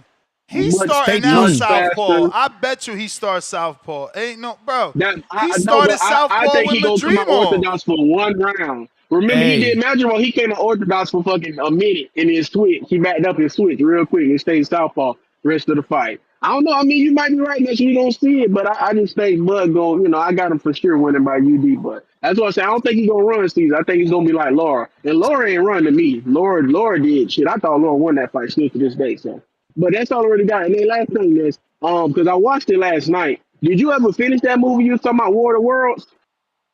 Yeah. It's decent. It's like I said the other day, you know. Exactly. It's a different. It's a different. Like I liked it from this standpoint, right? Like some of us hate when they remake movies. So this was a remake, different script because Tom Cruise's War of the Worlds is the perspective of the human on the ground while the invasion is happening. Ice Cube's version of War of the Worlds is the perspective of a government official, high-ranking clearance that fucking is like Big Brother and Eagle Eye. So he has the ability to see everything. So I seen someone in the comment section the day we talked about it then, like, oh, that shit was whack. It was a FaceTime movie. I get their complaint. Everything was FaceTime and computer screen and camera screen because he's fucking Big Brother. They showing you what the quote-unquote government could potentially do when it comes into tapping into your privacy. I loved it because I'm into that. It's a modern look. It's a modern look. I'm an Eagle Eye fan with the dude from Transformers, so I loved it that he was tapping, like my cell phone in my pocket. My man just taps on my speaker. He's listening to the conversation in the store. Fucking, he taps into the street CCT cam. He taps into somebody taking a picture. Hey, and that he was crazy, man. That motherfucker tapped into the fucking Amazon van. That shit was, bro, that shit was crazy. fire. That motherfucker was like, who was that? Who was that? That shit was a good ass movie though. I I'm thought like, it was I seen fire. all My the man, reviews, when you said you ain't hate it, I said I gotta watch this shit, and it was good. You ain't lying. That's a good what I'm movie. saying, bro. One of the illest parts is his pregnant daughter. He fucking uses the satellite to tap into the fucking used the Tesla. The Tesla. And that she's like, but dad, I can't drive. He like, I got you. And he's driving that shit through all the cameras. Man, again, people didn't appreciate, they don't appreciate technology. And I'm a dude that loves technology. Like I receive emails for the newest everything. I love that. So the whole Eagle Eye, you know, Big Brother, spying on you shit, I was into that. It's decent. It took me 3 days because I'm an old man, but it was worth it. I watched it yesterday, but hey, y'all, listen, like Ned said, go watch it. Even that part was fire, Ned, too. Remember when they told him, he said, hey, order the flash drive right now, and that motherfucker pulled the drone out. Like, that shit was just sick, like you said, from a technology standpoint. Like, it's just modern shit, you know, but that's all I really had, Ness. I'm gonna see you that counter. But yeah, y'all go watch that War of the Worlds. Don't listen to the reviews. That shit was a good movie. So, all right, Ness. Yo, even his password generator, that shit was crazy. My man would break into anybody's shit. He just had a he like, yo, I need this kind of password. I need this. I need that. And it's just like government helping him break into everything, bro. He's like high level Big Brother. I'm spying on you. It don't matter what you doing, we gonna find someone's cell phone camera, motherfucking the reflection off of a window, something. So you know, I'm into that. Ness, I got one more. I got one more to give to these people to think about, like especially my people from Nebraska. They're my people too. But how much is being like the Anytime he rumors? say but, he coming for y'all. Look here. How much is the rumors that is gonna get paid Terence Crawford for this fight? Man, different rumors, right? Different rumors. I think they said 50 Put a million, number. and then he said on the Shea Club, I think, or whatever it's called, right? So then he say 100 million, but we don't know what's right and what's not, man. All right. We don't know. All right. Real. We don't. All right. Whatever money it is, it's big money. It's the biggest bag that he's gonna get on his career, right? The biggest one, right? For sure. Life changing. 37 years old. 37 years old, right? If you're a casual, you're not a hardcore, you're a casual, and you listen to Butt's interviews recently, right? He talking about like, if they give me this amount of money, I do this, I do that. So now he's thinking money. He's 37 years old. His family well good and all that and everything. So do you think that when he's in that ring, right, and he feels Canelo's power, he'd be like, losing to Canelo is not, it's not a biggie because he's Canelo and I tried my best, right? And then these people is gonna say the same. Oh, but he got paid 100 million and this and this and that, right? And at 37 years old, you start thinking different. It's not the same thing like when you 25, when you 30 maybe. At 37, all your mind changed. Now we're thinking about retirement, right? And that's why I say that this card, this fight, especially this fight, it can go like different way than what people thinking. Because the caller, like 2 callers earlier, he said, the guy from Nebraska, he said, no, Bud is gonna fight his heart in there, right? But Mike can come later and say, my bad, people, I got 100 million. I wasn't gonna get knocked out by Canelo, just like what's his name? The twin Charlo did. Charlo did. He fought for his life. That's it. So at 37, it's a lot to think about Crawford at 37. It's a lot to think about Crawford. Like if he really gonna give us the fight that we expect, which he haven't have one of those. Because if people count Spence fight, we have to see at what point and at what time he got Spence. There's no excuses, but it wasn't the prime Spence. Spence came from the accident, all this stuff. But Crawford never have nobody in front of him like Canelo. So this is the first fighter ever like that he gonna fight like he's a complete fighter. So 37 years old, big money, and big money change people. Big money. Like he got 100 million or 75 or 50. He thinking like, I don't care what people think. It's like neither Canelo or him thinks about who is in the undercard. They don't care. They getting paid. Their check is cut as soon as the bell sound. Boom, is in the bank. Bing, ding, ding, is in the bank. So dang. Not really in the bank, but I get what you mean. Eventually, ding, you'll ding, get it. Bank. So, yeah, man. Now, show them my training advisor. Didn't show my nasty footage. I'm a novice, man. I'm a novice. This should be Lobo. This should be easy work for Lobo, man. It should be easy work, man. If you get to throw a 1, 2, 3, that right hand is going to break Lobo's guard. But Lobo super chatted here. He super chatted, so maybe he's ready to negotiate. He said that man gassed out in 20 seconds. No, that man will gas out in 20 seconds. $2 super chat. Laughing out loud with 2 clown emojis. But this is the thing. Are you going to take the fight? Is it a 2-minute squabble or are you changing the rules now? Right. Because you're changing rules now. Yeah, man. Show my advisor. Show my training advisor, man.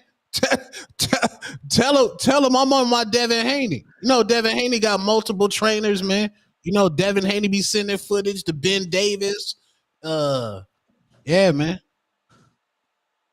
I got the left hook assassin, man. So you showed him tape of Lobo already. Yeah, man. We lit, gang. We lit. Lobo, pay me the money, man. Come get what's coming to you, bro. Come get what's coming to you, gang.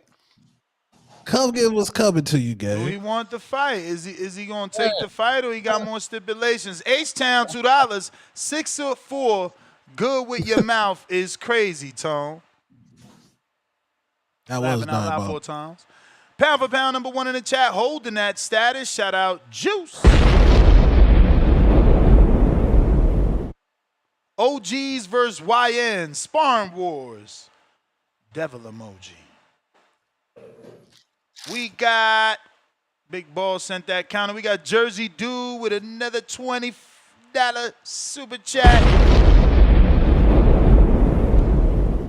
Can't wait for y'all to get to the A. I know James gonna have ideas to do, but I'll make sure I know what's going on that weekend.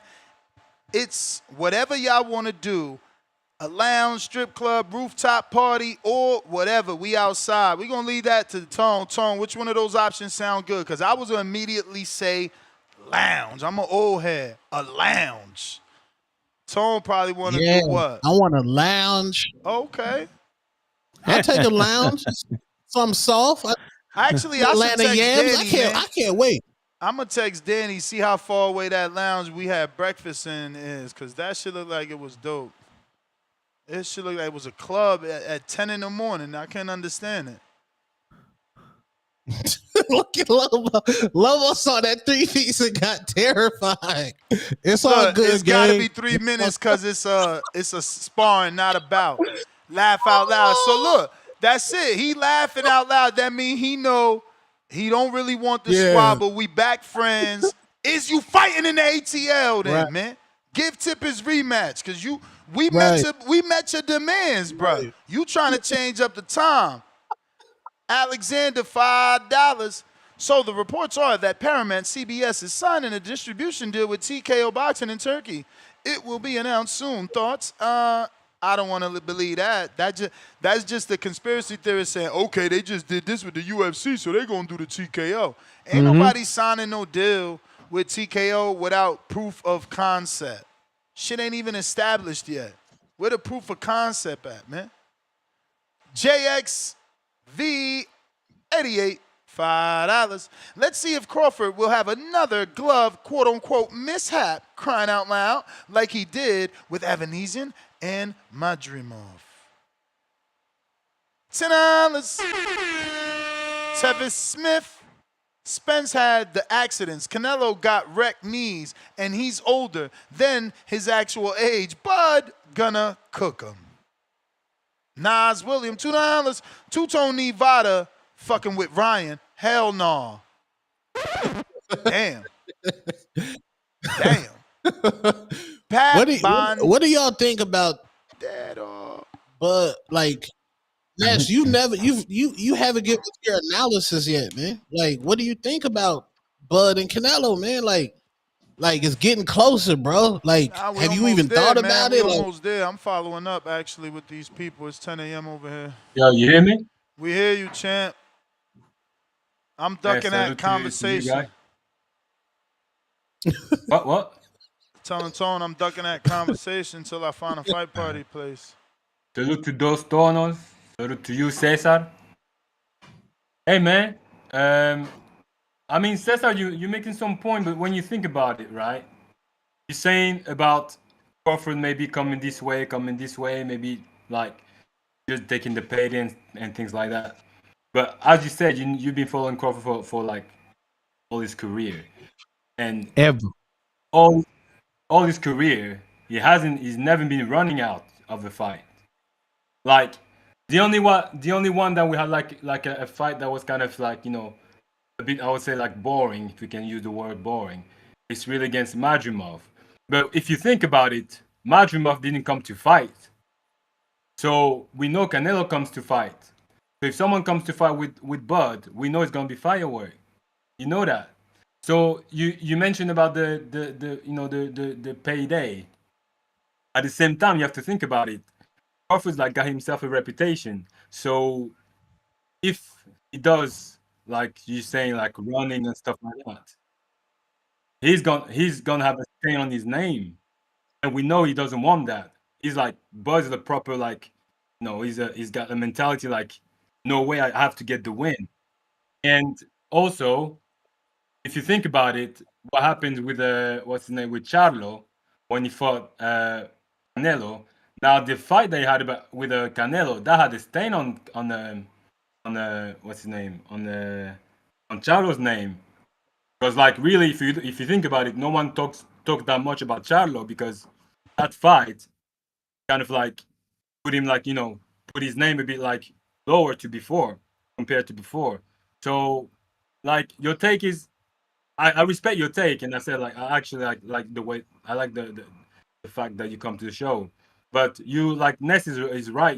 You're hating on Turkey, which is your it's your choice or whatever, it's or either his you're prerogative. overcritical, or either you're overcritical because you can always find some stuff to improve on the like on the fight card, but you have to be honest. Like Turkey brought some fight that we would have never seen before, or it would have been marinated for like. Look that card about that fight, Bivol against Better Beef. Like, if Turkey didn't make that fight, who would have made that fight really? If you think about it. So I agree, you can be critical. It's a good thing to be critical, but overcritical, like the way you're saying, is like we should shit on Turkey. Like he doesn't. The way you talk, I don't like. If I'm following you, I don't even want like Turkey to be back in the boxing game. So I mean the boxing sports. So you have your opinion. I see some of the point, but at the same time, when you say about Bud running, for example, that's just an example about running. Bud never been running of a fight, never ever. And at the same time, do you remember the fight? Obviously, you remember the when Zayas got his championship against Garcia. Zayas didn't like stay like in front of Garcia. He was boxing and punching punching. And I critique it too. Does. Huh? I critique that too. Yeah, you critique, but what do you critique that fight? So it means that you critiquing boxing. Zayas had a really good performance. You cannot say he didn't have a good performance just because he didn't stay in front of. I say that, but style. Okay. That's how Butts fight. So if Butts fight like that, you're gonna say like he was running. So that's my point. That's the point I want to make. So like we really have to differentiate between running and like just fighting Mexican style, stay in front of like each other. People have different way to fight, and we have to respect that. And that's my call, man. I just want to say that, but I'm gonna listen to you anyway because there's other callers. Salute to TBV, man. So people assuming that I'm hating, I'm just putting out the stuff, the data of what can happen in this fight, and because to create the discussion. I'm a boxing fan just like everybody in here. I'm just creating a different kind of discussion because it's needed. Because you have to say and understand that Crawford got 37 years old. He never seen a check like this. And at the end of the day, he got the attitude like, I don't care what people think. I'm just going to get my money. And he gonna face the hardest and toughest opponent in his career, in his whole career. He always been the big man either way, because we count acolytes, which is great for him, and he's one of the top pound for pounds and the whole thing, right? But the jump he's giving in here is a risky jump, right? And he's doing it at 37 when after this one, he can tell everybody, fuck off, I'm taking my bag and I'm out of here. And I'm 37 years old. Thanks for everything, boxing, and bye. I don't care what you guys think about me, And that's why I put it out all the scenarios that we can see, because as a fan that love boxing, I wish I can see a memorable fight. Like I was wishing Amanda Serrano and Kathy Taylor was a memorable fight for the females, which the same thing with Pacquiao and Floyd Mayweather. I wanted a memorable fight like the same thing with De La Hoya and Trinidad. I want to see a Vargas and Trinidad fight the same with De La Hoya and Tito, and that never happened, But Tito just went and did it with Hopkins and got and paid for that, So it's a lot of stuff that we can compare here, and the routes, and it's always about boxing. Nobody bigger than boxing. It's always about boxing. You leave boxing, you retire. Nobody bigger than boxing. It's a new guy coming and the whole thing. What Turkey doing? I'm not hating on Turkey. Turkey is a good tool for boxing because of the money he bringing, right?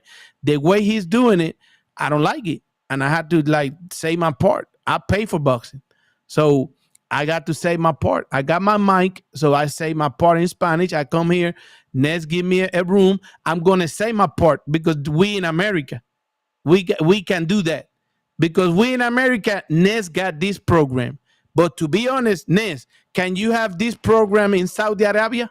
I never been there, man. No. That's your part. I never been there. No, you cannot do that. You cannot do that. Can you have this program in UFC? The UFC gonna welcome you? Probably not, because that's what they got the people that only talk great about their product that they selling them. That's it. They don't like opinions. If you don't like it, don't come see UFC. That's why UFC act like it's big and all this, but look, we don't know if the deal with Paramount is going to be like all that, Those contracts got a lot of stuff in there, and we'll see how much UFC going to give them and how much Paramount is going to suffer, and we're going to see it during the route, right? Same thing with boxing, we have to be careful sometimes because it's all action and intention. So if the intention is not right, we have to always keep an eye on this. We fought a lot for our boxing, and now it's crazy what they're trying to do with that UBO thing and the whole thing, and taking people like for instance, Duncan, he's 90 some years old. This is an example because it's recent and people just read about it. And Turkey is going these people got managers that invest money on these fighters and all that. And Turkey and Dana White, and then trying to sign them without taking in consideration all these people that invest, and not even if it's little money. If you invest $2,000 on a fighter and you building it, and then all of a sudden come Turkey and say, I want to sign your fighter, but you got to go. It's between me and the fighter. Just like they did to Jared Anderson. Okay. So do you want them to say to do that to you, Ness, with your business?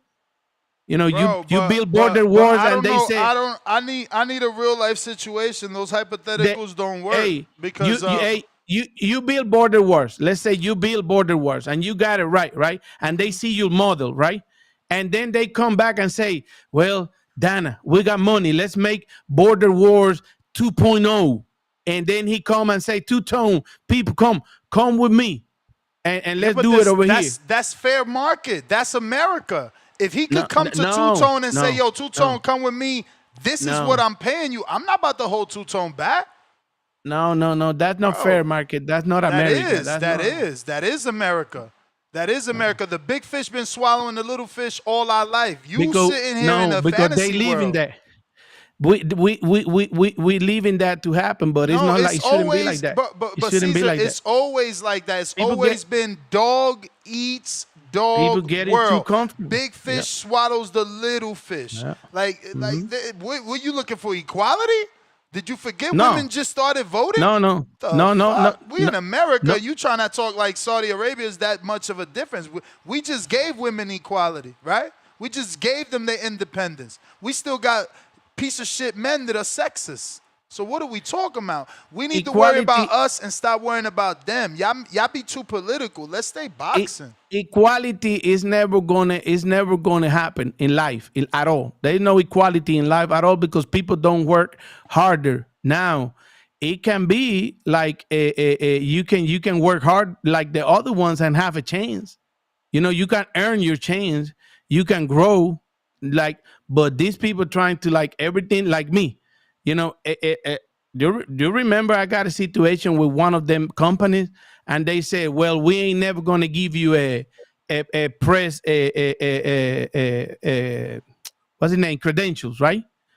Okay, don't give me credentials. I'm still gonna talk about your boxing because it's boxing. You ain't bigger than boxing. You ain't bigger than boxing. And today, you ain't bigger than boxing. Don't have no TV deal, nothing yet. They still waiting, and I'm still talking about a top rank boxing. They cannot shut me out, and people gonna listen. Yeah, but they're eventually gonna get a deal. There's no way they're not gonna get a deal. Okay, we'll see. We'll see. Listen, bro, Caesar, how long you been doing this? A long time. 20 years. 20 years, bro. You telling me that the zone won't take Top Rank? Oh, they will take Top Rank. Okay, so like when I say they're gonna get a deal, like bro, they're gonna get a deal. They obviously trying to do something new and quote unquote innovative, so that it looks like a splash. You know what I'm saying? But at the end of the day, if they don't get what they want, they could always go to the zone. They're gonna run to whatever is available. Yeah, I know.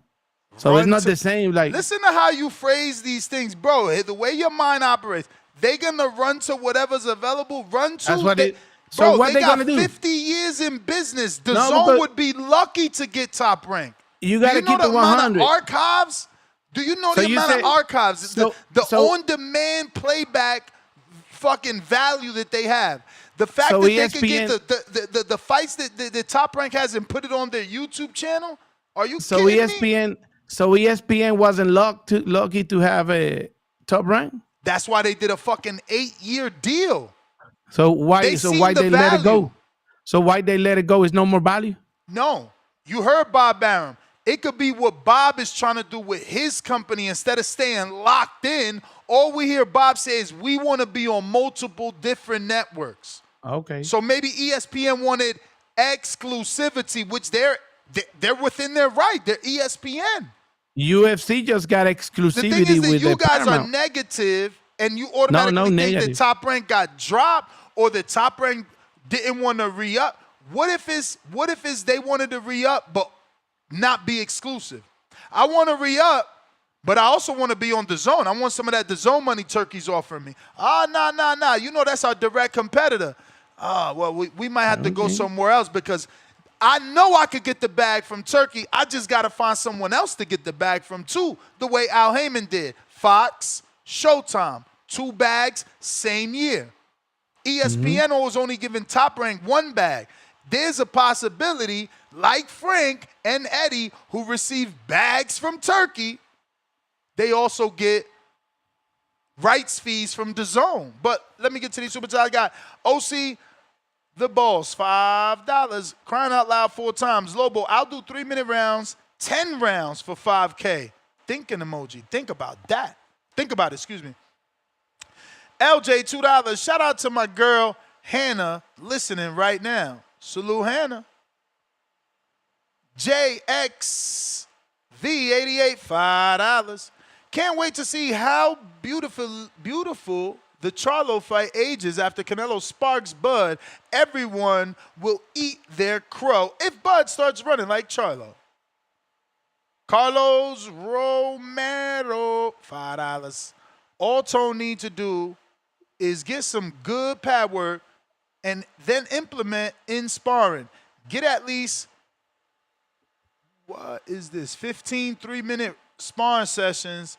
I got Tone by KO and Canelo by KO. Damn, 15 is a lot, though. It's not a lot if you're taking it serious because you can spar 3 times in a week, especially if you got a gym that got sparring for you. So it's not a lot because you could get that shit done in like 5 weeks or less. But it is a lot if you're not committed because it's like, yo, you know, sparring falls apart. Dudes don't show up at the gym at the same time. You know, you talking about a dedicated gym where you could get sparring Monday, Wednesday, Friday, and you got someone in your weight class, and he willing to work on you, not beat on you. Because if you beating on you and you sparring him 3 times a week, you probably not going to spar him next week. James Benitez. Damn. Let's go, JB.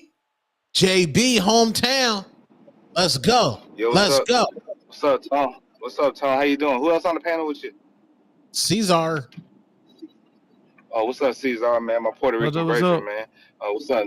Ain't shit, man. Another day, man.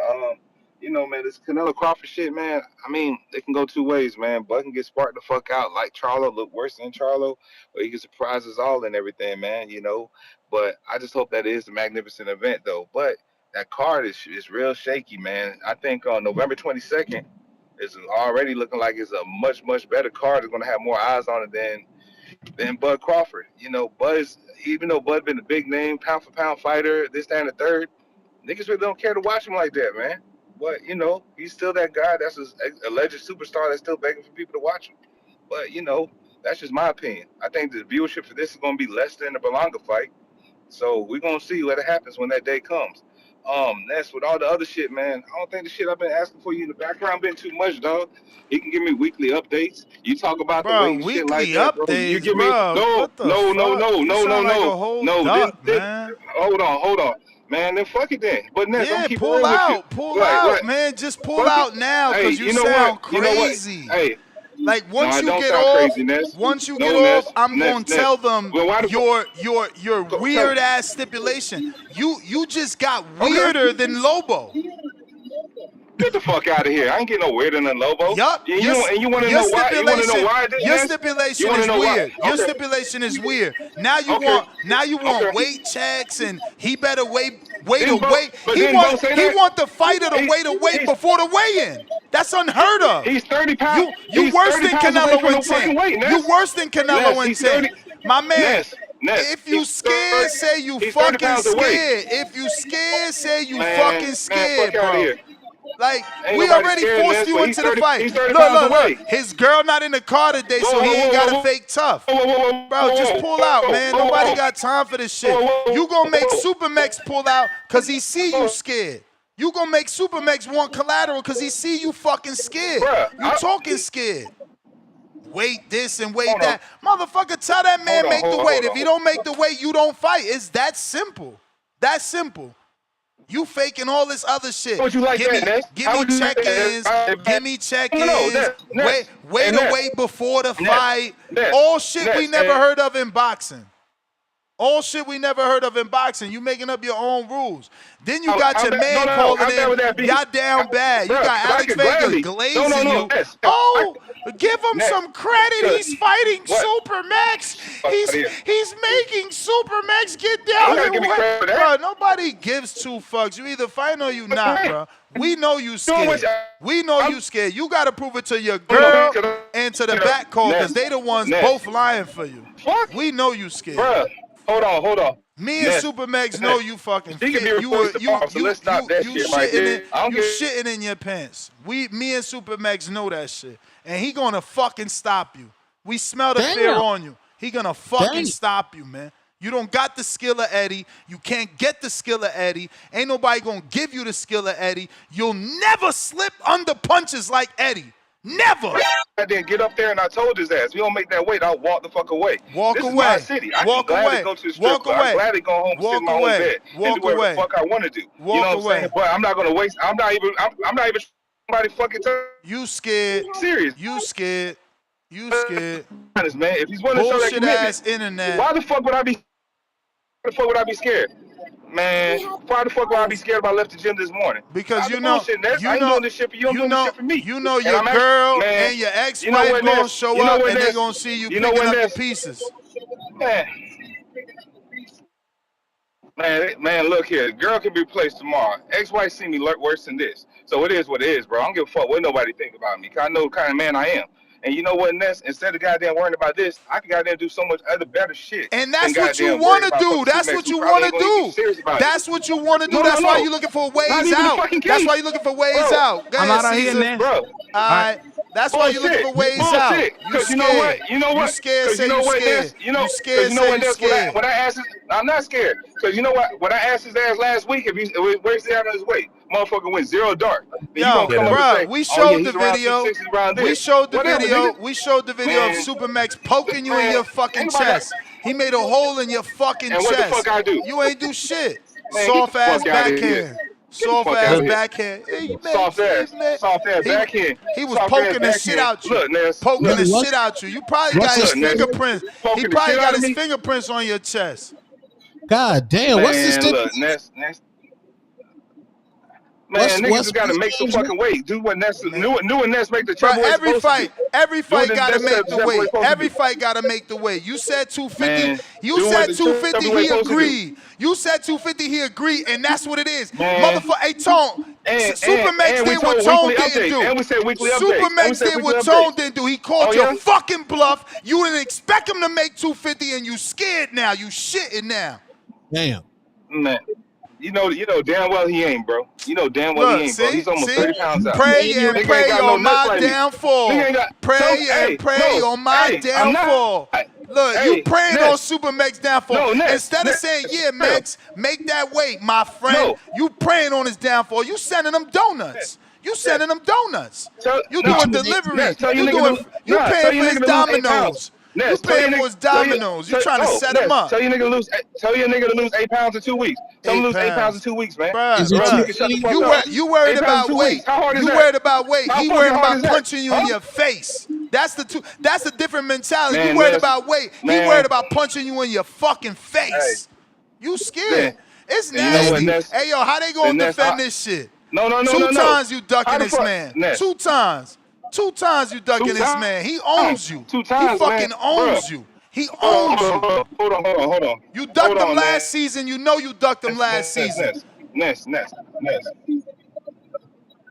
want to keep it real. I had some mental health shit going on. All right, but hey, I wasn't in the right mind. Hey, my nigga. This right. No. Ness. Before you get another fucking word in, bro. I can say fuck it right now. I say fuck it right now. Tell your man to lose some goddamn weight. Tell him to lose 8 pounds. Again, do what you want to do. If you ain't gonna do that, how much you weigh right now? How much you weigh? He can't put stipulations on Max. Max got an entire training camp. He trying to cut his training camp. Fuck out of here, man. You don't want to fight? Don't fight. Ain't nobody making you fight. Hey, then Ness, then do it. No. Hey, then Ness, then do this then. For the next 5 fighters that want to fucking fight, tell them I got their fees covered, man. Shout out to you, shout out to the community, what that got to do with anything? You bugging. He bugging. Back call down bad, man. Somebody help him. Somebody help him. Somebody help him, man. Somebody help him. He down bad. Max got this man going crazy scared. It's crazy. Wait. So what does he want? I'm confused. Max got 89 days. He got 89 days to weigh in. Somehow, James talking about we need to start doing weekly weight checks, and he got to weigh 250 before the fight. I ain't going to be training if he don't weigh 250. Bro, that's what the fuck the weight camp is for.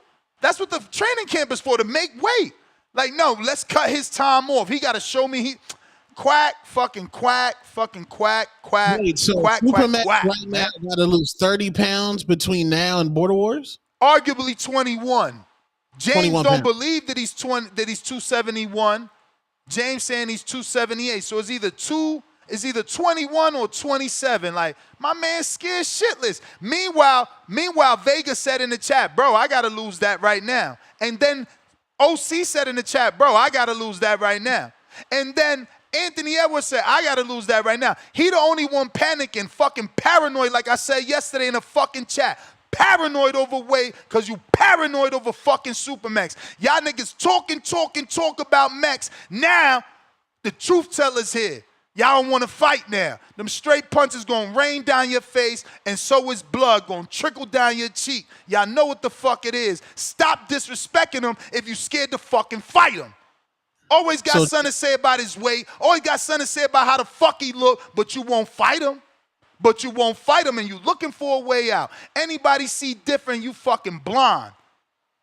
Or you related to James. James on weight right now? Yeah, it's a heavyweight fight. He just trying to get Mex to a certain weight, so Mex called his bluff and said, yeah, I'll take your catch weight. Now he's scrambling. He didn't expect Mex to say he could make the weight. He's scrambling. It's a scramble. Y'all see it. Again, you got to be blind not to see all this duck talk and duck behavior. Shit ridiculous. And you see Alex try to come on before. He already must have had a little back call, buddy, Call of Duty, booty, fruity shit conversation about how James have a second thought. So now, let's glaze James. Oh, look at the St. James. He's helping Max make the work. Man, tell James make the fight. Make the fucking fight. I thought it was official. He won't sign up. He paid, but he won't sign up. He start talking about all these stipulations now. He's scared. So now if Supermax turn around and say, okay, this man pulled out once. James said he had mental health. All Supermax know is he paid, he was going to fight, you ain't fight, you pulled out. So now we sign up to fight again, and here you go making up shit again? Man, get the fuck out of here, bro. Look, I love all y'all. Y'all don't got to fight. But just stop talking like that. Because you the one talking like that. You the one pissing off Max. Because you talk like that. I don't give a fuck that you don't want to fight no more. To me, you fought. You showed us you got in there. It is what it is. But now you building personal vendettas with dudes because you know you can't fight. You know you got stopped. But you talking about Supermax and how he fought a cherry. But he wanted to fight too. But you talking about his opponent. You talking about Jerome Wolf and how Supermax shouldn't have fought him, and that's a fake fight, but he trying to fucking knock you out. And now your excuses make weight. That's why you got to shut the fuck up. Because now that radar, that beam on you, that beam on you, two border wars in a row, he got the scope on you, and you dancing.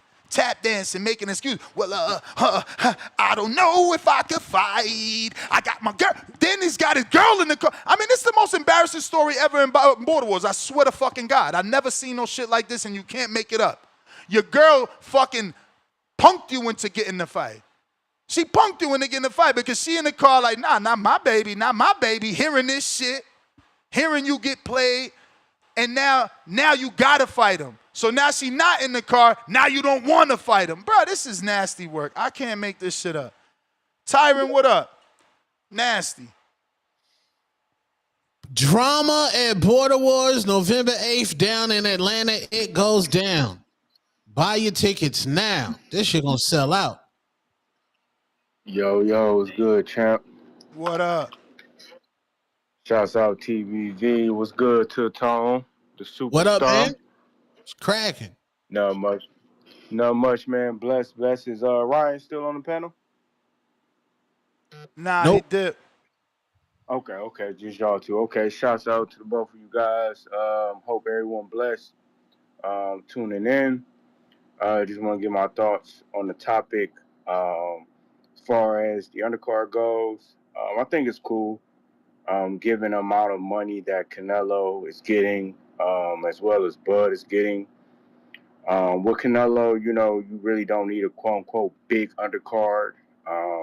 It's still going to do good, as far as the gate and viewership, I believe. And history backs that up. Just another Canelo event, versus Bud, who some say, it's his era, and it's time. So we getting the best of both of this era to see who is the fighter of the generation / era, as they're promoting it. Turkey already said, he's looking at young fighters. He's not really, looking forward to spending, a lot on the undercard. Again, given that he spent it on Canelo to get in the ring with Bud. So, I'm not really mad at it. As much as boxing fans that we are, we do a lot of complaining about two human beings scrapping, getting in the ring, risking their lives. So, and given is a 2-day, 3-day, hopefully, event where we get an undercard of fights and fighters some never heard of. I think it's dope, and it gives more eyes to the sport. And I think it's a win-win situation. As far as us trying to push the sport, I feel like we can do a better job. I feel like we complain a lot, whereas you got other sports like UFC who, they don't really do too much complaining. They get the guys to fight, who lose. Okay, well, next up for this guy, who should he fight? And, as far as boxing fans, and particularly with this event, I feel like we should be more so grateful and just try to just push the sport. You know what I mean? We got guys in there risking their lives. It's tough, and it's easy for people that's not in there, risking their lives on a daily to talk and say this and that. But we got to give respect to these fellas, man, that's getting inside the ring and doing what they do for their families, and I like Mbilli, give him his performance. He could be next with Canelo. He got a good performance. That's eyes on him. And like the other caller was saying, oh, well, he could be next with Canelo. That's a win-win situation. So, at the end of the day, I'm not mad at it. Why we are here for, which is Canelo versus Bud. But I do believe that the undercard will put pressure on Bud to go in there and perform, because we cannot have a great undercard, which I believe some of these fights can be the fight of the night, and then we get to the main event, and then the ball drops. So I do feel like this is going to push Bud to go in there and actually fight Canelo, not just try to run around the ring or use his feet. So I'm just looking forward to a great night of boxing, man. Let's just push this fight as they're pushing it as the biggest fight of the year, biggest fight of the century. We got Max Kellerman back. We got, HBO crew back. So it's going to be a wonderful night of boxing and a wonderful night for the sport. And a lot of eyes will be on that card of Canelo and Bud. I don't care if you like it. You just got to respect it. Canelo and Bud is the two top guys of this era, and they're going to be fighting for who the fighter of this era is. And, I do believe Canelo's going to come on top. But again, man, let's just, as fans and supporters of the sport, understand, especially hardcore, we have our disagreements, but let's just try to push the sport to be where it's supposed to be, and that's number one. But that's all I got, champ. I appreciate you, man. Stop out Ho. Hey, yo, stop doing this bullshit, Tyron. What's going on, man? What you mean, champ? Hey, bro, 2 calls and you're not going to acknowledge the fact motherfucker calling you out? So, yeah, Quan did hit me up and told me about that. I didn't hear him talking about Vega was calling me out. What weight is he at? He said he want to get to 160. He said that's your weight. So his goal was to get down, so Okay, I mean, is it even possible? He got 1 fight only. Okay, so right now I'm like 140, so I want to campaign between 147 to 154. What the fuck, bro? Yeah, I lost. Man. Man. I can even send you the screenshots of. I can even send the picture of how I am now. Like, I'm small, man. It's a lot of It's been dealing with the past couple weeks, but yeah, man. I want to campaign between 147, 154, 160 is the max that I can get up to, but I don't want to go above really 154, 160 for sure. So that's the weight I'm at right now. He trying to meet you at 160. If you don't want to do that, you need to just say that, because it sounds like you don't want to go to 60. Yeah, no, I want to stay between 140 or 154.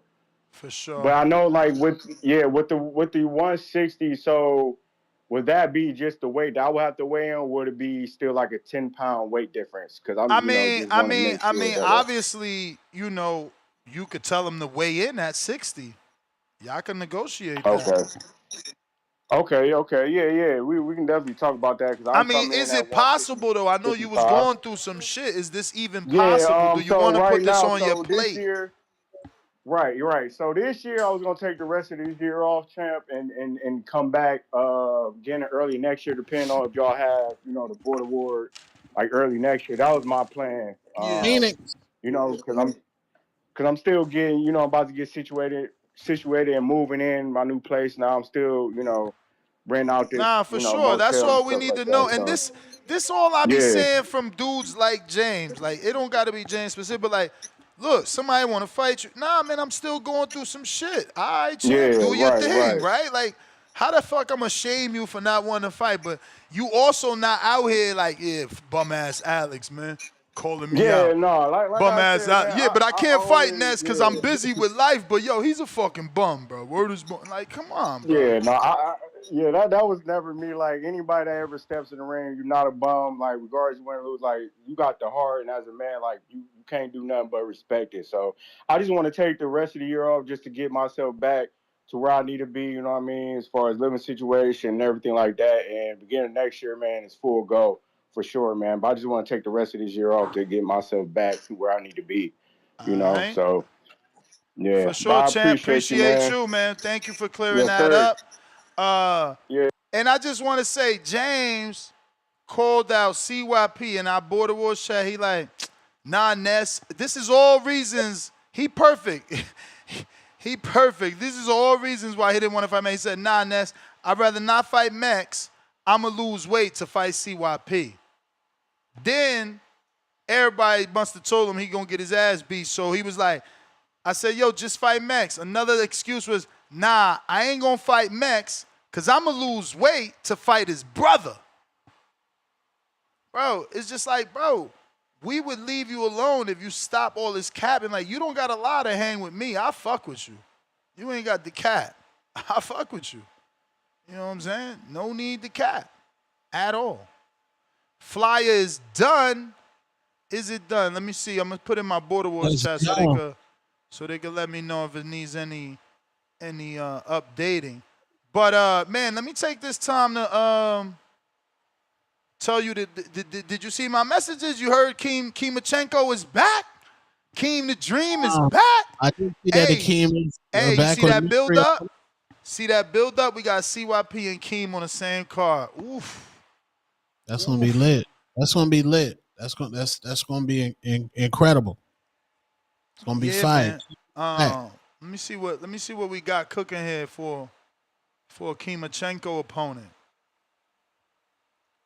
So CYP Adrian. Yeah, that's the fight. CYP Adrian right now. Who's fighting in the TBV 4 King division? Nobody. Nobody's. They letting the division die. Lobo don't want to defend his belt. So Michael forced to move up. He don't want to fight Tip. I mean, you know, I got a new dude coming into that division though. So I was telling Alex, like, you know, maybe I got to fight for Michael at 130, 140. In a perfect world, we would stop all this immature shit and make the Lobo Tip rematch. But again, too much A side is just a lot of. It's crazy, bro. Crazy that we ruining fights because of this stuff, bro. I'm like, why can't niggas just like do my job, bro? Like, my job is to commentate. If you felt it was unbiased, you listen to the Miles commentary when you fought Miles. I don't know, man. Not only that, bro. Bradley, he don't say nothing nice about Norman, bro. If Norman, he not fighting Devin because of that. It's just crazy to me. But yeah, and then Keyshawn Davis pressed Tim Bradley during that fight week with De Los Santos. Then he apologized, like, yo, that was my bad. I shouldn't have did it. Yeah. Let the commentators do their job, bro. Like, there's a job as a news anchor, bro. Like, don't be the worst fans in sports, bro. Don't be those guys, bro. Because the wackest nigga in the NBA, we know he can go to a gym and drop 60 on anybody, bro. But them niggas still get criticized. We not calling you niggas. I don't call niggas bums, but we not calling you niggas bums like in human life, because I know you niggas on the street will whoop a civilian ass in the street because you're a professional. They're only comparing you to your contemporaries. Nobody's calling you a bum in real life, bro. But I don't call niggas bums. yeah, man. I wish these dudes just give us the fights we want, man. But this is Keem's new opponent. He was going to fight last Border Wars and wasn't able to make it. I'm going to be real, This is new. I think this dude's a ringer. I don't believe him. I mean, just off the equipment. See, because that went too fast for y'all. Look at what that say, winning. That's winning, bro. All my boxers know what that is, bro. That's winning headgear he got on. And then watch when he walk away.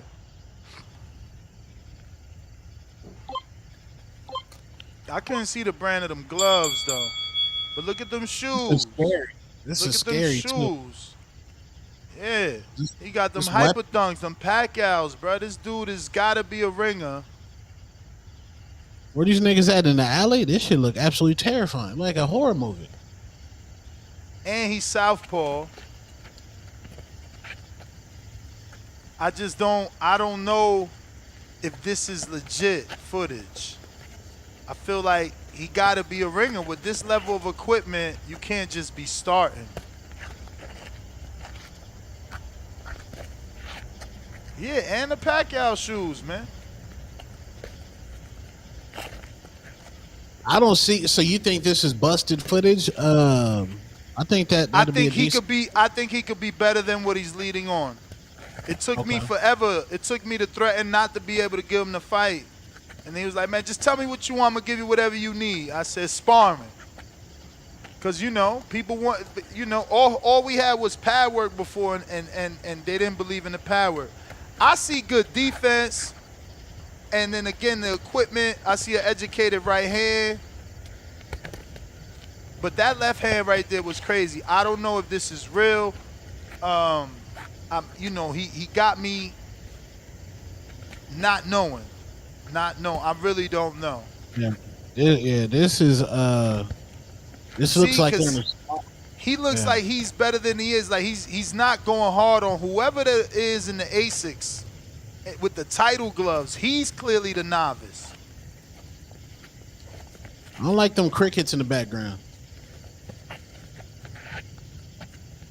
I don't know where these niggas at, but I got to see these niggas in the gym, man. This looks like this could be AI. They saying they spawn in the abyss.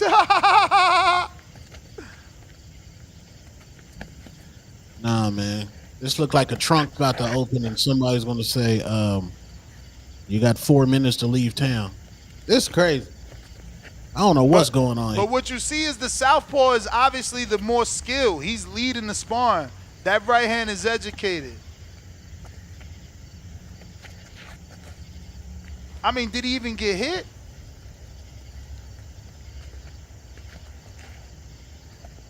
H-Town called him a ringer. I said that, so that's what I'm going to do now. I'm going to pull it up because I said, bro, are you a ringer? He said, what's that? My man said, what's that? I said, come on, champ. Yeah, this looks crazy right here. I don't even hear no cars. What the fuck is that in the background? It's 10-second clapper. Nah, man, this shit too spooky, man. This is spooky. What you mean? Nah, bro, look at that shit. Niggas got the perfect lighting, like shit just leaning. Yeah, this look like it's at a sound stage. I don't know about this, man. So look at it. Look at he started the video. This nigga, the way he linked up was fucking terrifying. Who is this nigga? He said his name is Otto. His name is Otto. He said, read our entire chat log. Have always asked for the best fighters. I still want Luna. Loved his Border Wars 16 performance. Looking forward to fighting Keem, though, since he is community. I respect Keem for stepping up 100. See, that's a message of an experienced fighter. I respect Keem for stepping up. Look how he texting. Nah, nigga. This nigga a terrorist, man. This nigga, nah. Look at this nigga text line by line, gang. This nigga, nah, bro. Oro, reveal yourself, bro. Reveal yourself, bro. So he said, born and lived in New York City until 7-8 years old. He's from Manhattan in the Bronx. I think he's Puerto Rican. He currently lives in the DMV. Oh, shit. We got to get Tip to meet with him. Oh, he is Puerto Rican right there. Native American, Puerto Rican. Been training for eons. Tip, meet this nigga in the daytime, bro. Do not meet this nigga on back roads, nigga. Tip won't come up missing, man. He said Tip won't come up missing. He said, originally interested in Keem because, to my understanding, he is Border Wars' most skilled active fighter. I am confident in my abilities. I rock with you and will earn your trust, hermano. Appreciate you. Oro. Oro, call in, gang. Reveal yourself. Take the headgear off. Shame the devil. Yeah, man. I don't know. Salute to Keem for taking on somebody like that we never heard of, never seen. Dream.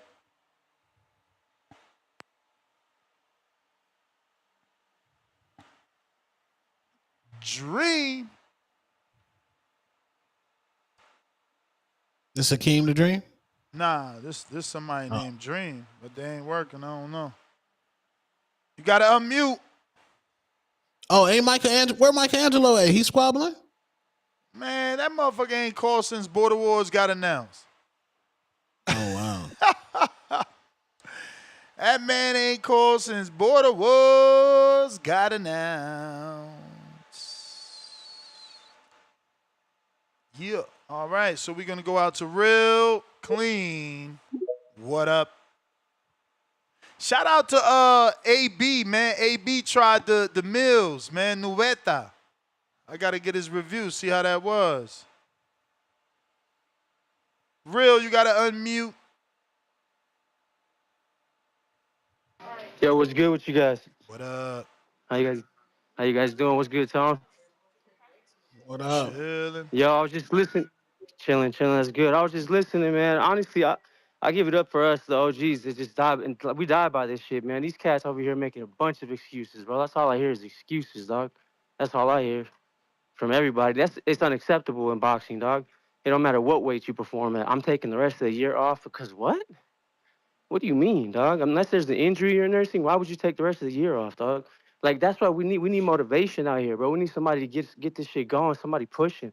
The gym should be full. It's empty over there, bro. People out in the streets doing dumb shit out in the club, getting high, fucking bitches and shit. They're not gonna win no titles doing that shit, bro. I'm gonna whoop everybody's ass. I already told everybody. I told you, Ness. I called you when I was training. I was on the phone. I told you then, I'm gonna tell you now. Remember my name, bro. You're gonna see me whooping people's asses, bro. Some of these daddy's kids are gonna get their ass whooped.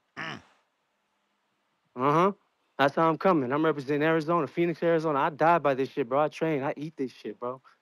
You know what I'm saying? So I'm not afraid of anybody, dog. I'm not afraid to get to work for anybody, bro. I hit up David Benavidez talking about I want to work. Let's get some work. I ain't got no reply yet. I got no reply yet. He's from my city. He's from my state. I figured he'd show me love. Let me go in the gym and get some work. You know what I mean? You gotta work. You gotta try to hit up his father first, bro. Get with the father. Okay, I'll do that. Because, I'm gonna do that. You got a better chance of sparring with Blancas and Pacheco.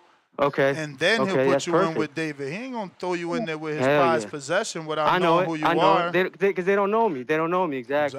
But exactly. No, that's cool, though. I'm cool with that. But I'm going to reach out to his pops. I'm going to use you, too, bro. You're a good connect. I appreciate you letting me on the platform and everything, man. Like I said, I need to get my 5 fights. I need to win. I appreciate you. I need to win 3 out of 5, but I know I'm going to win 5 out of 5. So, and I want y'all to come if y'all want to come. I know Tone's going to come. He's got to be there. It's going to be a show, bro. It's going to be a lot of people there. It's my first fight. People are going to show up, bro. When is the first fight? They want to see me lose or they want to see me. I don't know yet, man. I got to get my NW. I got to get my boxing book. So I'm getting my boxing book. My coach told me to get that yesterday. I'm going to get that. What? License or USA Boxing? Which one? USA Boxing. Okay, so you're going to do an amateur fight, man. You better fight on our show so you can get known, man. Yeah. That's what I'm saying. We got one November 8th, man. November 8th, yeah. Go to USAboxing.org. USAboxing.org. I ain't send that to you. I'm going to sign up today, dog. Yeah, please. That'd be sick. I appreciate you, bro, for real. Hold up. That's what's up, man. Good looking out. Shout out to AZ, bro. Shout out to Vegas. You're from Vegas, right? Yep. Hell yeah, good looking out. That's your cool ass dude, bro. What's up, Tone? You doing good, bro? It's good to see you. I didn't mean to talk shit to you, bro. I was just in a bad mood. I was on demon time, bro. You was just in the way, bro. I'm sorry about that, dog. I take all that shit back. I don't mean none of that shit. You know what I'm saying? I got a lot of love for you, bro. You know that, you know. For sure, I appreciate that, Ness. All right, champ. Hold it down. Thank you, man. I appreciate the time and thanks for the advice. I'm gonna take those suggestions, champs, and I'll see you later. Yo, send that flyer to me. That flyer's fire. Send that flyer to me. That shit fire. Yeah. Oh, I did send it to you, bro. You want Edwin? You want what's his name? Round one time. Y'all don't see your messages. We got Dolo TV. Shout out to. Let me show Dolo's work, man. Let me show this what being real and not talking shit look like. That young man called in the other day, said, "Yo, I need help with a gym. I want to take it serious." He already found the gym.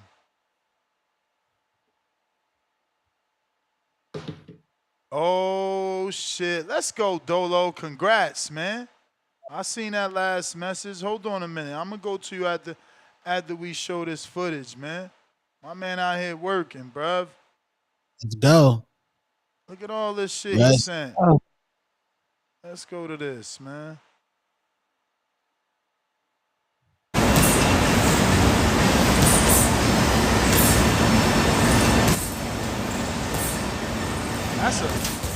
That's a nice big gym. This must be in Detroit somewhere. That's a big ass gym. Ring on the floor though.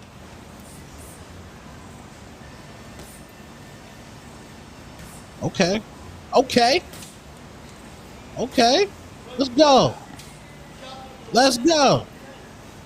Look, he got a trainer right away telling him what to do. That's what I like. What he at? He at 135? I don't know. He about to get on. Let's go. Okay. He got some natural ability, man.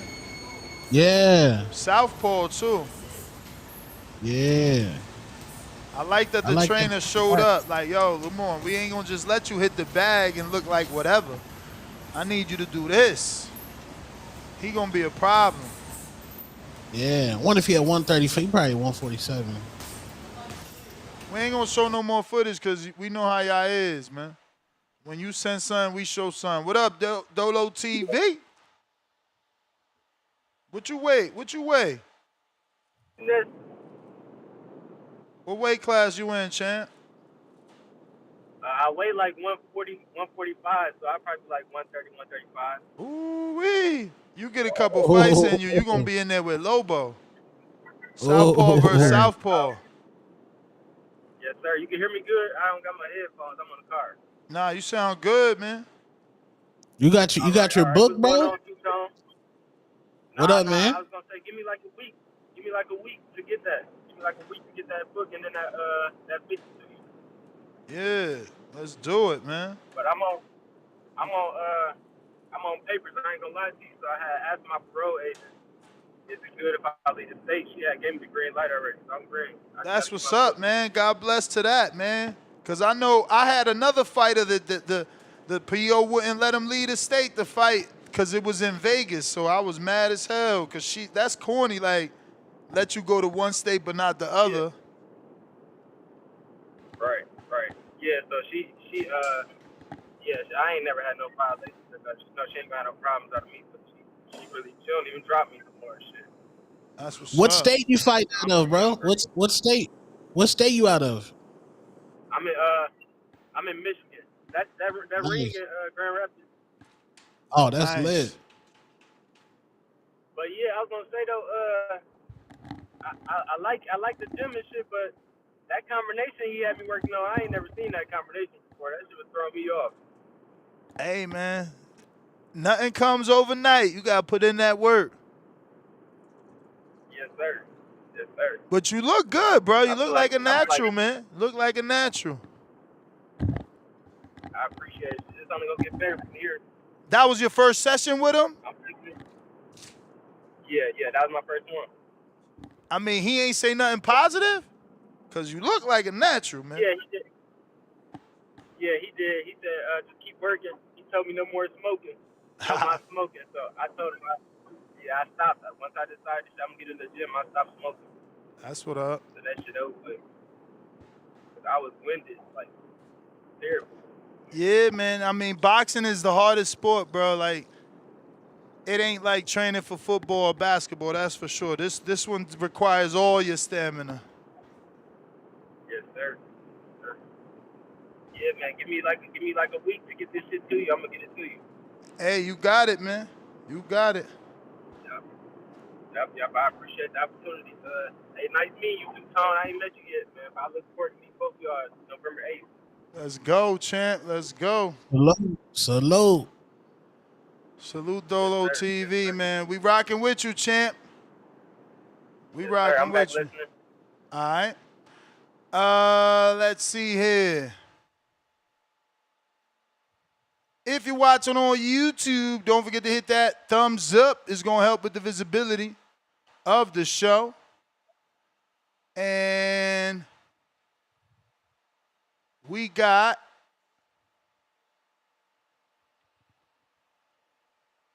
a couple super chats here. Looks like Tevin Smith, $10. How Caesar gonna say he don't want to see Bub running, then say he want to see a fight like Trinidad De La Hoya when we all watch Oscar turn into a track star for the last 5 rounds? Well, let's be fair, it's 3. Marvin the Tank Furman, $5. 2 pounds a week with 3 months time frame. That's easy. 25 pounds, especially when he got me keeping him accountable. Team Texas gonna shine above all the rest. Not to mention, bro, like, why we acting like Supermex is 100%, lean and 12% body fat? Like, bro, fat dudes could lose 30 pounds in 30 days, bro. Like, cut the shit. Marvin, we said that. H-Town, $2, pound for pound, number 2 in the chat. The Mexican Tone and Supermex standing on business. Mexican flag emoji. We got Big Boss, $2. Benitez Boxing Board of Control. Exactly. He done turned into the whole commission talking about we want to do weight checks. He got to weigh 250 before the fight. Bro, it's amateur boxing. Homeboy actually got to the day of the fight to weigh in. You scared? Say you scared, man.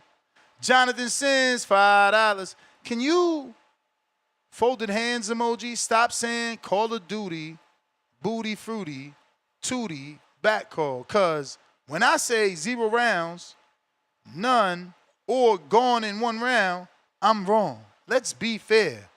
And play nice, sir. Okay. Even though you singling out a person and being mean, I'm talking about the whole group. But all right. Sean King James, what up? $2. Day 2 of Maestro ducking me. Duck emoji. Yeah, Maestro did not sign up. He did not sign up. That's crazy work, Maestro. Crazy work. But, damn, no, this dude's too old for you because he's 48, right? John Ocha. John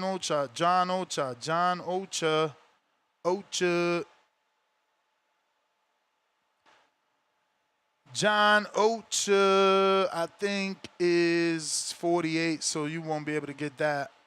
I sent that to Capicuro. Let's see if he want that. Jerry, 10,000 rupees. Breaking, Thurman turns down Ortiz fight. Back to hibernation. Cold emoji face. Jerry, 10,000 rupees. Breaking, Canelo reveals he will earn a career record payday of $150 million to fight Crawford. Yeah, okay, so if he's making 150, it's definitely Bud is making like 50. Because Bud said 100 though. Yeah, they making career high paydays, man. Canelo got his 150, man. Shrewd businessman. But last time I fact checked Jerry, he wasn't right, so you got to be Googling his shit. H-Town, $5. If Michelangelo fights, I'll side him some chicken. I need a hitman for hire for the disrespectful YNs in the chat. Old man H-Town hiring a hitman. It ain't going to be Michelangelo because as soon as Border Wars got announced, he disappeared. Where is he? Where is he? Mr. I got a book with the weird-ass fucking passport ID on it. We got Dream trying you again. Damn.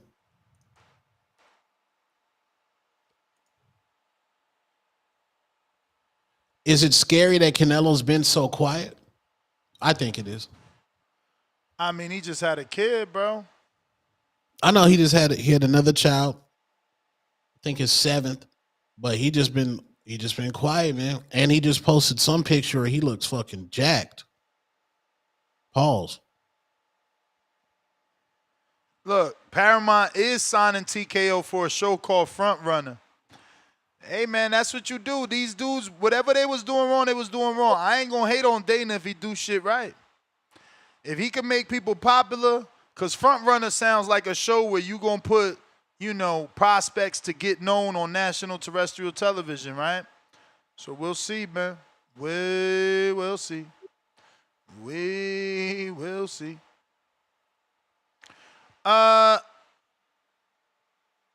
Post-fight Javi. Dream, you never unmuted, man. We got to keep it moving. Yeah. Y'all saw Crawford. You saw Crawford training, shadow boxing. Yeah, y'all know what's gonna happen, man. But I still already said I was gonna call it a draw. Man, these sports books is gonna rob everybody in September, man. So much money coming in on each side. Just put $100 on the draw, man. I'm telling you. But you know what? I have a kind of like a theory on why Canelo's kind of quiet, man. He's not posting we're not seeing any of his fucking workout videos. You know why? He's looking back at that shit like, damn, I'm looking kind of old right now, man. I'm looking old, man. I'm telling you, man, the father time's gonna catch up with him, bro. Too much hard fights, so many miles on the odometer. Crawford ain't no joke, man. Too much that ring IQ is gonna be too high. I think I saw a little interview where they was like asking Ryder if he got tips, and he was like, you just do the blueprint with Bivol. I mean, fucking his legs are stuck in the mud, bro. I mean, all you gotta do is really use your leg work in and out on him. I think Crawford can win, but the undercard I think is pretty cool. I've been wanting to see Mbilli fight for a while now. Vargas Jr. I'm not really too high on that guy. I still think Emiliano, the younger one, is the best one, but I mean, I guess we'll see how high Junior's ceiling is, right? And then Turkey keeps trying to push this Alakel guy on us, man. I don't know why, but I mean, I guess you're people. You want to you want to make your guys good, but yo, that show was funny, man. Over here talking to that dude. Was it Benitez? Kind of sidetracking. That should have you funny, bro. Like, dog, he always coming on here like say some shit, then doesn't want to fight. That shit is funny, but nah, Ness, look, man, I kind of want to get on that shit, man. We have a fighter here. His name's Ruben Villa. He's a featherweight contender. Last fight he fought Sagawa and he lost, but I try to go in their we gym and straight know up. Villa. Yeah, that's my guy, man. Humble dude, man. Real good role model for the community here. But I tried to roll in on their gym one time and just straight up spar off the street. They didn't let me, bro. Nah, They of said that course I not. needed. They said I needed a fit. Yeah, I don't really know how that shit works. I ain't been to the doctor in like over. They probably want you to get your USA boxing book first of all to make sure you healthy, because then it'll fall under them. So yeah, Okay, yeah. where you at? You over He here? straight up told me I gotta go get a physical, and I ain't been to the doctor in like 10 years. So like, do they give you you go get a physical and they give you a paper, you just take it, or how does that work? Yeah, you got to get the physical, the documents from USA Boxing. I'm sending you the link right now. Just go to USA Boxing, and it's gonna open up. And you want to be a member. You want to join USA Boxing. Okay. So all right, so yeah, I you're was gonna go watching to that join. WCB. Yeah, I was watching that WBC Grand Prix, and I started shadowboxing last night, man. I'm like, man, I want to fucking fight, So yeah, if you could send me that, bro, I'll look into it I right already now. did. Thank you, It's man. in your DMs on Twitter. Just Thank you. also use AI. Be like, yo, how do I join USA Boxing if you can't figure out the website? But it's very simple. It's gonna cost you $95. You're gonna get a USA Boxing number. You're gonna have to upload your physical to them. So make sure you download the appropriate forms. There's only one form. All right, bet. All right. All right, champ. That's what I'm saying. When it's all said and done, real USA Boxing gonna realize how many people we converting on a day-to-day basis. Older men too, man. Older men. That's lit, man. Nobody doing it like TBV, man. No podcast, man. Niggas got a whole fucking amateur event. That shit crazy. That is all the callers, though. So we right back at it tonight at 4 o'clock Pacific Standard Time, 7 o'clock Eastern.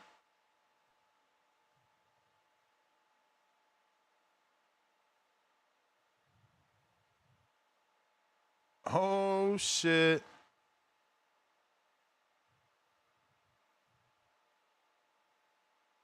Yeah, we about to move on that land, baby. We about to move on that land. They responded. They Home base. responded. Yeah, no, I had to contact the city, make sure I could do what I need to do on there. And they saying it's looking like a yes. Got my baby girl working it. Just got that CC. Oh, we gonna make this dream come true, man. We'll make this dream come true. But that's everybody. We right back at it tonight, 7 o'clock Eastern. Also, 4 o'clock Pacific Standard Time. Peace. Peace.